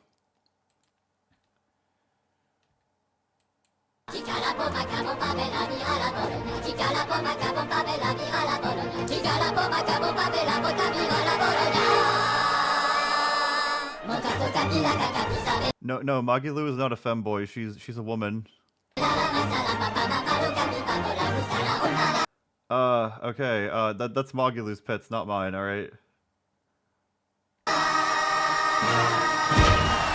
Oh fuck. Let's be honest, who else would be insane enough to do something like this? I mean, that wasn't that insane. Are you talking about wearing the goggles? You wearing the goggles, or them just singing a song on a stage? Neither of those are very insane actions.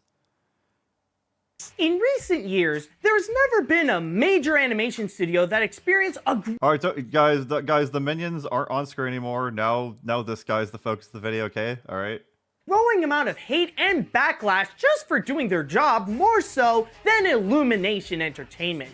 Yeah, but they don't do their job well, at least in terms of making good movies. While it is one of the newer ones compared to the other studios in the industry. So this is made 5 years ago. This is made in June of 2019. Okay, just so we get the reference for time.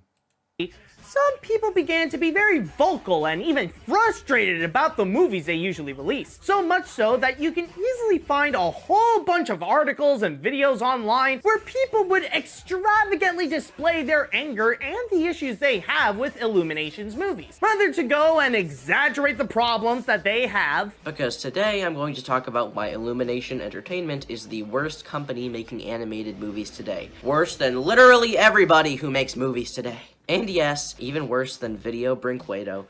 I think it's a bit of exaggeration for Turkey Tom to say that Video Brinquedo is not as bad as Illumination, but I'm assuming that Turkey Tom is talking about the impact that Illumination has on the industry, because Video Brinquedo has little impact on the industry. So in a sense, you could say that Illumination is worse than them in that regard. But objectively, the Video Brinquedo films are worse than the Illumination ones, most likely. Yeah, that was Turkey Tom. He used to have that as his avatar before he started doing on-camera shit. That they hate their movies. Illumination are one of the worst companies in big-budget animation. I'm really fed up of people defending... Well, yeah, because IHG defined it better. He said big-budget animation, so obviously, like, you're only talking about the big dogs and not, like, Video Brinquedo like Tom was. ...them by saying that they just make harmless movies that are not worth getting annoyed over. But the fact of the matter is, out of their entire catalogue of films, not a single one of them reaches anything above serviceable or mediocre. Or even state that... I mean, that wasn't that outrageous of a sentence. It seemed pretty mild of a statement. that there's something that's ruining the whole studio. That even though they have enough potential, talent, and resources, they seem okay with making films that play it safe. Why do they continue to appeal to the lowest common denominator? And is it a waste of their artistic talent? So, even though, as much as we like to dog on a lot of these adults on YouTube that flip their shit over fucking things meant for kids, I genuinely do think that you can criticize kids' media and say, like, this is slop or this could have been done better. Just like you could say, oh, this is made for kids, but it's actually pretty great. It's just the thing with a lot of those people is that they scream about it and try to punish the characters with Mario RPG characters or whatever the fuck. But all these guys are making calm, carefully constructed statements about this company that makes kids films, and I think their statements are fair for the most part from what he's presented, but Animat doesn't think so. Maybe you're watching this and expecting that I'll just be saying screw the haters and that everything that the studio does is great. That's the point of all this, right? I'm not here to strawman these people. No. Just like how others are just expressing their opinion regarding the cons of Illumination. Well, you're not an opinion basher, so that's very good. I'm proud that you're not opinion bashing, Matthew. And I'm gonna talk about what I think are the pros of the studio. Maybe I'll argue about some of the points that go against them, but my goal is not to say that they don't have these problems, but rather to bring up the strengths of the studio for the purpose of spicing up the discussion of Illumination. There are plenty of cons out there that people can use. Why not throw in... Is anyone else getting distracted by his hands and how much he's just waving them around? Is he waving them around too much or not? Most people don't do this format. Some pros to make things... I watched the Illumination Grinch for the date and neither one of us really liked it. Yeah, I think like the Jim Carrey one would probably resonate with people more even. Interesting. Now, before I get things started, I want to put up a big disclaimer. What you are about to see and hear is based on my opinion on the subject. If you have any... Well, Matt, since you didn't opinion bash, we won't opinion bash either, unless your opinion is really, really shit. Then we will opinion bash. And you can opinion bash us. Any different thoughts on the studio or the movie? Yeah, I don't know. Like, again, I said in the video, I don't know what the fuck his outfit is. Like, what the fuck is his outfit supposed to be? Because you have... Doug Walker kind of looks like a critic with the hat and the coat and the tie. AVGN is clearly a nerd. Animat just looks like he's a tourist that's running amok in Hawaii. He's got some fucking design on his shirt. I don't know what it is. He's got jeans. Like, everything clashes with each other. I don't know what the fuck he's going for here. What is this supposed to be? And the hat just sticks out the most. The hat is ugly. Holy shit. Someone said, and honestly, Illumination strengths are as strong as trying to use Gorilla Glue to put together a house. I mean, yeah, they make affordable, they make very affordable, decent enough looking animation, and that's why they're good at what that's why they're good at making money, because they don't put a lot of money into their films, but it comes out fine, and people see the films. Movies I'll be talking about, that's perfectly fine. We don't have to enjoy and hate the same things. Wait, if he just had the shirt and other pieces of clothes, it would be fine, but the blue shirt and the hat just stick out. So don't take what I say here so personally. I know, yes, I feel absolutely ridiculous saying that, but in the age of the internet, it's best to have it out there because some people act like hearing a different opinion on anything can be like a serious crime. And if someone said anything that was even slightly conservative, Matt, you would probably fucking hate them. I've heard your political views before. Even the most mildly middle of the road conservative thing. I've been doing this long enough to know that this especially applies to opinion. Animat sounds like Linkara and Big Jack Films. I mean, maybe. Who is worse, Animat or Saberspark? I mean, I don't really hate either of them. Animat outside of his awful videos is just kind of boring, honestly. On kids movies. So wait, EDP was in the bottom right. So don't take what I say here. Oh, EDP, Electric Dragon Productions. That's the name of his channel, yes. It's not Eat That Pussy. On anything. It's not Eat That Pussy 505. be like a serious crime. And I've been doing this long enough to know that this especially applies to opinions on kids' movies. Opinions? You could hear the spit leaving his lips there. So, with that out of the way, what are the Is the Duck movie the man any good? I don't know. I never hear anyone talk about it. good things So probably not. about Illumination Entertainment? Well, let's find out. Let's find out. I'll start this off with what could arguably be their biggest strength, something that they've usually been consistently strong with their features, and I'm talking about their Yes, that acronym is very unfortunate. I don't know why it goes by Electric Dragon 505. Everyone just calls him Animat. characters. A common criticism with Illumination is that they don't know how to make a good story. Often they come out as weak You mean the story? and unoriginal, and sometimes can resemble too much like other animated films that did it better. However, in order to make things up and have audiences engage with the adventure, the stories become a lot more character-driven. The filmmakers know how they want to craft their characters and present them to the public, so they shift the focus to have it be more about them, so that people can take the time to know them. As for This seems very basic for stories, Matthew. I don't think you're making any revelations here. the characters themselves, there can be a variety of reasons of how they are so beloved. They can be well written with a strong development. Their personalities have a lot of charm. The performances from the actors can be top notch. The comedy they deliver can be very effective. Or it could be a combination of many of these things. But the point is, Illumination, more so than I love how he said combination of many things, and he shows the Onceler who basically started the Tumblr sexy man trend. most other animation studios, knows the formula of crafting an enjoyable character that audiences can connect with. And the best advantage of that What are your guys' favorite Illumination characters? Because I can't think of what my favorite Illumination characters are. is that they can Sing 2 is a copy and paste of the first movie, but it's a bit better. Not a lot, but it's meh. Yeah, I don't know. I don't hear anyone talk about Illumination films, which I think says a lot. Or any of the characters in them. be capable of forming a prominently large cast and know the balance Yeah, I had to mention this in my video because I was going to get comments about it. Yes, he does look like the White Bowser, and it's very unfortunate.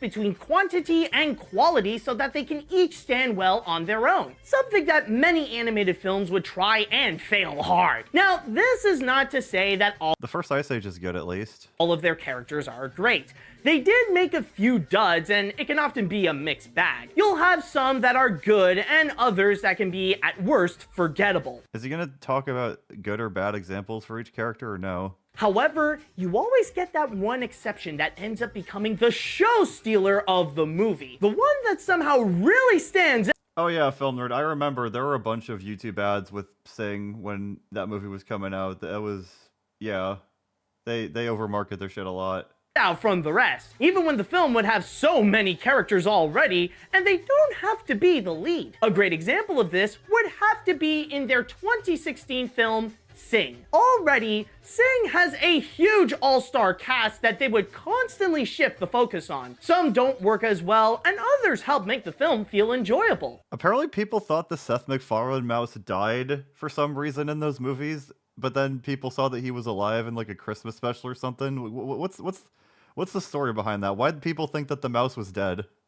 I've never seen any of the Sing movies. But for me, the one character I'll always remember and make the movie worth it was Johnny. In the case of Johnny, he's in a Oh yeah, I love The Room too. Johnny's my favorite character in that. How he says, "Oh hi" to everyone. Very endearing man. Nothing wrong with him at all. Lisa's a bitch. very tough spot where he has to make the decision for his future, either to follow his dad's footsteps in organized crime or to follow his passion as a singer. Regardless of what he chooses, he would have to make a major sacrifice that would crush part of his soul and would be a big obstacle from knowing what he truly wants for himself. I want to be a singer. Singer? Look, Dad, no, it's okay. It's okay. I can get the bail money. There's a prize. It's $100,000. As a result, I guess he just wants to be in jail then? Like he thinks his son's a fucking queer or something because he sings? But he could break you out with the money, so who gives a shit, you know? it becomes the most heartfelt moment of the film to see both the relationship of him and his dad and his process of working on his big musical number that even made me shed a tear when watching the movie. But again, That's just one example. Other Illumination films also have the ability of making audiences I wish he showed more than just that clip to get his point across, because it feels like we didn't get much information from that. Also, I think he's talking about like how there's like a standout character of every film. I remember from the IHE video.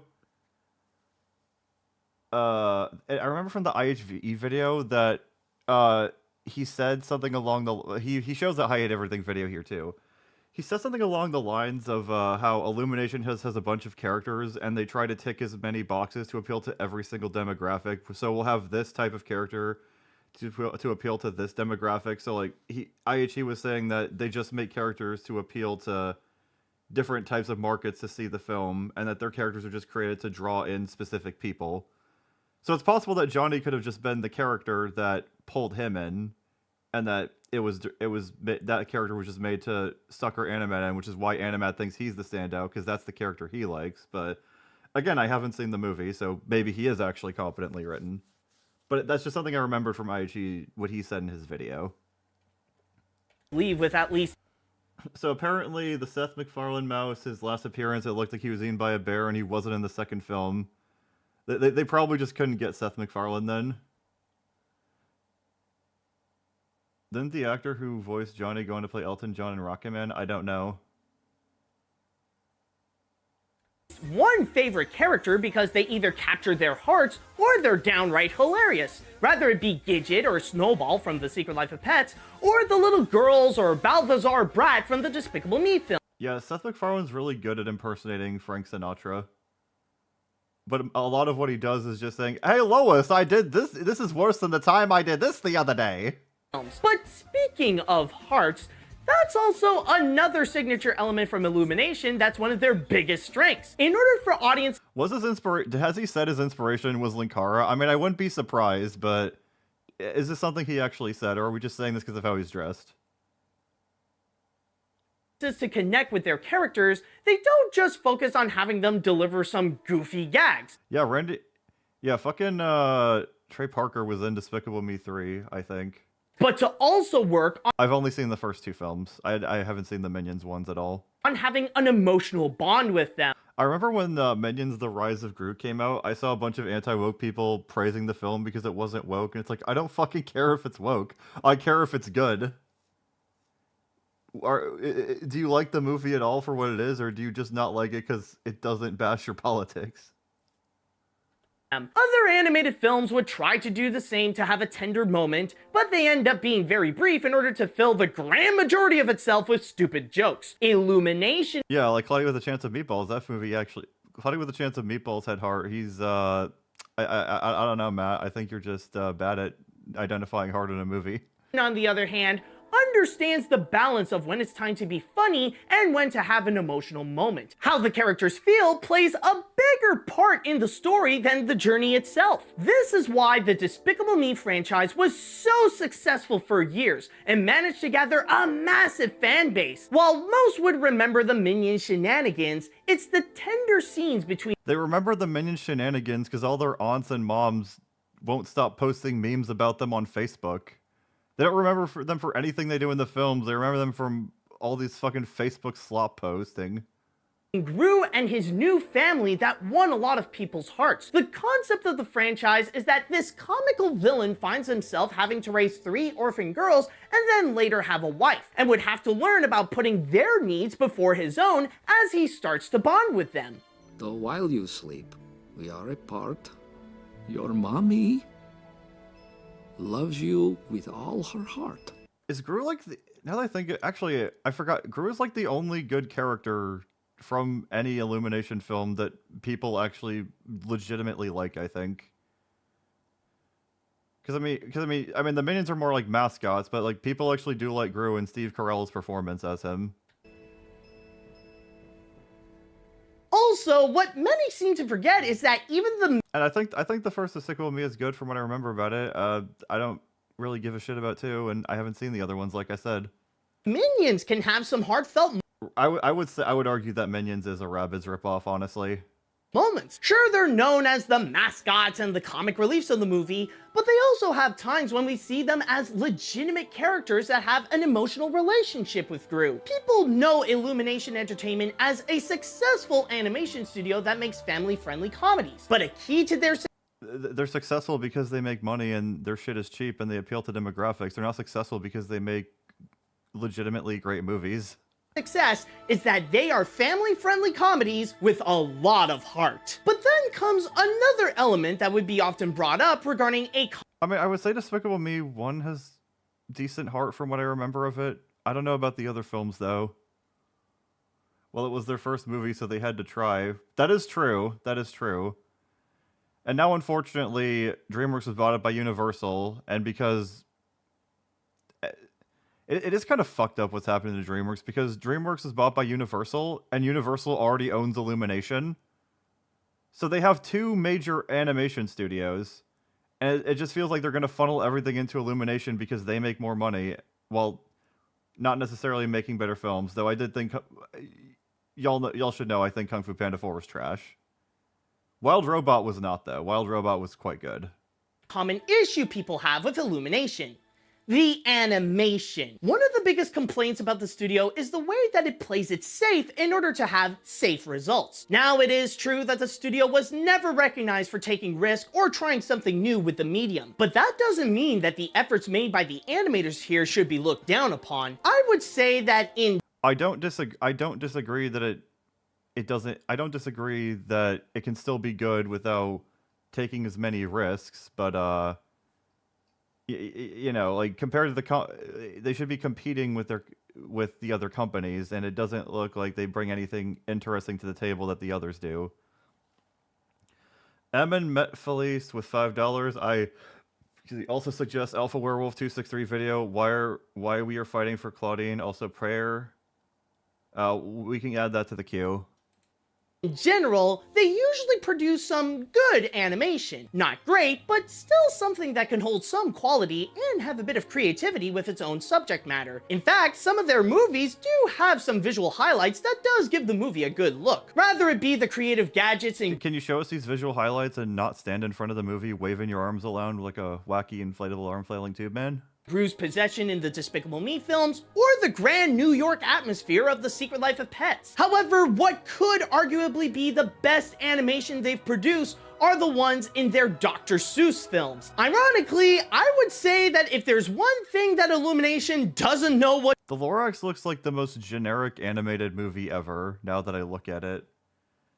And of course, there was also that controversy where they had the Biggering song that was going to be in the movie to be more harsh towards corporations, but you know, obviously Universal didn't like that it was talking about them, so instead they made How Bad Can I Be?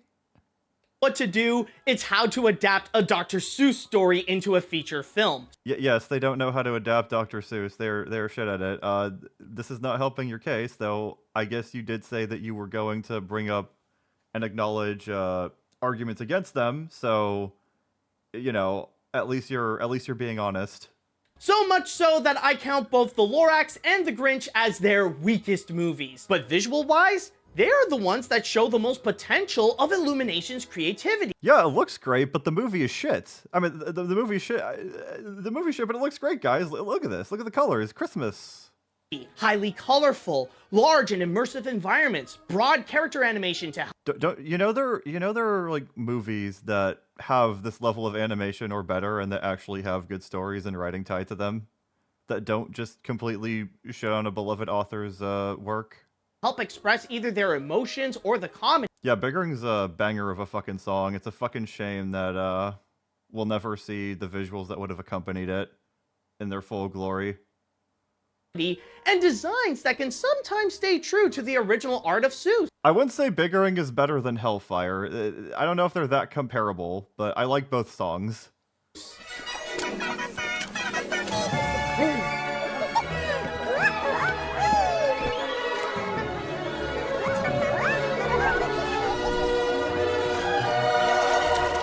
doesn't even really reek of This doesn't even really have Dr. Seuss's style. Like, this could just be fucking any animate. This could just be fucking anything, you know? In a way, this could also be the reason that can frustrate its detractors. We can see how the company has some very talented artists and animators, and they are capable of making some stunning animation. The only Primrose, Bard, Lycan, Nod, Dr. Seuss sucks. We will not tolerate this slander here. I just wanted to make that very clear. He does not suck. The problem is that they have yet to unleash their full potential. But that's a very important word to emphasize here. They have yet to unleash it. No one knows what will happen in the This is the part of the video that if Claw ever saw this, I think he would fucking hate it. future, and you never know what's going to be the next animated feature that the public will consider to be the next best thing. Neither do we know who it's going to be from. So it could be possible that one day Illumination could come in with something that's completely different than their other movies and would be highly beloved by both critics and audiences. I know. I love how this is just unironically an argument he makes in favor of Illumination. Oh, well, they don't make anything phenomenal now, but they could in the future. Just let them cook, guys. But all these videos are saying what they're making. All the videos that you showcase are talking about what they're making now. Now they are making mediocre slop. Now they are not doing anything impressive with the medium. We're not talking about the potential future, Matt. We're talking about the now. And 5 years from this video's creation, I would say that they still haven't done anything phenomenal from what I've seen personally. So, this argument means fucking nothing. Because it's talking about a hypothetical. I know that it might sound like a fantasy, especially when they keep surrounding themselves with pets and minions. You know, Jeffrey, you know, this guy killed a bunch of people, but, you know, it's possible that in the future he could create a machine that could bring them all back to life. So, you know, let him cook. Don't throw him away in jail. He could make that machine, all right? But there is he could feel really bad about what he did. one animation studio that proved to the world that this could happen to anybody, even right after they were at the. Yeah, I've only seen the first Sonic movie. I haven't seen 2 and 3, but even from what I've heard and seen, I think the Sonic movies are at least 2 and 3 are probably better than the Mario movie. Their lowest point. Though I'm not surprised, since Nintendo probably wanted to play it safe, and they're working with fucking Illumination of all companies. Allow me to bring up Sony Pictures Animation as an example. For the most part of its lifetime, Sony Animation was considered by many moviegoers as lower tier amongst the major animation studios, producing movies that can only get up to mediocre at best, like Open Season, Hotel Transylvania, and The Smurfs. However, at the same time, when their movies end up being bad, they can go down to levels where they are so terrible that they are nearly unwatchable, like the Cloudy with a Chance of Meatballs films, and especially Cope, the first one is great, Cope. The Emoji Movie. When it comes to the latter, that film really killed off whatever reputation the studio You can tell Animat really loves ripping into Sony as much as he can, at least in his older videos. had left. It may not have flopped at the box office, but it was unanimously hated. Yeah, like we could have had more fucking Donkey Kong music in the movie. It pisses me off that we didn't. By everyone, and even considered one of the worst animated features ever created. As a result, Sony Animation was left at the bottom of the barrel, and with its title as the makers of the Emoji Movie, they end up being the ones considered responsible for giving animation a bad name and how their movies and You know, now that I think about it, what if you argued against Animat back during the Emoji movies, like, hey, Matt, stop shitting on Sony. Like, they could let him cook. They could make something great. You don't know if they're gonna make the next best thing. Sony, come on, Matt, come on. Enforce the kid genre. And he probably would have written you off back then. A stereotype. But then, fast forwarding around a year and a half later, when Sony released this. Oh look, it's the 9/11 of animated movies. What the fuck, Matt? This is a travesty. Get this off my screen, Matt. Trolls Band Together fan told me so. Like, what's up, danger? Like, what's up, danger? Spider-Man Into the Spider-Verse was released on December 2018, and it completely changed Sony Animation for the better. With this film, it seemed like the days of their cheap and poorly made cartoon aesthetics are officially over, in favor of creating something new, something no one has ever seen. Yeah, and 5 years later, all Illumination movies still look the fucking same, Matt. before, something that takes itself seriously and presents how animation can be an advanced form of art. Not only did it end up being considered as Sony Animation's best film they've ever made, but it also became their most successful film domestically and managed to beat Disney in the awards game in that year, winning 7 Annies, a Golden Globe, and an Oscar for Best Animated Feature. And the best part for Sony, their reputation got a massive boost, where after Spider-Verse, they would be viewed as the ideal animation studio. I feel like a lot of Spider-Verse's success was just attributed to Lord and Miller. Like, even Saber Spark just attributed Cloudy and Spider-Verse's success to Lord and Miller more so than Sony's decision-making themselves. Place where artists and film... Not trying to downplay the animators at all, but from what I've heard, I'd say that the animators on the Spider-Verse films were very poorly mistreated. Filmmakers can have all the creative freedom they want and experiment with new ways of storytelling with the art of animation in the hopes that they can replicate the results of Spider-Verse. Now, the point that I'm trying to make here is that if a company like Sony Animation can go from the Emoji Movie to Spider-Verse in a little over a year, then you never know when Illumination will have their time to shine in the animation scene. Yeah, but we're talking about now. They haven't yet. Sony has. We don't know if Illumination will. They probably won't, and they ended up not. Your point?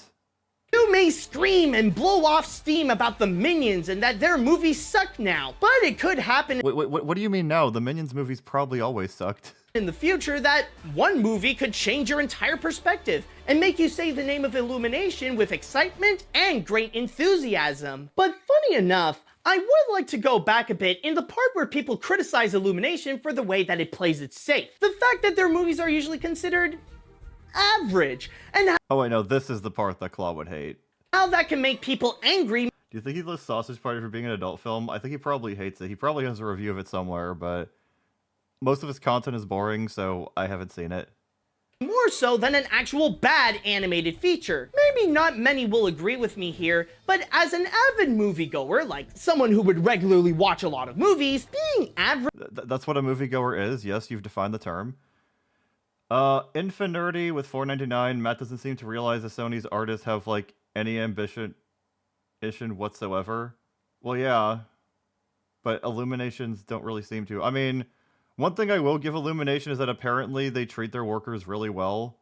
There's not really any complaints from any of the employees with how they're treated. Like, they're not crunched or anything, which I guess is something good to come out of them. Because Lord knows that animators are basically just fucking bottom of the barrel, like lowest class in like any entertainment. Average is not as bad as many people frame it to be. He didn't brand Sausage Party garbage. Okay, interesting. I would much rather watch a movie that's okay at best than an actual terrible film. I'd rather watch a terrible movie personally, because a terrible movie is funny to pick apart like a terrible video.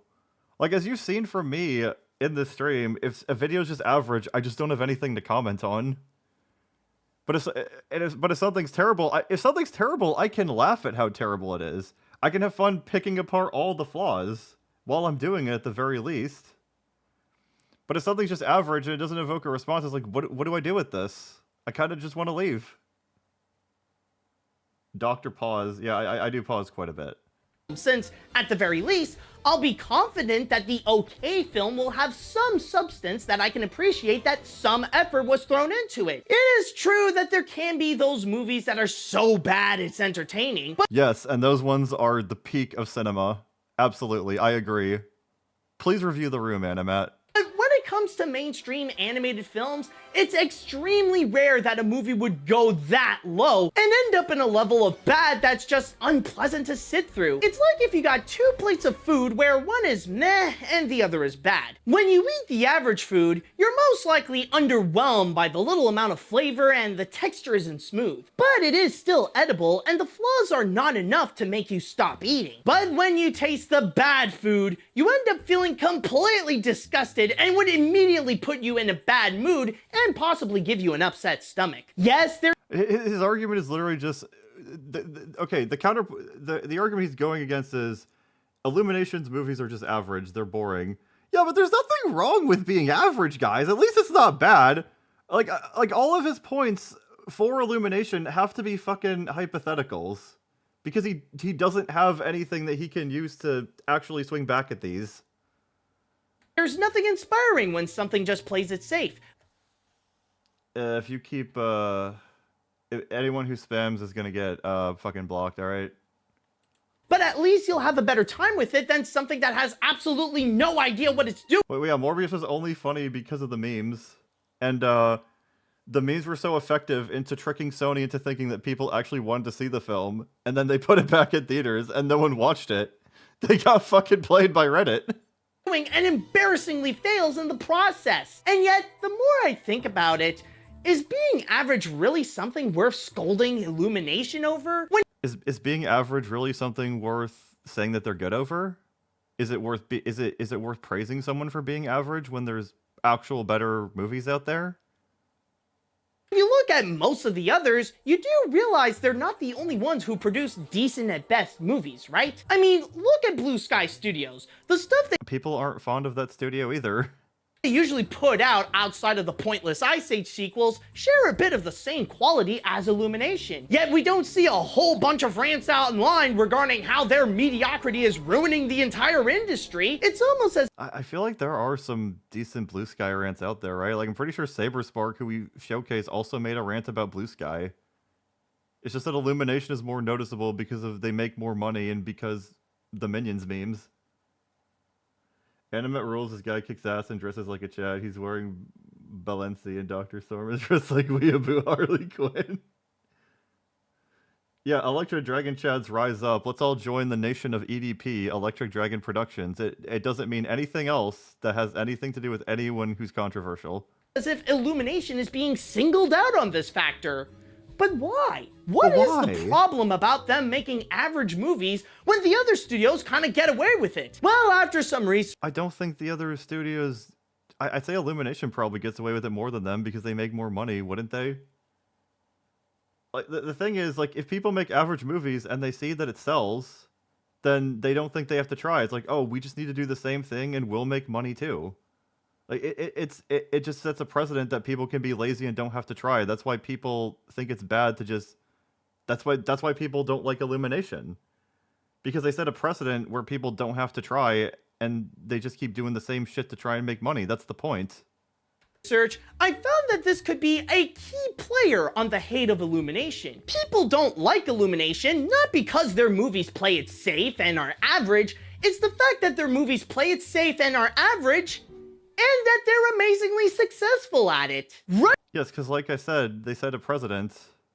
from the very beginning, Illumination became an animation powerhouse. So much so that they immediately took the place of DreamWorks to become Disney's biggest rival in the industry. As of 2019, with the exception of Hop, every single movie they've made managed to collect more than $200 million domestic. I love how Hop is at the bottom because it's like some weird live action hybrid that no one remembers. Not to mention that some of their films have even made some record-breaking numbers. The Grinch, for example, already dethroned Home Alone to become the most successful. This is like the one part of the entire video where he brings out cold hard numbers and facts, is to say that they make money, because he has nothing. Because all his other points are saying, oh well, they could make something good. They just haven't yet. Let them cook, guys. But people like to say this when a movie is getting flack or a game is getting flack, but it makes money, but it made a lot of money, guys. It's profitable. Yeah, but money isn't always indicative of quality. Because literally all you have to do is point to the Transformers movies and you're done. The argument is dead. Because everyone agrees the Michael Bay Transformers movies are garbage, but they went on for so long because a lot of people saw them. They made a lot of money. Because people are fucking stupid and just want to see stupid slop like that. The same could be true for Illumination. Christmas movie of all time with a worldwide total of $511 million. The snow physics do look good in The Grinch, though. I will give them that. I just wish it was in a better movie.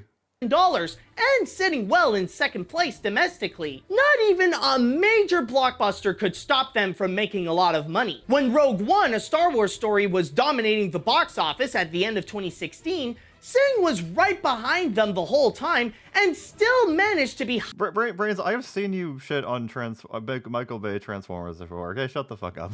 highly profitable, resulting it in becoming the most successful movie that never got to #1 at the box office. And then you have Despicable Me, who managed to steal as many records as possible as if they were the moon. The 2015 spin-off film Minions alone made history by he keeps going on and on about the fucking sales to say, my studio's better, fuck you. Being the first ever non-Disney animated film to cross $1 billion worldwide. And it was once the second highest grossing animated feature ever before Incredibles 2 came in. But on top of that, the movies together also broke some records by being the first animated franchise to have 2 films. Again, like this is the one time he's actually bringing in facts and evidence. He didn't bring in anything. He barely brought in any examples for the characters or anything that could support his claims. All his other points have been hypotheticals. But now when he's talking about the money, which has nothing to do with the quality of the movie, of course now he goes on and on about the details here. Crossed $1 billion with both Minions and Despicable Me 3, and it even kicked out Ice Age in order to officially become the highest grossing animated franchise. Well, I mean, Lucky, it's good that someone's got to do it, Lucky, and it was you, and we're glad that you were the one to re-upload them. Franchise in history. And keep in mind, as I'm recording this, they've managed to beat out the record with just 4 movies. Minions 2 has yet to come out to help really solidify that record for the franchise. So, with the movies making extraordinary numbers at the box office... So if the movies make so much money, Matt, then, why is everyone saying they're shit? Why couldn't you even say they were good earlier, Matt?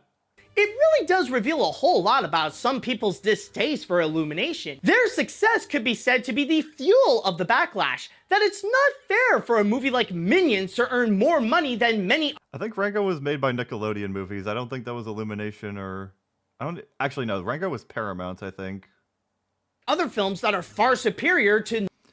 Hime Monologues with $2. Watch the Hayden the Red Engine video, please.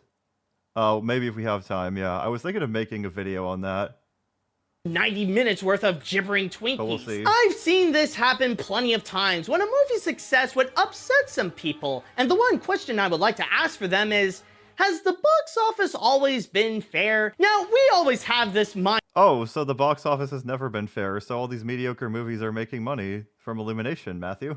Mindset that we like to see justice be served, that things end up getting what they deserve. In the case of movies, it does happen when an acclaimed picture would make a lot of money and the bad ones would end up as a flop. But at the same time, it is equally as common to see an amazing movie not get the amount of attention it deserved and a terrible movie with no effort put into it become massively successful. Also, when it comes to the box office, all right. You're getting there, Matthew. You're finally starting to put the pieces together. It does raise the question on who should be responsible to when a movie becomes a hit. Is it the movie itself, the marketing, or the audience that bought a ticket to see the film? If you spent money on seeing a movie and became upset that it was a big hit, then part of the blame would go to you because the studio succeeded in convincing you to see their movie in theaters. Another factor in the hate on Illumination's success was... It's not Illumination's fault, guys. It's your fault. It's your fault they're seeing their shitty movies, but they're good. It's tough to find the right words to describe it,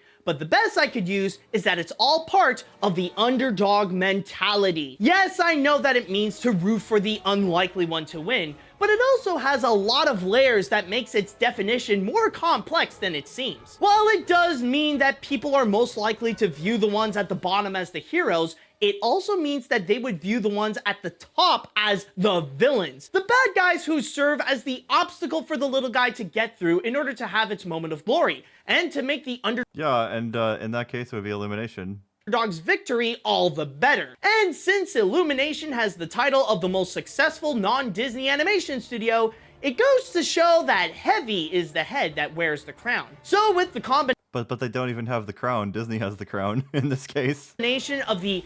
I don't even fucking like them either, at least these days. Fairness that I talked about earlier, it's also the title itself that people hate, regardless of who gets it. If Sony Animation, Paramount, or Blue Sky would be in Illumination's position with the kind of films they usually put out, then they would be experiencing the same kind of backlash as well. Yes, because they don't... If the movies were bad, then yes, they would be getting backlash. But if the movies were good, people would be fine with it.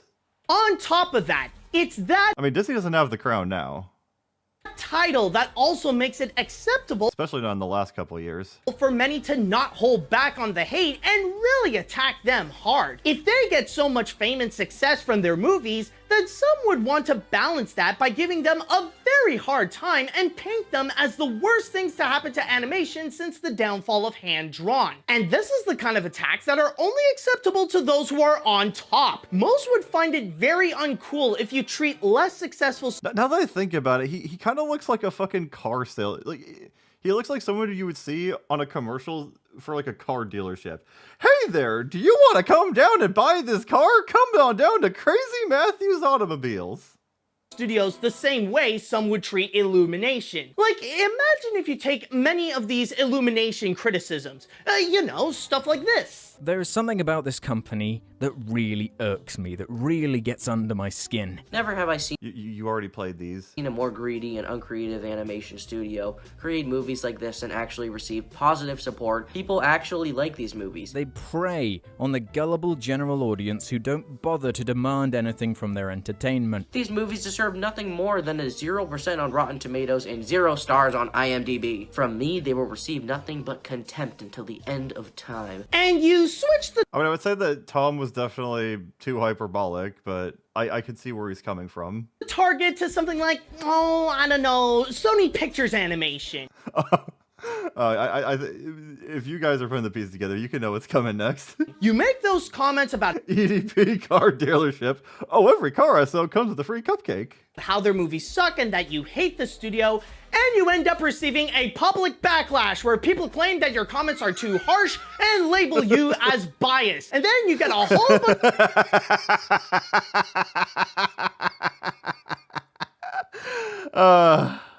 Oh god. of people telling you that you're a bad person because your opinions have gone too far. Meanwhile, others would do the same thing towards Illumination and they get a pass and even high praise for their comments. So because one is more successful than the other, it's okay to go after Illumination, but not something like Sony. Believe me, I learned this by experience.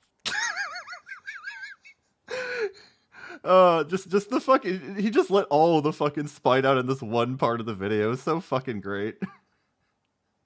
See, the difference, Matt, was that you shot on actual good movies, and you tried to tell, you shot on an actual good movie, being Cloudy with a Chance of Meatballs. You did it in a very autistic way, and then you also tried to say that Gendy Tartakovsky doesn't know how to animate, or whatever the fuck you said in the Hotel Transylvania video. They did it, meanwhile, they said fairly mild, fairly hyperbolic statements about how they didn't like Illumination. I think it's the methods that are the problem, not the targets, Matthew. But with their success, it's not just the money element that makes people upset. There is also their marketing strategy. And boy, do they stand out from the rest with this one. More than any other studio, Illumination has one of the most Infinity with 499, guys, stop being so hard on him. I read in a Forbes article the other day that Illumination is going bankrupt because people are mean on YouTube. Well, yeah, that's why they removed the dislike button. aggressive marketing plans for their movie. Okay, so you do claim Matthew is a Canadian then, okay. Which is part of the reason why the budgets are usually kept low in order to have more for the marketing. When there's a Yeah, and because the animation is cheaper. new movie coming out, they will make sure you will not forget it with so much commercial tie-ins that they do it to a fault. Only Mazda could reimagine driving with Skyactiv technology. We build Mazdas. What do you drive? See Dr. Seuss's The Lorax in theaters now. There is no other way to describe that commercial other than ironic. And I love how all the specific points that he really brings up just don't even support his arguments at all. They're either nothing burgers or they're just detrimental to his entire cause. even after, when the films become a hit, they go full blast and they will make sure that their brands will be seen every time you turn a corner. Say what you will about the Minions and their designs. Love them or hate them. But this marketing strategy is a big part of what made them one of the biggest pop culture icons of the 2010 decade. Admittedly, even I can understand that some don't like Illumination because of the overexposure. The fact that stuff like the Minions are literally everywhere, both online and outside. And sometimes you're just sick of seeing the same things over and over again. It's a little See, people wouldn't care if they were actually funny and part of a good film series. like the backlash of Frozen. It became a phenomenon when the film was released, and it resulted in Disney in really exploiting the film's fame to the point where some people started to get a bit fed up seeing Elsa and Olaf's face everywhere, or hearing Do You Want to Build a Snowman or Let It Go every day. It resulted in a backlash so intense that some people started to hate the movie and tried to label it as a bad film. And that's where I feel like I think most people said it was overrated. the anger would go a bit too far. Hating the overexposure is one thing, but attacking the movie for it is a bit unnecessary. And the same goes for Illumination's films. Right, but you attacking the animators for Cloudy, saying that it looks like a brain-damaged chimpanzee made this, you know, that's fine. Yes, they're everywhere, but should the movies themselves be punished for Do people not? Is Montreal like the really shit city in Canada that everyone hates? Is that it? I don't know much about Montreal or Nova Scotia. that instead of looking at it for its own quality, you know, I don't know what the warfare between all the Canadian cities is. just a bit of a food for thought. Overall, while many have expressed about their problems about Illumination, it shouldn't overshadow that they have some strengths as well. And while their movies won't be And most of your strengths were not very well supported, or they were literally just hypotheticals. considered the best of the year, there are some good qualities about them. They know how to craft memorable characters. They know Okay, name one besides Gru. Name one. how to put in heartwarming moments to win audiences over emotionally. And while they mostly do play it safe, that doesn't make it a bad thing. And sometimes there are some great creative things that do come out of it. Of course, a lot of the hate would stem from the fact of how they are so unfairly successful and that their marketing makes it feel like they're everywhere. But at the same time, So does he acknowledge that they make more money than they should? Then, like, does he think that? I'm kind of confused. their success shouldn't necessarily be viewed as a bad thing. In an age where box office flops are becoming more common and what feels like only superhero movies can get the spotlight, Illumination, Yeah, but superheroes weren't dog shit back then. along with Disney and Pixar, is a key player in showing the world that animation can Nova Scotia's are Alabama, Quebec is French New Jersey. Okay, so, I mean, Jersey has the shit reputation here, I think. still be a highly profitable and popular business. Alabama is just the ha-ha incest funny state. Everyone says all the incest happens there. Beloved by both kids and adults everywhere. And while some are worried that their success could end up influencing others to take fewer risks, if you look around, that doesn't seem to be the case. Think about some of the biggest and most innovative animated films in recent years. While it may be true that the studio might have encouraged others to make movies at a smaller budget, does it look like they're interested in just playing it safe like Illumination? For the most part, I don't think so. And who knows? Maybe Oh, hey, it's the movie where you reviewed it and then you just made a very out of nowhere jab against Donald Trump with. Illumination right now is making something that will be completely different and new for the future, that it could be the next to be praised as the best animated film we've recently gotten. The future is a big mystery, so it could possibly happen. Illumination may Yeah, but this is 5 years in the future and we know it didn't. not be the greatest animation studio in the industry, You are correct, they are not. and their movies aren't going to be considered among the best anytime soon, That is correct, and they're still not. but sometimes I just want to have some goofy fun. And if I and many others can get I just want to have fun with Cloudy with a Chance of Meatballs, Matt. Stop shitting on it. some joy out of the craziness of the Minions, they must be doing something good. Yeah, they're doing something good by fucking plaguing Facebook and leading to all these shitty memes being sent by my aunts. Absolutely. Well, that video was shit. At least it wasn't boring. At least we got some good discussion out of it. Alright, what do we got next in the queue? Ness the movie, we already saw him. We saw the All Engines Go thing. YTP Broly by Spigotten.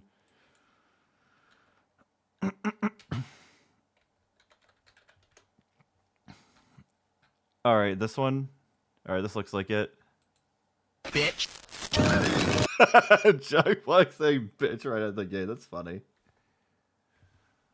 Now, let me just go back to live chat before we watch it. Bitch.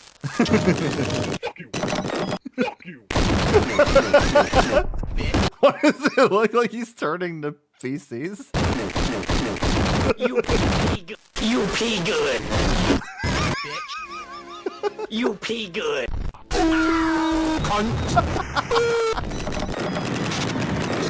Fuck you. Shut the hell up, bitch.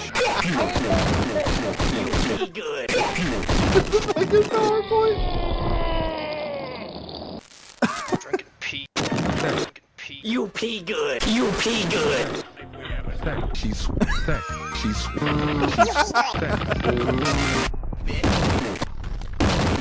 You pee good. Fuck off! Suck on my balls, bitch! Suck on my It's just complete madness. I love it.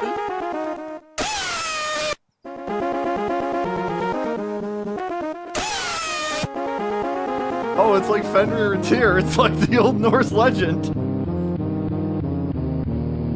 Drinking pee.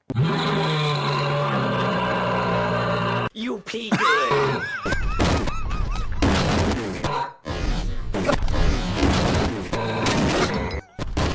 You pee good.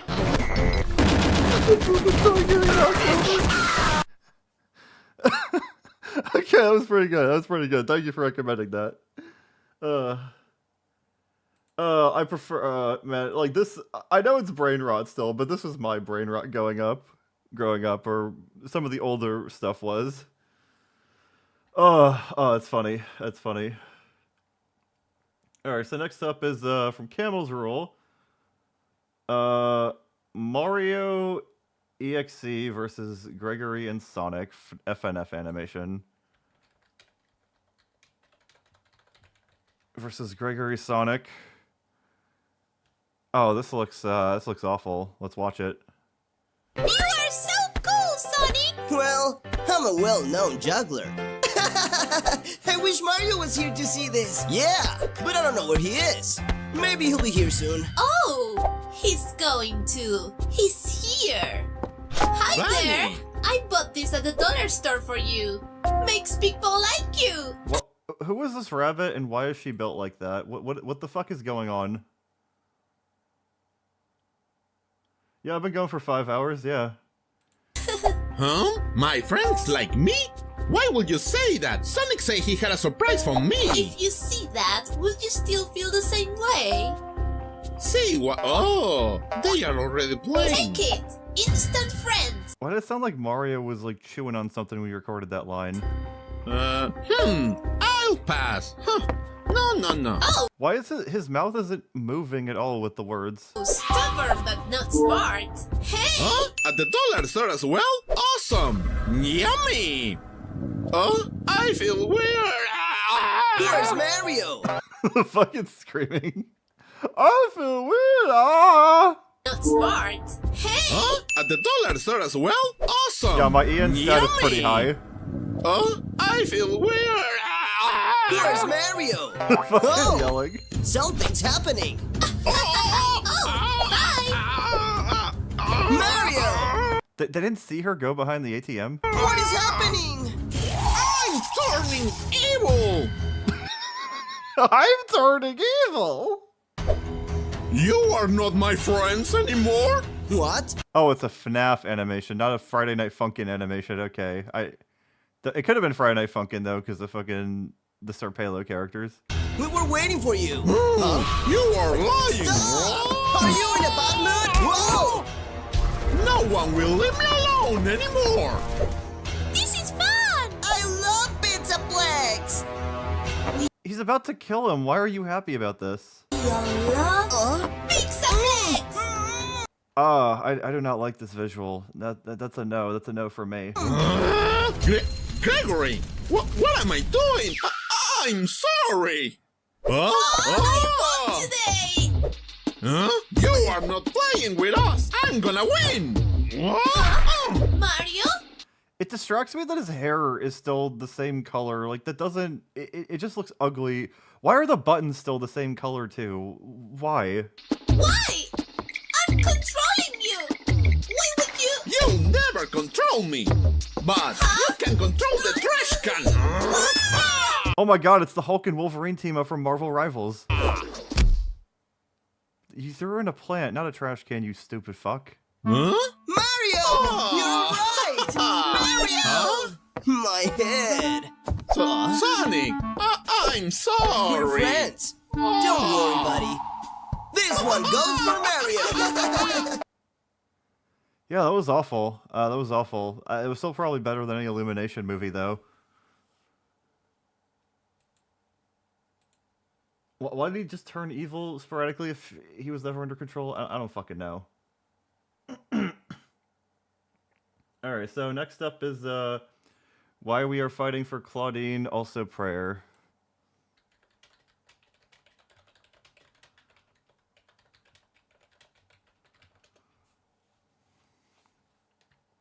Oh, God. How's it going, YouTube? It's Commander Wolf here, coming to you from the most beautiful location I could find to film. Look at that. I got a river. I've got woods. Got a little shelter built up over here. Yeah, shelter. I don't think one stick being propped up really counts as a shelter. Alright. So, why am I making this video today? Well, this video is going to talk on 3 topics. The first topic is my fandom. Second topic is the love my fandom has for Claudine and why we want to keep her heterosexual and straight.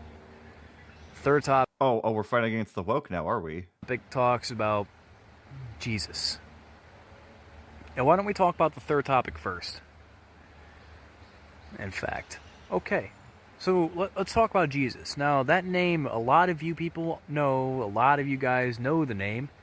But I love how it was like, we gotta keep our queen from getting gay. Let's talk about Jesus, guys. Do you know him? Do you know him? When you wake up in the morning and you grab a bottle and you just drink yourself back to sleep, did you... I don't do that. I go to work like everyone else. Did you know you're forgiven for that?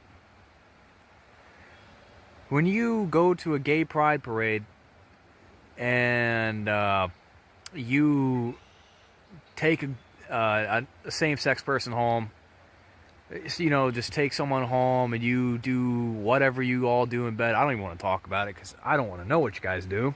Then why the fuck did you bring it up? But when you commit that act, you know that little shred of guilt you feel? I mean, yes, you've accepted your own sexuality. Yes, you're happy that you came out, but you know that little tiny shred of guilt that you still feel after that? That's Jesus. Okay, so this is basically a very homophobic person then, okay? Well, he doesn't accept you. Did you know that you're forgiven for? Yeah, he'll forgive you for killing a child. He'll forgive you for killing a child, but liking another man, no, he doesn't accept you for that. You're getting sent to Antasma's nightmare, bro. That?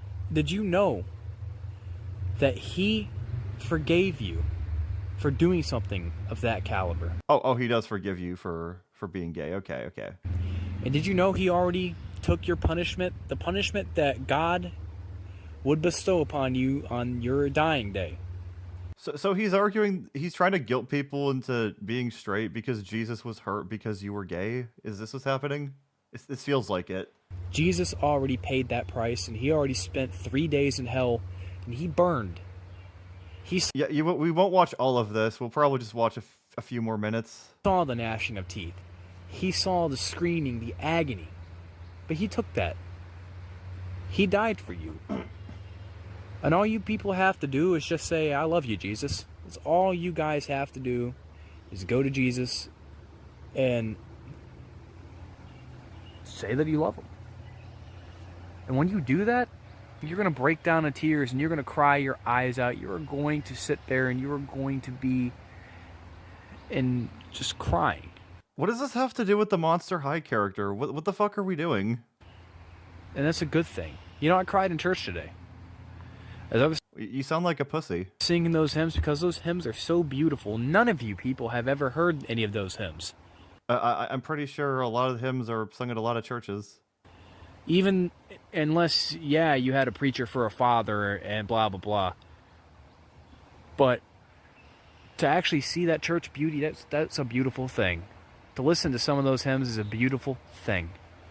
And I don't have to think about those queers. And I heard stuff today, like I hear everything in church. That's just so beautiful. No matter what you do out there, unless it is molest a child. Now, if you're out there doing that kind of crap, I stand right with JD Delay. And yeah, wood chipper. As a Christian... Okay, so Jesus doesn't forgive that. That's good. We know this guy has standards. Yes, I can forgive you. But I can't forgive the act. I don't know. Yeah, maybe let's move on to the next one.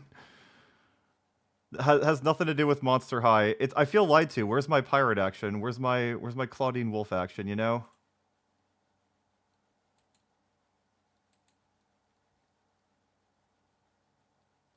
Alright, so, I think this is the last request we have in the queue.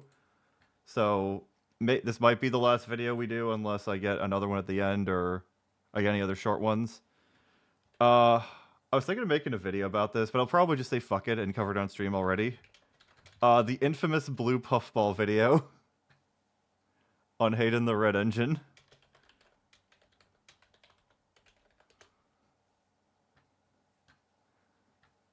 From the archive.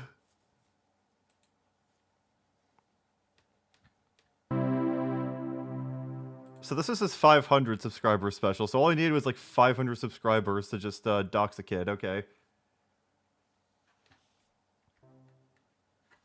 Before this video starts, I want to give a huge shout out to the All Thomas Dubs Discord server, where you can find all kinds of Thomas media in every single language that you can think of. English, Spanish, French, German, Russian, you name it. This Discord server helped me with most of my videos on my Thomas in HD channel, and if it weren't for these guys, then the Thomas fandom wouldn't be the same sense. Yeah, we don't care. Start screaming about children now. I totally recommend this server if you're into foreign Thomas dubs. The link to the Discord server will be in the description. Yeah, all three of you who are interested in that. Thank you so much for listening to this, and I hope you enjoy the video.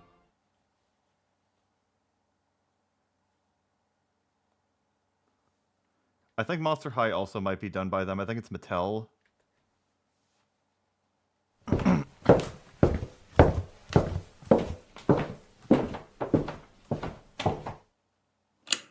Okay, that's another video. How is he making footsteps if he's a train? He has wheels. Video done? Now, let me just see what the... Also, he uses a Mac, so I gotta make fun of him for that. The date is.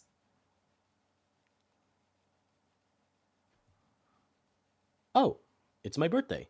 No wonder I've been getting so many text messages and presents. Well, I only have 5 hours left. So wait, people told you happy birthday, and you're like, wait, what the fuck are you doing? Like, you never caught on to this at all?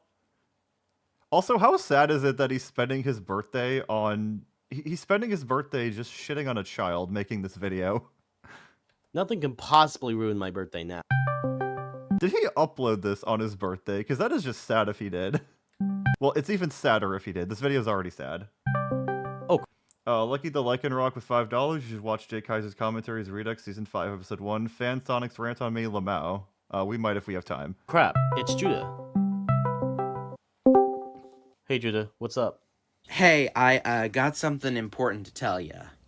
Oh really? What is it? Hayden's starting a drama again. Ugh, don't remind me of this kid. I've had enough of his drama already. Yeah, but something has to be done about this. Yeah, I agree. Well, what was the offense? Why does something need to be done? Something must be done. Hold on, Judah. I'll be right back. My god, the Illuminati are all coming together to take this kid down. A few moments later. What did he say?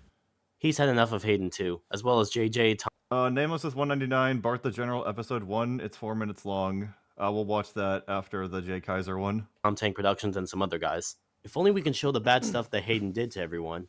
Ooh, I have an idea. Why don't we make a documentary about this kid? Then the whole world will know of his existence. And I don't think we want to do that. Everything he has done.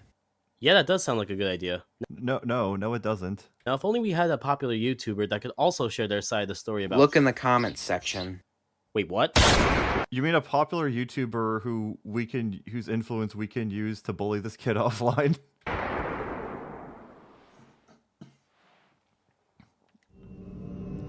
Frank, you may have gone a little too far. The time has come. The time is swell. Listen up, Hayden. You're going to hell.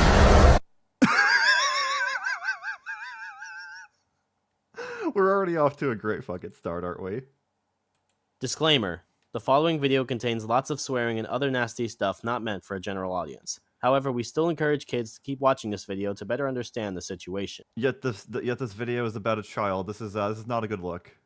If you are a parent watching this with your child, let this be a lesson to your children of what not to do on the internet. Because what this— Yes, this video is a very good lesson of what not to do on the internet. Like, make an unhinged 30-minute documentary about an 11-year-old where you also dox him.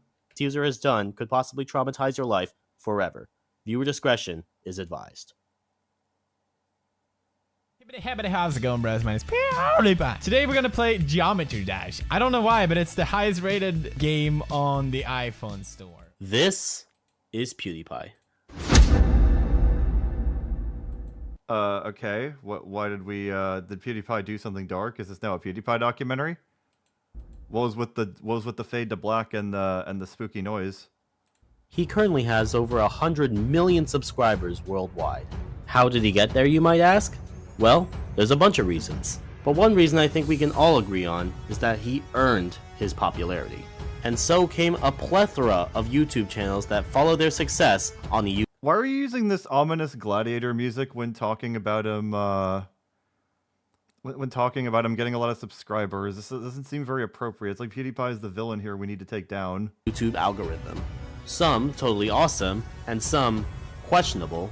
They all have one goal in mind, to make themselves present on YouTube and stand out amongst the other channels out there. Or they could just be trying to have fun too. In fact, I encourage that instead of trying to chase the bag all the time.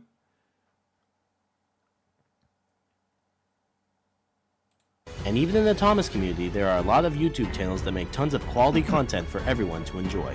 This music is too fucking epic to be playing over Thomas the Tank Engine footage. I'm sorry.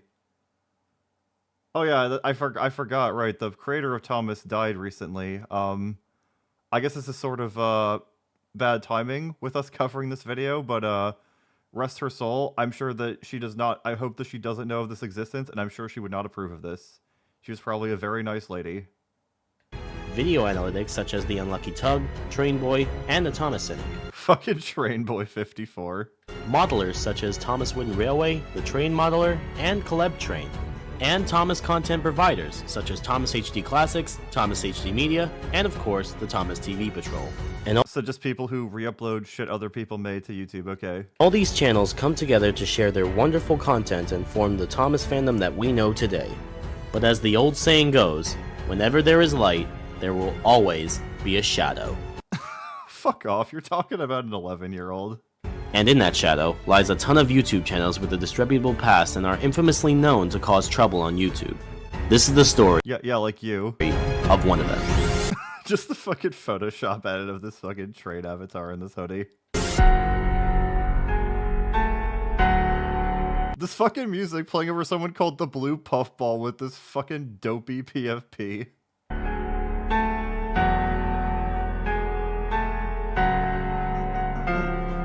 Yeah, yes, I'm aware the Blue Puffball returned.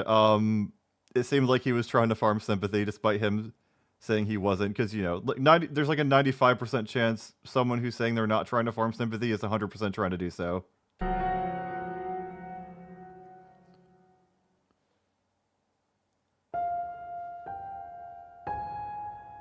Hayden the Red Engine. Where do I even begin? Well, before I talk about who this individual is, let's not do that. Focus on some backstory for a bit.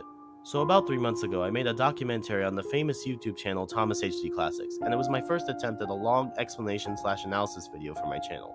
And the feedback from that video was so positive that I practically demanded for another video like this. But I knew at the back of my mind that this video would be a bit more difficult than my previous video, simply because that this video focuses on a more serious and darker tone rather than a lighthearted story like the previous one. And with my video being longer than anticipated, which took a lot of time to edit and process, was another big hurdle that I had to tackle with. But trust me, it'll all be worth it in the end. Now, I know a lot of people are watching this video right now wanting to see Hayden getting exposed, and probably want no one wants that, at least here, because we're not crazy people like you trained folks. to cancel him too. And while, yes, there will be some controversial topics about what Hayden did, many people are trying to spread the rumor that this video will practically ruin Hayden's life, and spreading misinformation too. I mean, there's a likelihood it's gonna do that since he's like 11. But that's not the message that I want to give to everyone. And I also want— You could just like not talk to this kid too. Like, not interacting with him will make him go away. I want everyone to keep 3 things in mind while watching this video. First and foremost, this video will only show real facts about Hayden and other people's perspectives towards him, and is not at all shaped on anyone's personal bias whatsoever. Second— Yeah, which is why you're gonna make him look like the worst person on earth. This video wasn't purely made just to get Hayden's attention, and if you thought that was the main purpose of this video, then you would be dead wrong. The purpose of this video is a lot more deeper than that, and I will explain more of it. No, it's just deeper. More deeper is redundant. In my next thing. Finally, and most importantly, don't view this video as a simple exposing video, where I just explain about all the negatives about Hayden and be done with it. That's not how it's gonna work here. View this video as a video that someone can go back to and watch it again and again for other generations to come. Oh, believe me, they'll be coming back to watch it for generations to come, but it's because you're fucking insane and not because it's an actual good takedown. The fact that he thinks that people like in the distant future, it's just going to be people saying, all right, and here's this fucking retard with a Thomas PFP trying to have beef with an 11-year-old, and he even doxes him. Oh, he did leave a comment on Raven Skeleton's video? I didn't see that. View this video as a lesson to children starting off on YouTube on how to become a great and successful channel and not to repeat the same mistakes as Hayden did. Yeah, or as the blue puffball.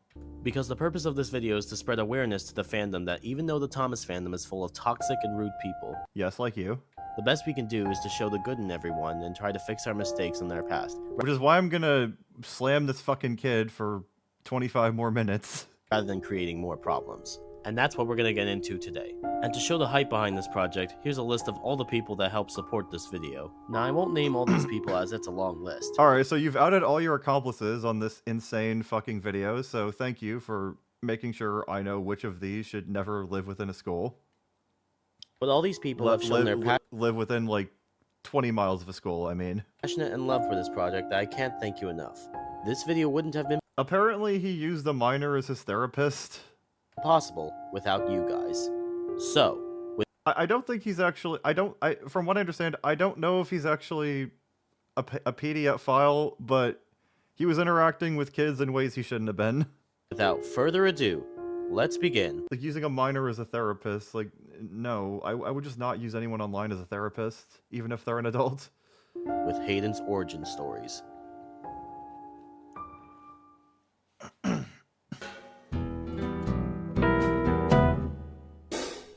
So in order to find out who Hayden actually is, we need to look— But we don't need to do that. Back on his origin stories to see where he exactly came from.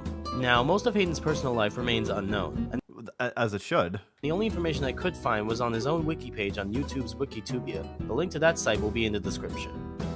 So Hayden Catlin was born on February 9th, 2011. He was raised by two— Yeah, we're gonna skip this part, because, don't really wanna...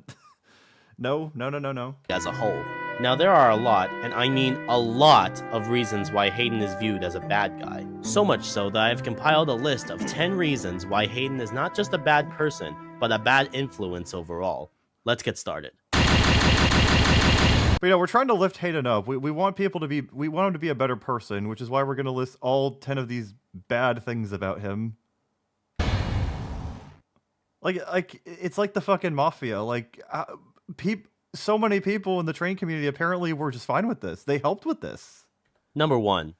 Bashing opinions. Even as someone who speaks more competently than a lot of other people, he still thinks opinion bashing, just top of the list. Absolute villain scum to these people. Like get the fuck over it. It's fucking Thomas the Tank Engine. Who gives a shit what other people think about it? Who gives a shit what people think of what you people think about it? Now let me just say this off the bat that there's nothing wrong of having an opinion. Opinions can change from time to time, and you are entitled to your own opinion.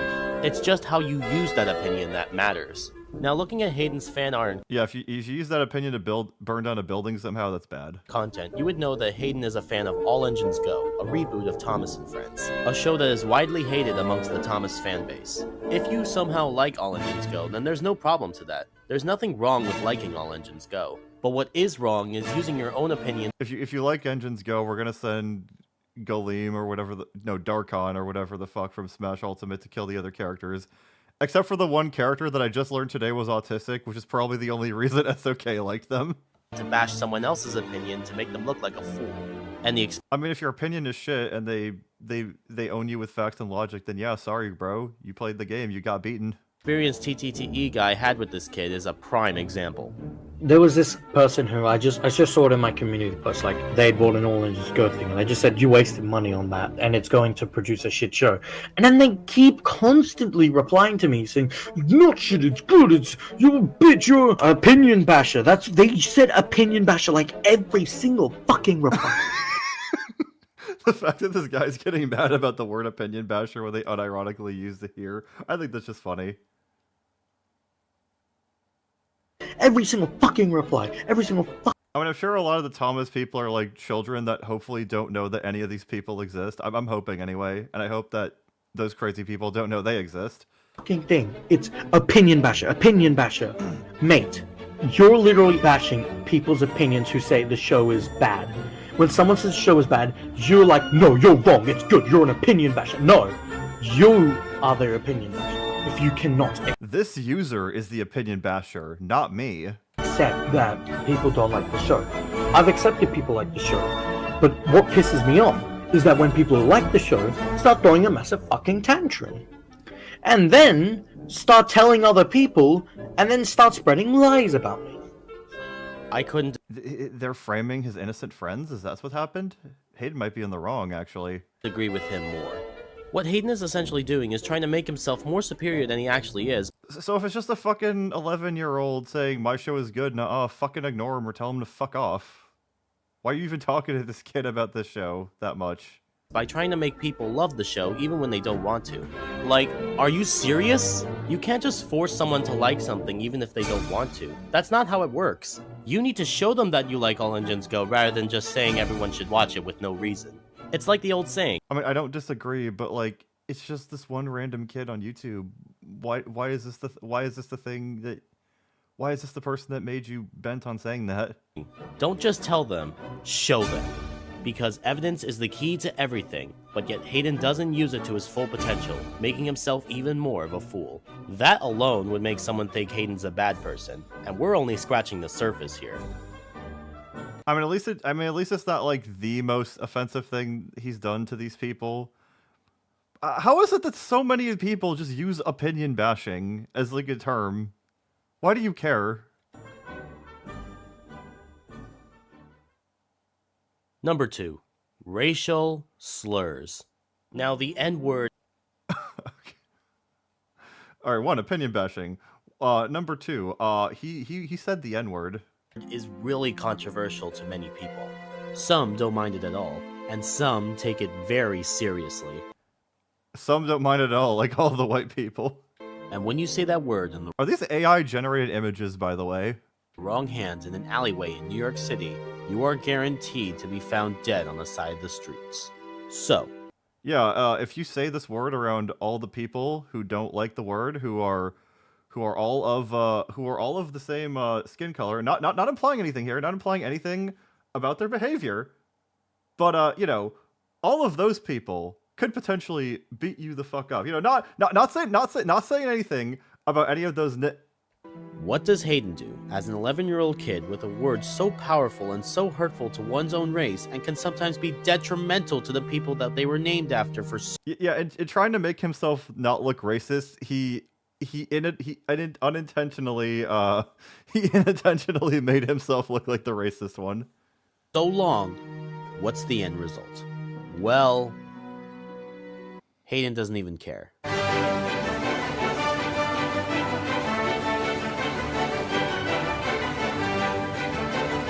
I love how he says, "Oh, it's so dire to use this word," but then But then he starts playing the da da da da da da da da, this happy, energetic music to show him saying the N-word. So it doesn't seem like you're taking this very seriously either, despite how you said that all the people who took offense with it, we're gonna beat you the fuck up in New York City.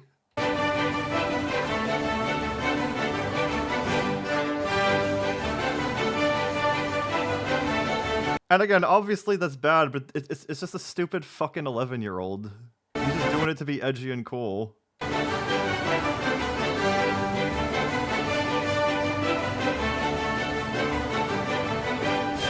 Enough said.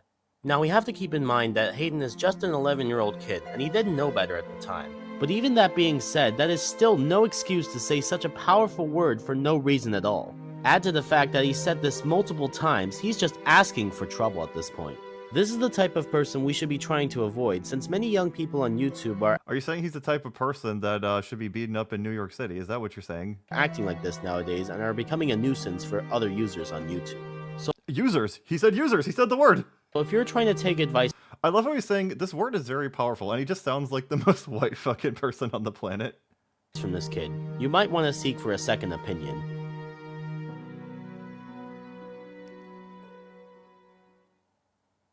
Number 3. I guarantee you he's going to come to regret those actions when he gets older. Hayden's sexual fetish.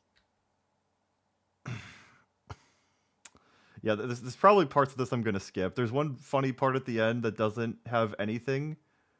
But, yeah. I don't know why he thought that this was acceptable. He watched this video back. He would have had to, I hope. He probably didn't. Who the fuck am I kidding? But like, he uploaded this consciously, and he knows this is about an 11-year-old. Now, what do I mean when I say that? Well, for the kids watching the video, we're basically going to be talking about the birds and the bees for a bit, so be aware. Now, Hayden, being an 11-year-old kid, should know the importance of sexual reproduction. Yeah, no. We're just kind of... Oh, wait, no, this isn't the fun... No, okay, it's in the next section. 4. Hayden's actions with a certain girl. Now, it's not... You put this right at... All right, no. No. All right, this part is funny. This part is funny, though. People. That's it. That's all you'd ever do. And trust me, I'm not the only one to rage against Hayden. Why are you looking into this fucking 11-year-old's love life so much? Should their parents be more... Their parents should be the ones looking into this. It's fucking weird for you to be looking into this. Actions. On a random stream Hayden made one night, one of my friends, Aiden the Wolf Engine Productions, had had enough of Hayden's efforts, and he finally cracked. He cracked real hard. You motherfucker! You have ruined me and Yuri's life! I hear the background. I don't care! But you're just a fucking joke! That's what you are, and no one even cares about you! Not even your mom! That's what you said! This is your fault! I'm done with you! Done! Bye! I love how he changes PFP to be angry and changes his name to "You're a fucking joke" just to shout at him and not let him get a word in. You're just a fucking joke, you piece of shit. Wait, what the fuck is going on?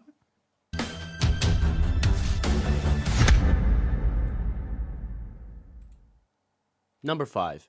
Hayden cheats the system. Oh? With all the negativity surrounding Hayden, there's just one thing that begs the question. How the hell does he have 3,000 subscribers? How does his channel do better than mine? What the fuck is that about? He just makes shit. Well, I'll tell you. Now, what I'm about to say is a possible theory that hasn't been proven by Hayden nor YouTube, so take all this information with a grain of salt. Oh, so then there's no reason to fucking listen to you here. Got it. The Freelance Queen with $2. A Brony's bedroom tour on Fedora Storm. I don't want any bronies in my apartment. Keep them the fuck out. But we have some solid evidence to back up some of these claims. And to help answer this question, we're going to be using Hayden's Social Blade page. Now, for those of you who don't know, Social Blade is a website that tracks down any YouTube channel statistics, and when you search up Hayden's channel, you can find all sorts of statistics such as view counts, subscriber counts, and a whole bunch of other stuff. But the numbers we'll be focusing on more will be the weekly subscribers/video views gained. As you can see, the video views don't look like they've been affected much, but the subscriber count is way off the charts, and we'll have to take a close look at that. Now, we can see a bunch of spikes on the length of the timeline, but when you go to Hayden's channel to find those specific dates, you'll find no particular video anywhere near as popular as some of his other videos. With that being said, we can only draw ourselves to one conclusion. Hayden used bots. Why did you have the dramatic sting when there was no visual to cut to black to? You just put that there. No rhyme or reason. Now, what exactly are bots? They're not these bots, I'll give you that. Haha, lighthearted funny joke in a video where we talk about an 11-year-old sex life. I'm not creepy, guys, I promise. But YouTube bots are used to give yourself more subscribers and Would an 11-year-old even know how to use bots, most likely? I feel like they wouldn't. more view numbers without any effort whatsoever. But most YouTubers don't end up using these bots as they see it as cheating the system and can again leave yourself with a bad image. And there are multiple instances where Hayden has gained Like, I don't think Hayden's gonna want to grow that big, honestly. I don't think most people really want to get that big when they're young. subscribers out We don't want more Ryan's. We don't want more Ryan's World bullshit. Jesus Christ, fuck no. of nowhere and is a clear indicator that he's using bots. But there's one thing about YouTube bots that I haven't mentioned yet. He faded away from Hayden and just cut straight back to Hayden. What is he editing in this video? And that's the fact that it costs money. Now that begs the question, where does the money come from? Unless Hayden is using his parents' allowance money, that rules out of the question. Well, he stole their credit card, I don't know. There is one more theory that could explain this whole operation. I mean, do you really fucking care? Like, was Hayden's channel even bigger than his? Like, who gives a shit? There is one statistic in Hayden's Social Blade page that's He only has slightly more subscribers than I do. Of interest, and that's the estimated monthly and yearly earnings on his channel. When your channel is monetized, you get this amount of money shown in your Social Blade page. With Gotta love all the royalty-free music that he's using in this video. this newfound information, that can only mean one thing. Hayden is using his monetization money to pay his YouTube bots. That would explain how Hayden got the money for the YouTube bots, and that would also explain why he doesn't put Yeah, but he couldn't have fucking gotten the money if he didn't have the bots in the first place, right? I mean, how would... would it make sense for him to have that money to pay for bots if the bots didn't exist to give him money in the first place or something? Am I missing something here? I don't know. any effort into his videos whatsoever, because he doesn't even need to put any effort into it. The money he gets does the job for him. He's legally tricking the system to make himself look popular while at the same time collecting all this money. This guy's a madman. This guy's crazy. I mean, that doesn't seem that far of a stretch to go. He's sacrificing a couple bucks to get more bots to make money. It's not like he's sacrificing his relationship with his brother to get money. And then he just fucking nukes the channel eventually because he's a fucking retard. But at the same time, it could also mean the opposite way too, and more on the side of reality than my last claim. If Social Blade has taught me one thing, it's the fact that they don't track down if a channel is monetized, a huge mistake I took when I misjudged Connor, aka Thomas HD Classics, about a year ago. If you want to check out more of this story, check out the documentary I made about him in the description.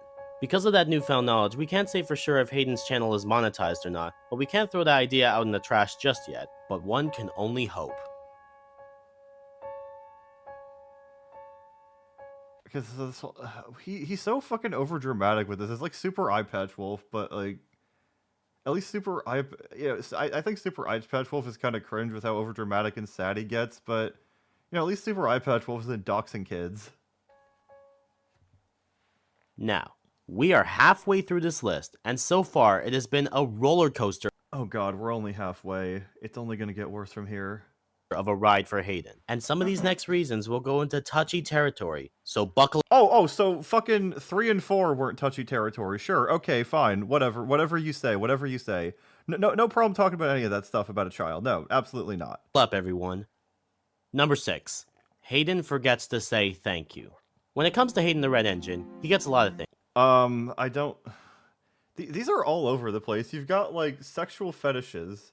Then you have he said the N-word. Then he said he opinion bashes, and then he also forgot to say thank you. He's a fucking dumb kid. Why do you care? Things. He gets fan art, he gets money, whether you think it's real or not, and he gets a lot of other stuff too. Heck, I took one of his requests last year on a violin cover that I still have in my YouTube channel. But isn't he forgetting something? Like saying thank you? I haven't seen Hayden say thank you to any of his requests, any of his fan art, or anything he was ever given to him, and my friends can agree with that. The simple answer is that Hayden is a selfish prick that only cares about himself, and you would... He's fucking 11! Think that he has lots of friends that give stuff to him, when in reality he takes all that stuff for himself and credits no one in the process. Okay, so hypothetically, if he has said thank you, like, would you If he said thank you, would you no longer be starving on the street? Would you be living in a mansion right now if he had just said TY to you about the artwork? I don't think much of a difference would have been made. Maybe that's why he has such a bad reputation when he talks to the fandom. Hayden didn't come to my birthday party. I need to go over to this guy's house and tell him to stay out the Thomas hood. Number 7. Hayden's biggest mistake. Okay. This video was your biggest mistake. We all know that Hayden is transphobic. So what is the most logical thing to do in this case? Did he say sorry? No, he became transgender himself. Now, in all seriousness, there's no... I feel like I should skip this section too. Yeah, I'm gonna do that. God, it's just the same fucking visual over and over. Oh, he brings up their family again. Yeah, skipping this. Nope. Is this... I think this is about something different. Mommy, Carly here in this recently that has been getting my attention. Because of all the backlash that he's gotten over the years, he's been changing his name constantly as well as his profile picture. His current name on YouTube is BreakCarBrunoFan43. But despite all that, his channel banner still says Hayden the Red Engine as well as his channel trailer as well. Running away from your problems isn't going to solve anything. You need to properly apologize to your people before you take your leave. What do you mean by your people, Thomas, Blue Puffball? What's with the your people thing? That was a bit sus. Are these your people also the people you're afraid of in New York City? I don't know. And if you are trying to hide your identity, you're doing a terrible job at doing so. So I suggest you give a reason why you're doing this before I don't think he's hiding his identity. Before you take your leave. Maybe he just wants to experiment with different names. Yes, this is the same person that wanted to make a conservative branch of the Thomas fandom. Okay, we're at the last reason, and I've saved this reason for last, because this is the only reason on this list that has affected me on a personal level. You'll see why in a minute. Number 10. Hayden pretends to be friends. When I met Hayden for the first time, I was generally neutral around him as I didn't know who he was yet. But when I found about the nasty stuff that this kid has done in the past, I was very hesitant to talk to this kid again after seeing all that. Good. Someone as fucking... An adult as unhinged as you should not be talking to children. On the verge of losing one of his better friends on the internet, Hayden had one final idea. Hayden attempted to make an intro for my channel. Despite me already having an intro, it makes this one of the most disgusted, laughable, and utterly confusing videos I've ever seen from his channel. So he made you something nice, but so you didn't say thank you when he made you something? I don't know. I don't know. I think you need the exposed documentary next, Blue Puffball. I think you need to be exposed next. You know, not saying thank you when someone makes something nice for you. It's just, yeah, it's just as worse as being called the N-word. Maybe we should beat you up in New York City. No. It's essentially the Thomas intro, but with my logo slapped on it, a watermark which I don't use in my videos, copyrighted music since I can't use if my channel's monetized, and the whole intro just looks like it was made from a free editing software. It probably was, hence the watermark. But would you say that the intro Hayden made is a better intro than what I have?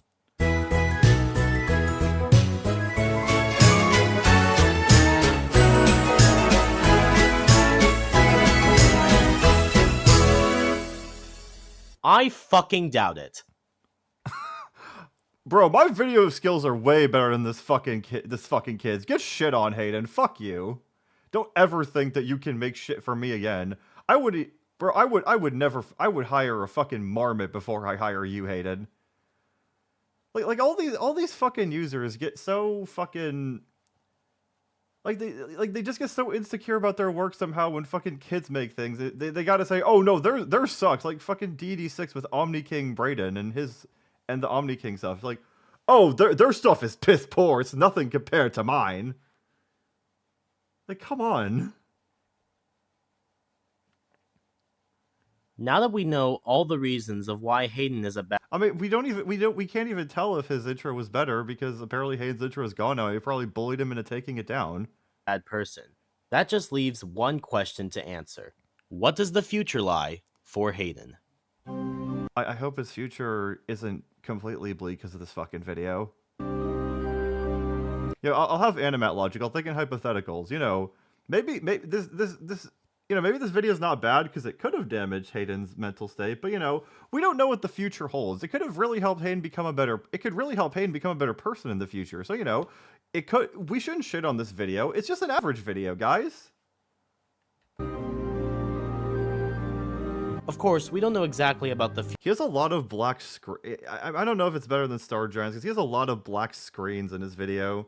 future of Hayden's channel. But if we look back at his YouTube channel, we can see that he hasn't posted in a month and has remained suspiciously quiet over the past few days. I mean, maybe he's busy in life. I don't fucking know.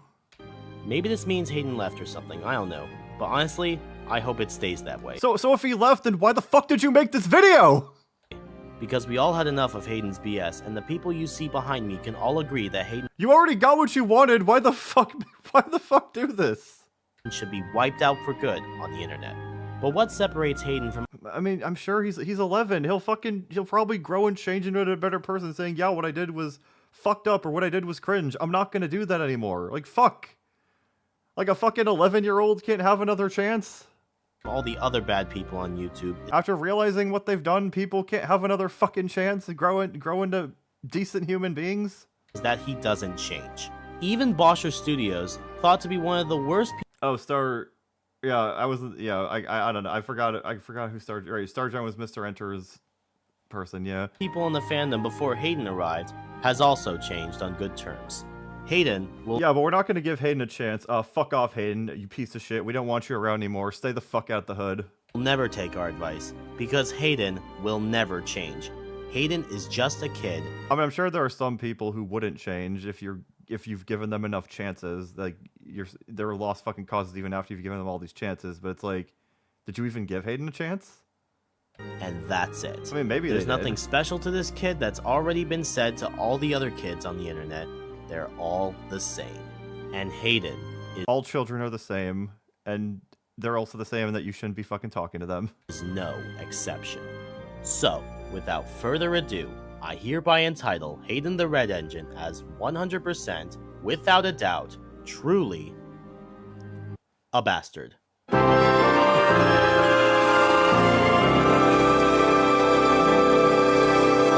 the music's loud now, fuck.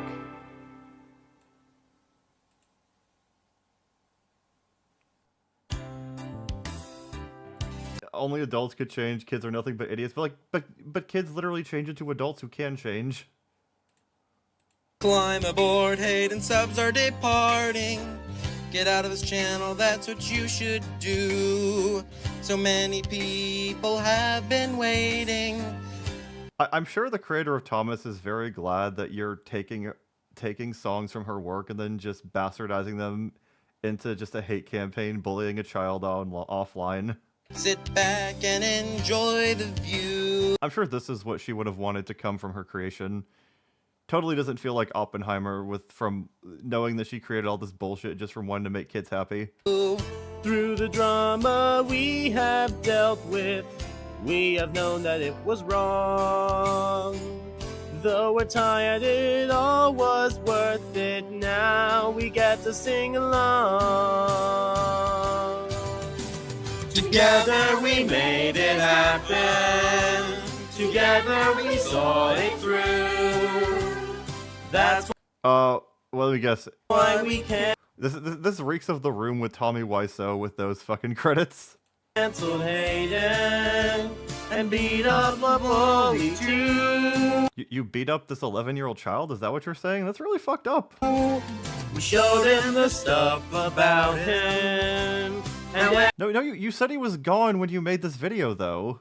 everyone's come to see, we ended the work we started. Am I insane, or does it sound like Jason Gomez joined in at around this point? Like, for some reason, I thought I heard Jason Gomez. And that's how it's meant to. Do any of the people? These people have to feel shamed to have their names on this video, right? Like all of these people singing right now consciously recorded themselves singing to a Thomas song that this child was off the internet. They bullied them off, and then they consciously recorded it and sent it in. Like, none of these people thought that this was a fucking mistake.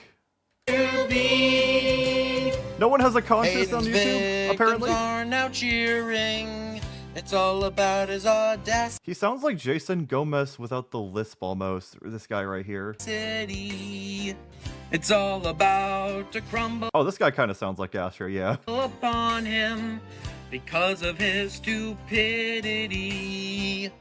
As you go across his channel, people come from everywhere.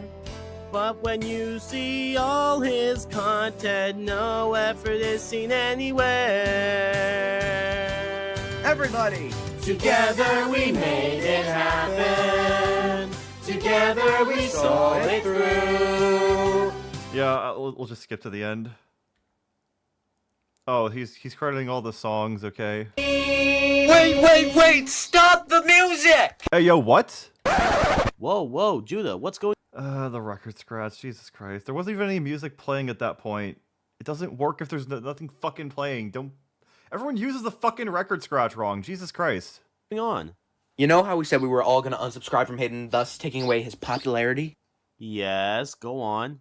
Well, you know how we also said that he was probably using bots? Why are you outside filming this? There's fucking birds out. There's fucking birds in the background. Yeah. Are you like Lambo Rots where you record shit on your phone while you're walking around? Yes, what are you trying to get at?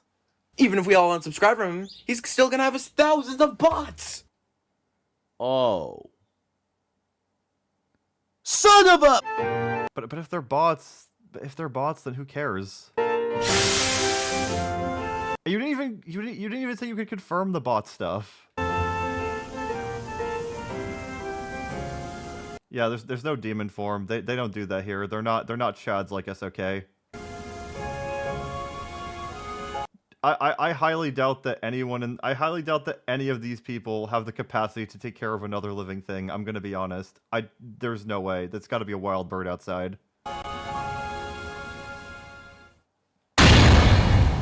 Yeah, there's an MCU post-credit scene to this rant. And done. Whew. What a video that was. Well, the reception's looking positive. Ain't that right, Judah? Oh wait, this is a 500 sub special, so Hayden would have had more subs than him, yeah. Yeah, I'd say the video was a success. Yeah, this is getting 100 views by the minute. Have you had some time to... The new X-Men reboot from Disney's really looking bad, though. Like, why are they all trains? Like, Storm is supposed to be this hot, thick African goddess. Why is she just a fucking old-ass blue train? This is bullshit. Calm down from the bot situation? Oh, definitely. I'm getting over it right now. What's next for you, a break? Yeah, that'll probably be my next move. I mean, after an hour-long video like that, that definitely deserves a long break. I wouldn't... That was 30 minutes. What are you talking about? Go on break just yet. What do you mean? There's another mystery that has arisen. Look at the file I sent you on Discord. Okay, let me just take a look. I love how this guy sounds like such a dork trying to be ominous. But then he's just got his birds in the fucking background. Or birds in the background. Okay. Important missing people. This sounds important. Turtles and Thomas. I know that guy. Bosher Studios. Another guy, remember? There's one more guy on this list. GWR Studios.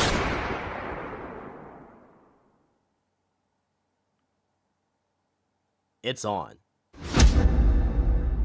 Why do you have to be so dramatic with the fucking sound effects with gunshots and shwooms? Like, you're not fucking Christopher Nolan.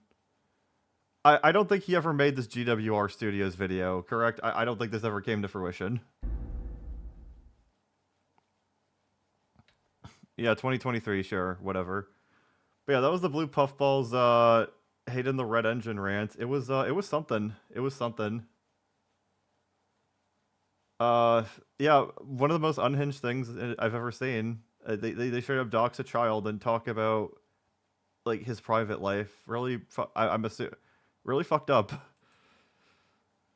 I don't know exactly what details were in those sections, but I did not want to listen to that. Excuse me. Yeah, I figured it never happened. Just like how the Funbrain Arcade never got fucking finished. All right, we had a suggestion from Lucky to do the Jay Kaiser Fan Sonic rant. All right, so this is it. All right, we'll watch some of this. I don't think we'll watch all of it.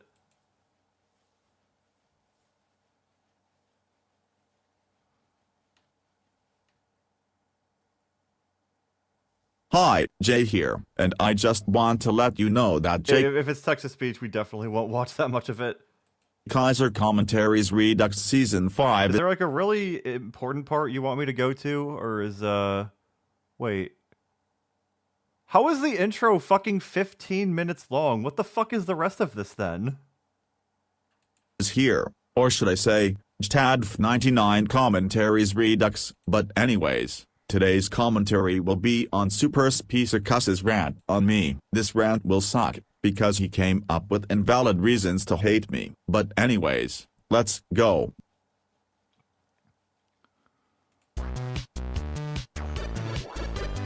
Alright guys, it's time for some true idiocracy today. I won't— This is Panzer Dragoon, but it's like a fucking pretentious video essay where they add an ugly filter over it. bore you too long with the intro because I have something important to show you. Or maybe he just fucking filmed his TV even. So I heard about this channel called Jay Kaiser, which at first I was like, okay, it's just another one of these low effort channels. But then I delved a bit further and realized something shocking. I have to make a video on this ASAP. You really don't. He's really not that interesting. So from the looks of things, I can like once you've seen one Jay Kaiser video, you've seen all of them, honestly. See that this channel posts content very similar to Emoji Marbles and whatever the other guy was called. Who the fuck is Emoji Marbles? I don't remember his name, and to be honest, I don't even care. Because we have stuff to talk about. I mean, these three channels don't have any relation to each other. However, the only— Watching a Jay Kaiser video is always just like watching two ladybugs mildly bump into one another. Like, nothing really happens, but it's just two very stupid, insignificant creatures just mildly inconveniencing one another. thing that connects them all is the way they rant on things. But I think the channel that we'll be looking at today is going to be even worse than those two other channels that I looked at before. So, going back to Jay Kaiser, we have a video by him called Jay Kaiser Rants Redux, Season 6, Episode 12, Cut Ties with User. And yes, he structures his rants as if it's some kind of television series.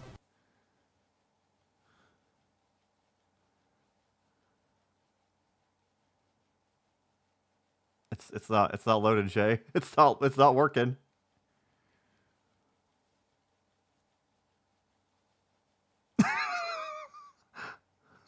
I love how his little software site is fucking up and he kept it in the video.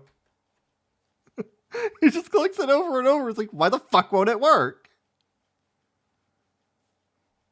Is there a reason he can't just talk for this video? Is his mom asleep when he's recording this? He can't wake her? But anyways, let's go. So, Michael the Flash Themes Guy does something similar. He makes his rant series of seasons with episodes in them. So, there you go.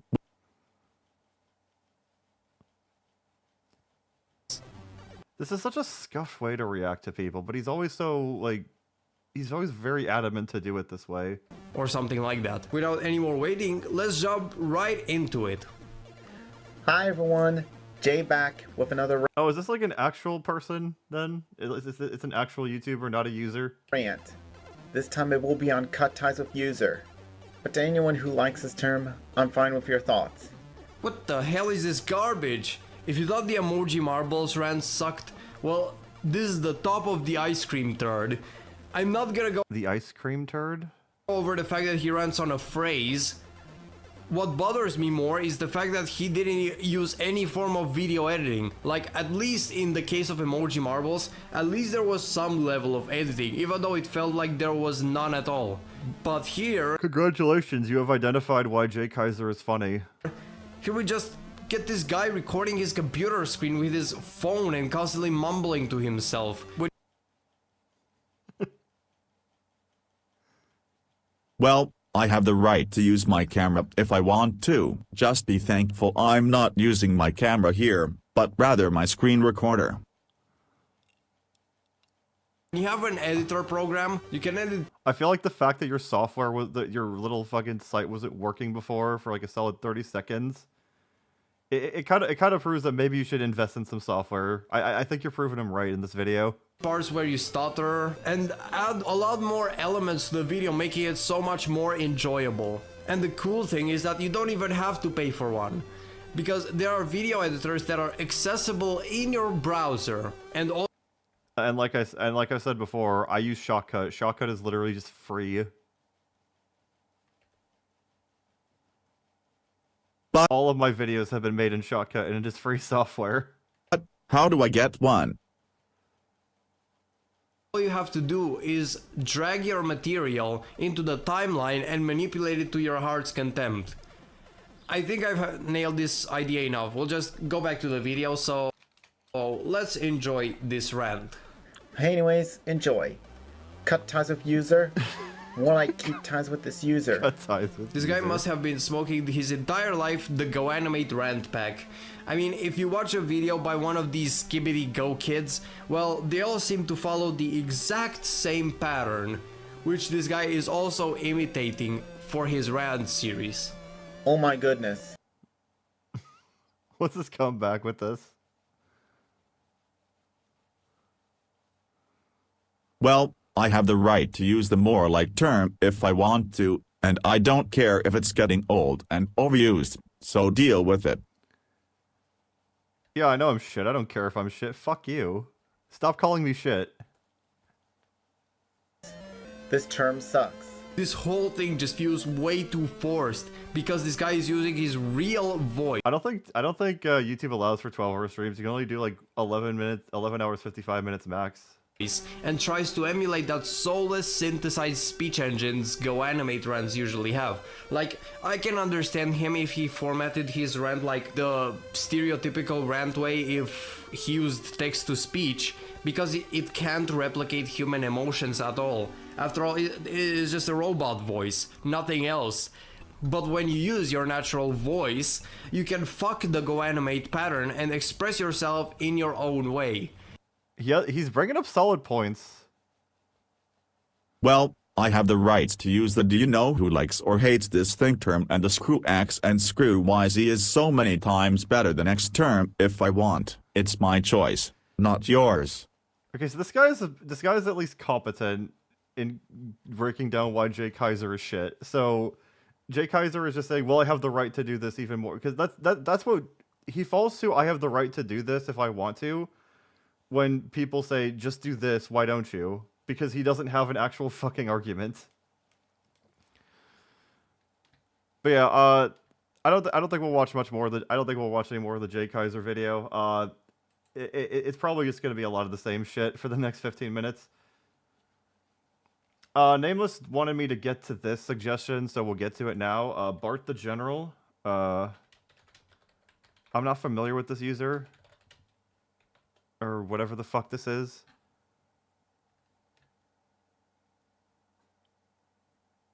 I'm assuming it is this.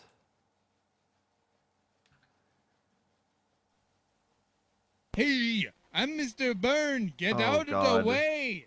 Oh god. What the heck? Oh, this is on Smithers and Flex.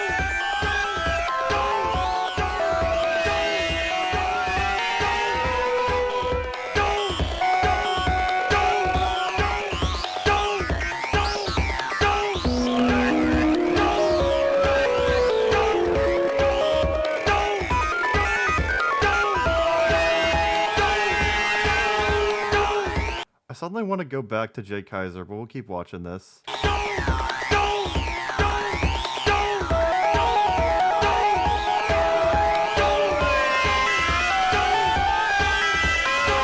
I mean, the beat's honestly not bad. Gonna be honest here.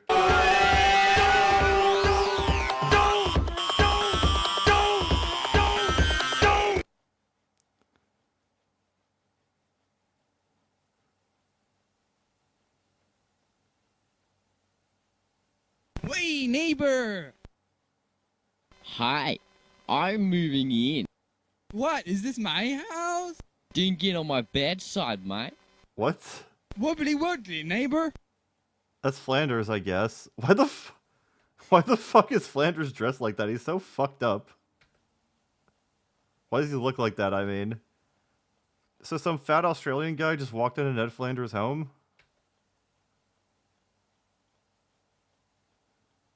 What? What happened?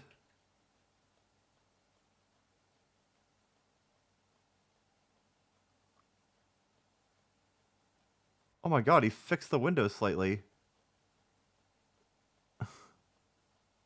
Hey Homer, tonight I'm gonna get my revenge on you. I'm gonna give you a trick. You'll fucking hate it. What the fuck you talking about? Yeah, he killed Flanders' kids, yeah. Just walked in, Flanders did nothing.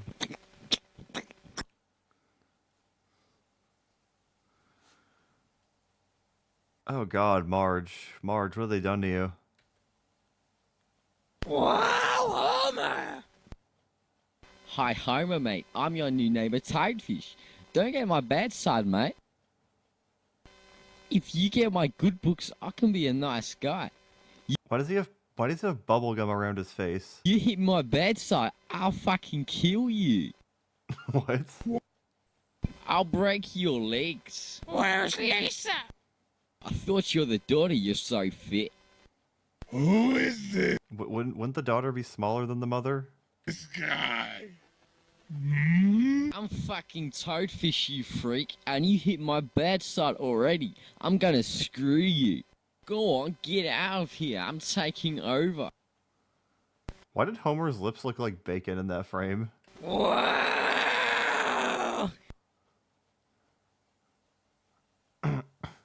Why didn't Homer park in the garage? Or the driveway? Oh, did they just fucking leave Marge to the mercy of that man?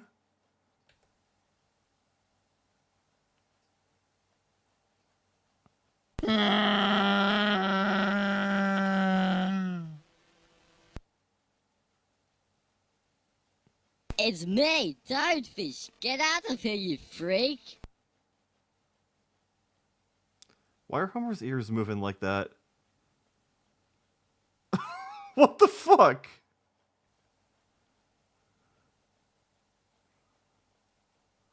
Wait, was that not Homer? I thought that was Homer. So he breaks Homer's teeth with a brick, but now Homer's walking on the... Okay, what's happening here? He has one ass cheek.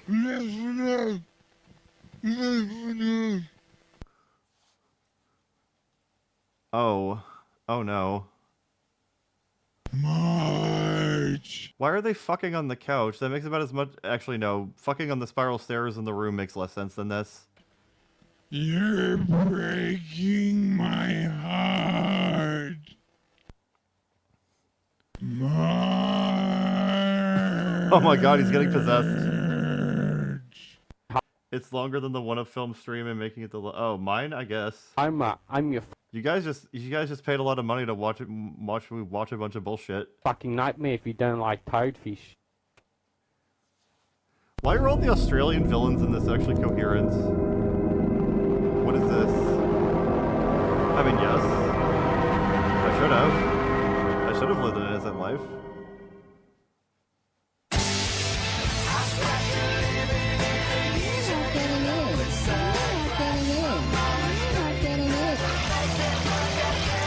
What was that a picture of?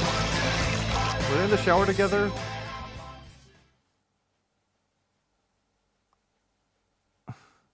Doctor's letter cool? Doctor's letter cool? Dear Homer, you have a cold dick. I remember the This is last Bart the time General, I touched apparently. it. Why is there shit coming out of that plane? Why is there an anus as one of the windows? Guess was flying this thing. Did you ever read the emergency instructions for a plane? Maybe you should ask them to make some changes Who is to this? the instructions. I'm pretty dangerous since I can manipulate most engines. Is he an X-Men? Oh my god. Wait, I thought that guy was sitting to the right of him, but now he's not in that shot? How does that make sense?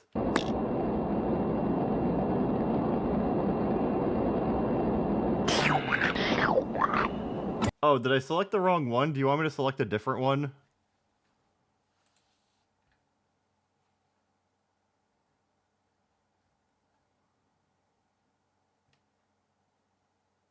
As this... Maybe the context will make more sense here. I'm Mr. Byrne. Get out of the way. What the heck?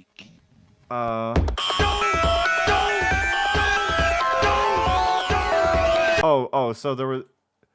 Alright, so it was a couple. Okay, so that was just the whole of episode 1. So that was so like nothing. I didn't miss anything. Instructions are pretty dangerous. Okay, I didn't know if they took out the best moments from each episode, but they didn't. Okay, so this whole fucking thing is incoherent. Got it. Since I can manipulate. Yeah, don't worry, we're doing it. We're doing it. Okay. What is? Where did the plane go? Who are these people? The bar is called Moe's, not Sizzlax. What the fuck? I was looking at your bills. I saw you made a big purchase. What is it? It's a massive new briefcase. Can I touch it? The resolution is so shit. Yeah. Why is this guy On your purple? lap. Why is he Thanos? Open up.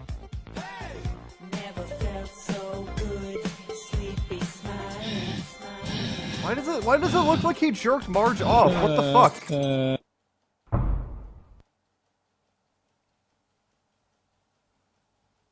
Do you want to remember how I knew about you? Is this Mr. Enter as a clown? That's who it looks like. Maybe it's because I knew. Maybe it's because I knew you when you were still wearing hoodies. Easy Terror signs? Yeah, that's right. I have no idea what this man is saying.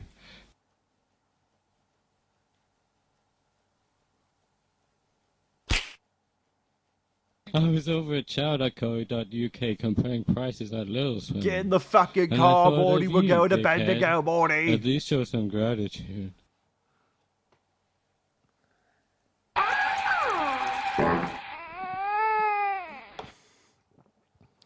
Let's cross the road before I get crossed. Are there subtitles? Because I don't know what the fuck. Okay, there's no subtitles, so I'm fucked in that regard. I don't know what the fuck this man is saying. It's only in 360p too. All right, this is a horrible experience. Patents independence these days. Why is Marge an alien anglerfish now? What are we doing? What are we doing with this? Yo, did you hear about Burton? Oh God. He's really growing up. What the fuck is He's that on his doing chest? Is what that a he guy? wants when he wants.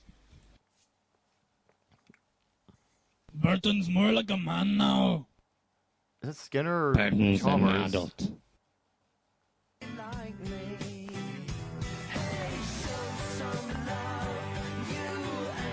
He's buying a Toblerone.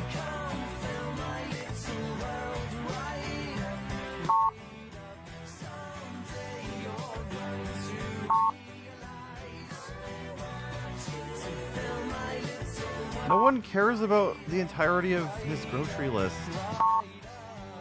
No batteries, though.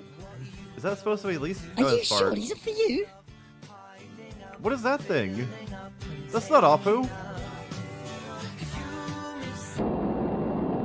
Give me Apu.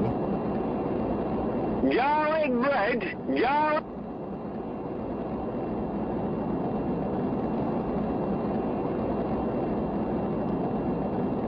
What is happening?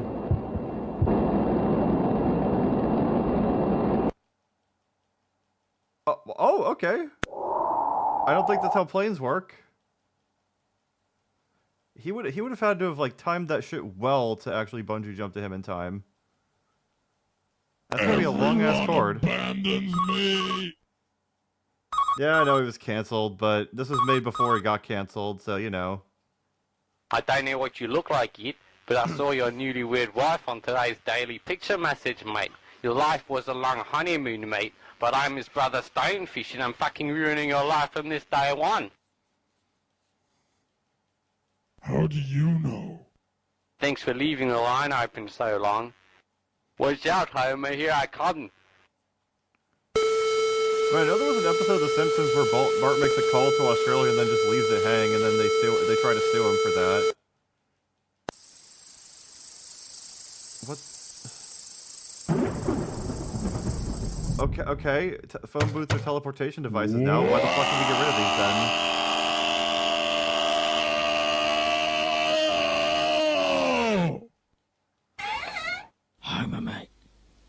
you doing here?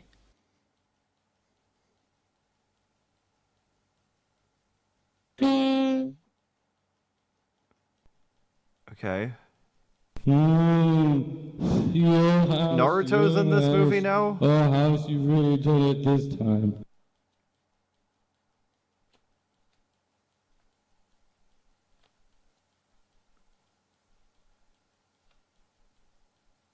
This looks like CDI if it was made on acid. I would be. I think this looks worse than CDI. This looks more like Amiga CD32.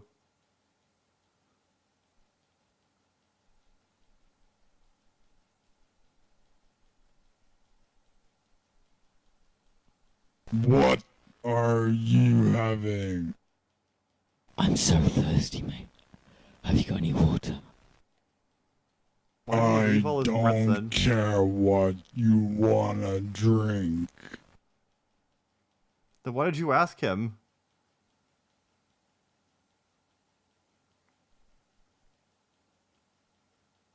Whoa, yo, ho, whoa, yo, whoa. How the fuck do you break off the bottom of a bathroom stall door like that? Oh. I've been walking that's around impressive, I in guess. circles all night and I finally found you. I'm trying to stay away from you. Listen, you're driving my brain into knots, you cake taker. I know Mr. Enter hates that show because it fucked with his eyes or something. Problem solvers. Cake, yeah. Did you come to order dessert, Oman? What can I get you? Give me a salted seawater and lemon. Can I take one of these cakes before you start? In fact, you're getting right in front of me. The thumbnail above Claw's This is the video. last Yeah, time I'm let's going to remove be that. I alive, don't Oman. like that either. Now that I see it. Oman doesn't need this. Modern Simpsons is something I do not wish to delve into. What happened? What? Hold on. Oman doesn't need this.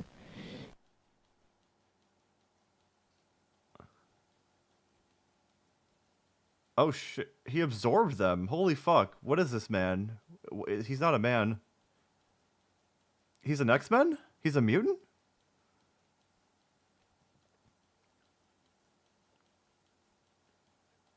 Honey, I've got a fucking headache. I just watched the news for the last half an hour. What's that, sweetheart? There's so much trouble in the bush. They said it's coming to Duckburg. Too right, there's bush trouble in Duckburg.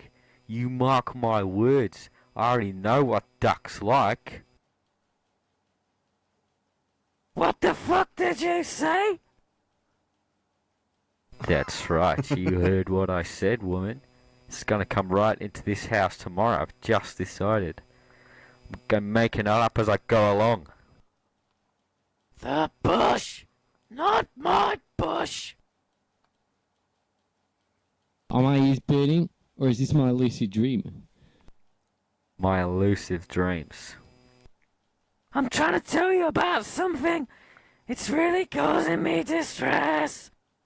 No, Modern Simpsons is good again. You'll feel the distress tomorrow. Fucking Super Eye Patch Wolf told me. You'll feel the jerks tomorrow.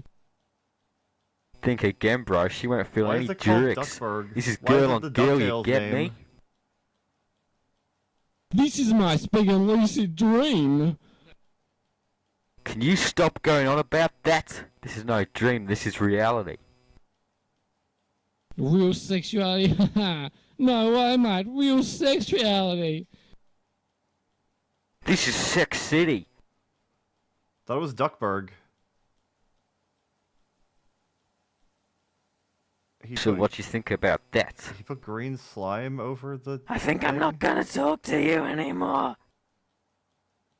You won't be able to talk at all after tomorrow.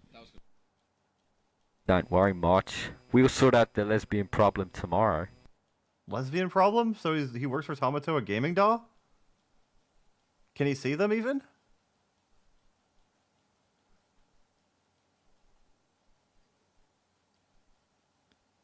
Hey, Burton! A pregnant woman falls into a coma, and when she wakes up, she's not pregnant anymore. And the doctor comes in. Well, this is better than modern Simpsons, but classic Simpsons is good shit. Don't worry, he says. The birth was a success. You have one girl and one boy. Your brother named them whilst you were asleep. The girl is But called Bart doesn't Denise. have a brother. That's a wonderful name. And what's the boy called, she asks. De nephew. What happened to your van? Today, Burton. It sounded like the guy was recording his lines while taking a shit. It sounded like there was shit in the background. It's going to be wild. On my van got pimp out, man, to celebrate 50 years of working for you. Oh wait, is Brony bedroom tour an actual thing? I thought Fedora Storm was something you were calling me. The Duckburg crew be at Knot Square at 9. It's going to be Irie time. So what's all the commotion? It's bursting streets, me eardrums banging. We might switch to that after the scene. Zaba! It's function rambunction. Let me show you the rules.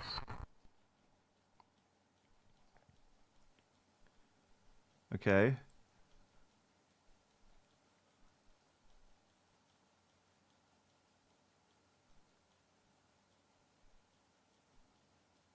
What? There's two of them now? You take a sponge and find yourself in a mirror. Throw the sponge at the feature of your image that you most want to change about yourself. Afterwards, it feels totally different. You don't want to change anymore. Why was there a doorbell? Is someone at the door?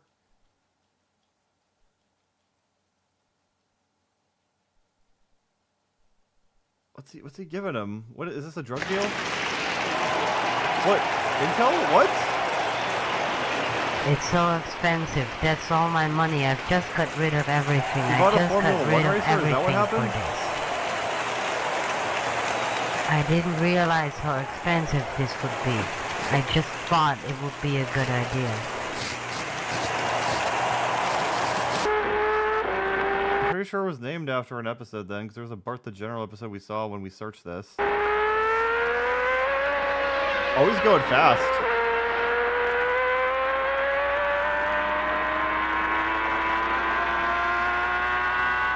We'll see if this goes anywhere. Oh, just to a halt, like big rigs. Mr. Hot meets Mr. Cool.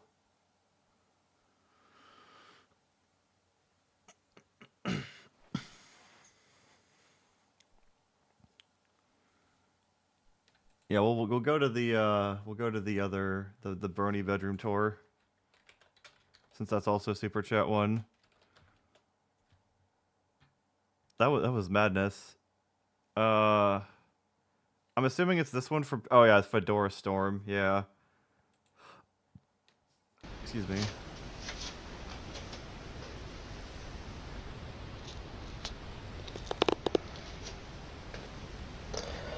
Welcome to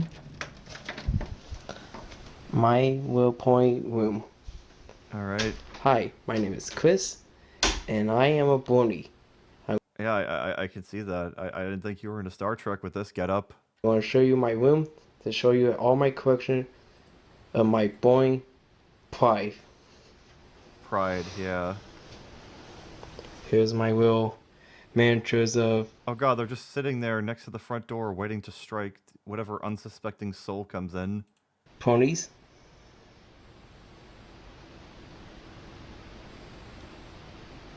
And my ponies Valentine cards. Got about 4 of them. And we all know who that nice pony is. I don't. Who is this? And why was she drawn that way against the pillow with those eyes? Why is this on your wall? Here, try Sparkle on my closet. Sure it is, yeah. Oh god, even the fucking light switch cover, he had to fucking defile it with the show. Why? Why are they like this? Here's my little white switch. And here's my door tag. Do not That disturb. if I'm watching my little ponies, I put this on the side, and that when everybody knows I'm watching my pony shows. I bet you also put that up when you're looking at the R34 too. He absolutely does. Now over here, you got my my pony bed with Tri Sparkle over there, and the G4 Pinkie Pie, Tri Sparkle blanket, and blanket on this. But on this, you got my pony blanket with Princess Celestia, and Tri Sparkle on the top, which you can't see right now. So he has two different blankets, but they just swap their positions? Why?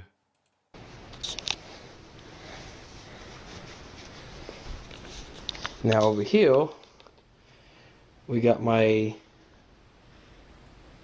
pony collections on top, with Fluttershy, Rainbow Dash, Pinkie Pie, Tri Sparkle, Rarity. I mean, these are just bigger versions of the ones he showed off earlier. What's even the point of having both of them? Princess Celestia. You know, Brains, I wish I had a statue of the Amazon from Dragon's Crown, but I have figures and statues of other anime bitches instead, like Mona from Genshin Impact, and Aqua from Konosuba, and Nico Robin from One Piece. Princess Luna. I do have one. Actually, I do have one little Amazon figure though. It's kind of like a Nendoroid, but not quite. And I wish I had that one big statue of the Amazon, but that's like fucking expensive. A dark pink Celestia, which I can't wait for the white version to come out. And back there, you can see all my calendars I got. I got my... So wait, he bought multiple calendars for all the years, but he never fucking opened them? What the fuck is the point? You're supposed to hang them up to see the dates. A lot of them when I got the chance at the Dollar Tree store. And here you can see... Like, are you planning to sell them later? Because I don't think calendars really have a fucking high sell value. I don't think people are gunning for an old-ass calendar. Rainbow Dash stamp that I got from Hot Topics. Very, very cool. We cannot see it because it's in the shadow of the top shelf. Very cool. And all the My Little Pony.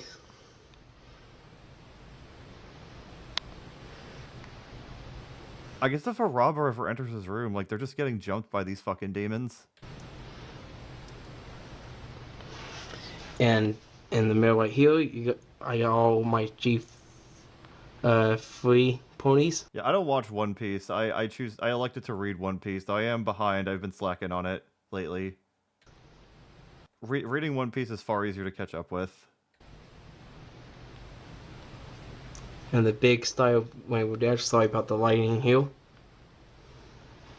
And right here, all my G3 stuff I got with books, CDs, some video games. We can't see the video games. Stamps, books. And here's all my G4 books and coloring books. Coloring books? Like, do they unironically buy... Do bronies unironically buy coloring books that are for, like, fucking 5-year-olds? And my... Actually, you're right. The robber would just fucking leave if they saw this guy's room. There's nothing of value to take. G3 coloring pages. Do they like the other generations of ponies? I thought bronies only give a shit about Generation 4. And on the big I'm surprised there's no jars in this room. He probably removed them before filming. screen is my... if I turn off the light, you can see it. I still can't see it. It's just white. Oh, let me see. It's my PlayStation 3 themes with... Was there actually a My Little Pony PlayStation 3 theme? Is this actually exists? It's not like a mod or anything? My ponies on it. It's probably a mod. He probably got someone else to do it for him. Time you turn it off and on. Or go on to... Yeah, this room just kind of looks depressing, honestly. My theme settings. If I change it to a different thing, a different point will be up there. And there's Fluttershy. Oh, he has more than one. Christ. she's the adorable one that I like a lot. Okay. Now on to the next collection. My G4 birthday cards. So wait, did he buy birthday cards for himself? Like no one fucking buys birthday cards to collect them. I've never heard of this because there's no way his family gave him these.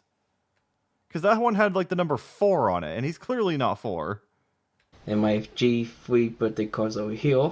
And on here, there is a car. Okay. And here's a Bubble Boy Pinkie Pie. And here the Friendship Express train. Like, I've heard of people collecting postcards, but birthday cards? No one does that.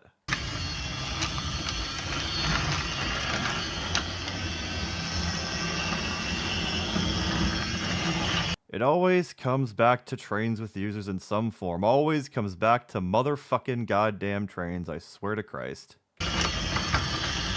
There they go. I hope he identifies as an adult, that he only hangs around adults. Pinkie Pie and Sweetie Belle.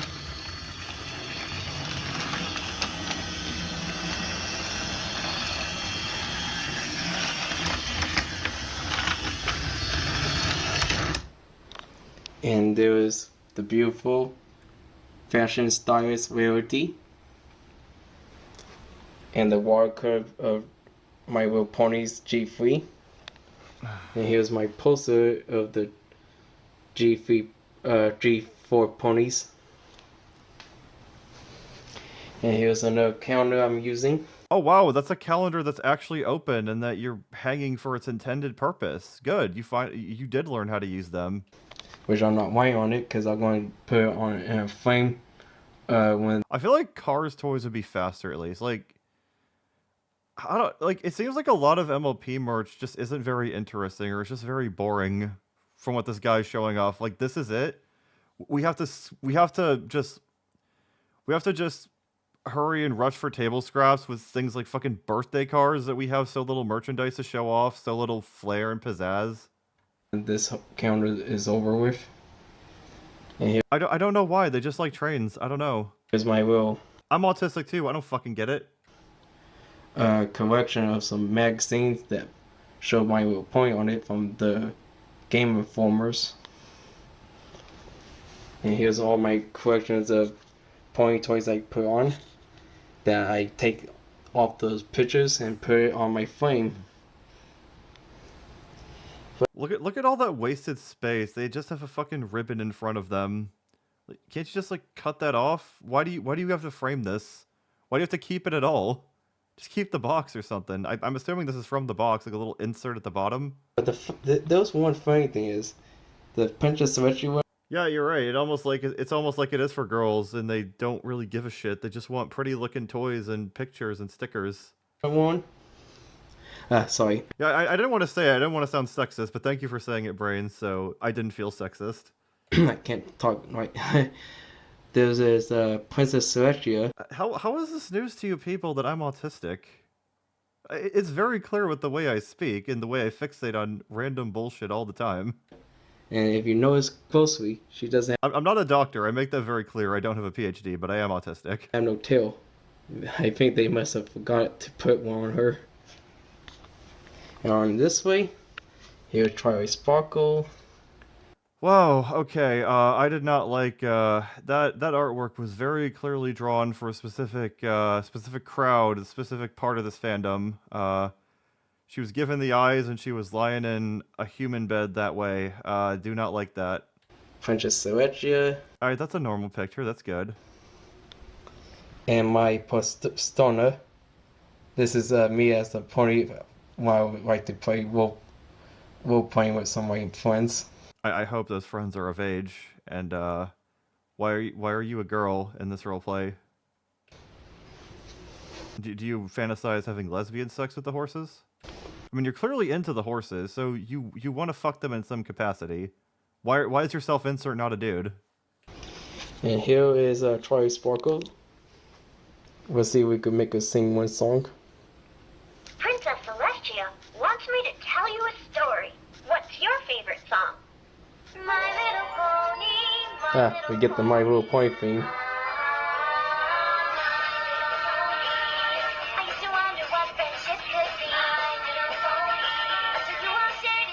Yeah, I used to have like a little fucking Homer plush toy that was also electronic and that talked when you pressed his hand.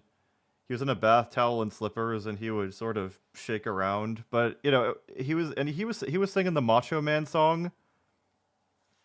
But you know, that was at least endearing. This is just creepy with this just seems creepy with this guy pressing this toy to listen to it.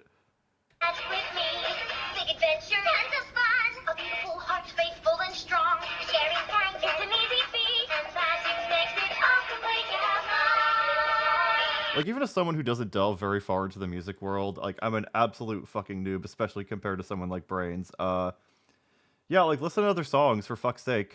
If this is your favorite one, Jesus, there is, like, get the fuck out there.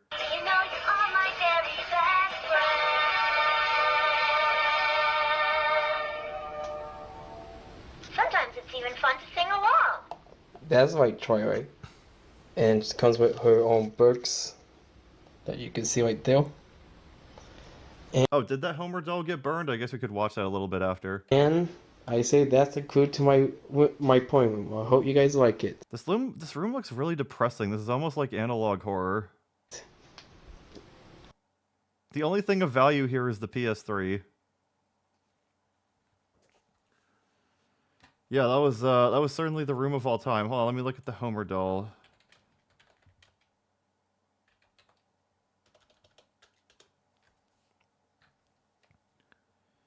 I know there was like some sort of. Let me see if a video has it. Yeah, this is the one that I used to have. Every man must be a macho man. Have the kind of body always in demand. Jogging in the morning, go man go. Work out in the health bar, but so close. You can best believe that he's a macho man, ready to get down with anyone he can.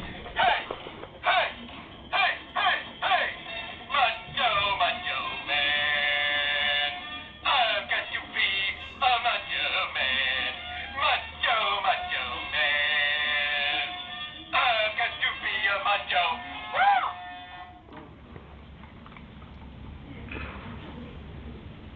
I think it's size 52 tone. Yeah, that's what I used to have, but like that's actually fun. It's got the music playing. Like he's really getting into it in character. But then the My Little Pony one is just lazy. They just rip the song from the intro.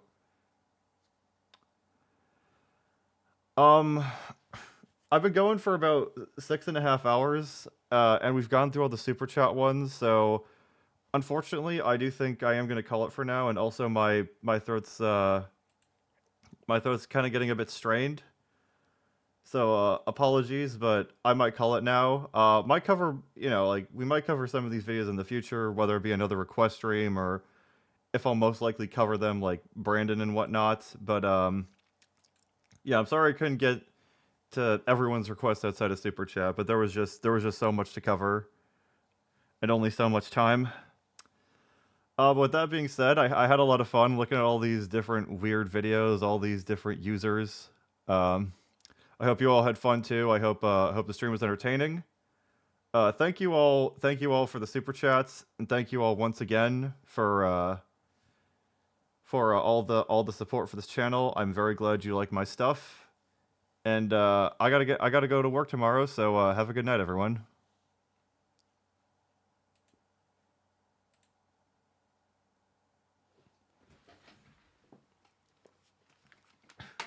$3,000 subscribers.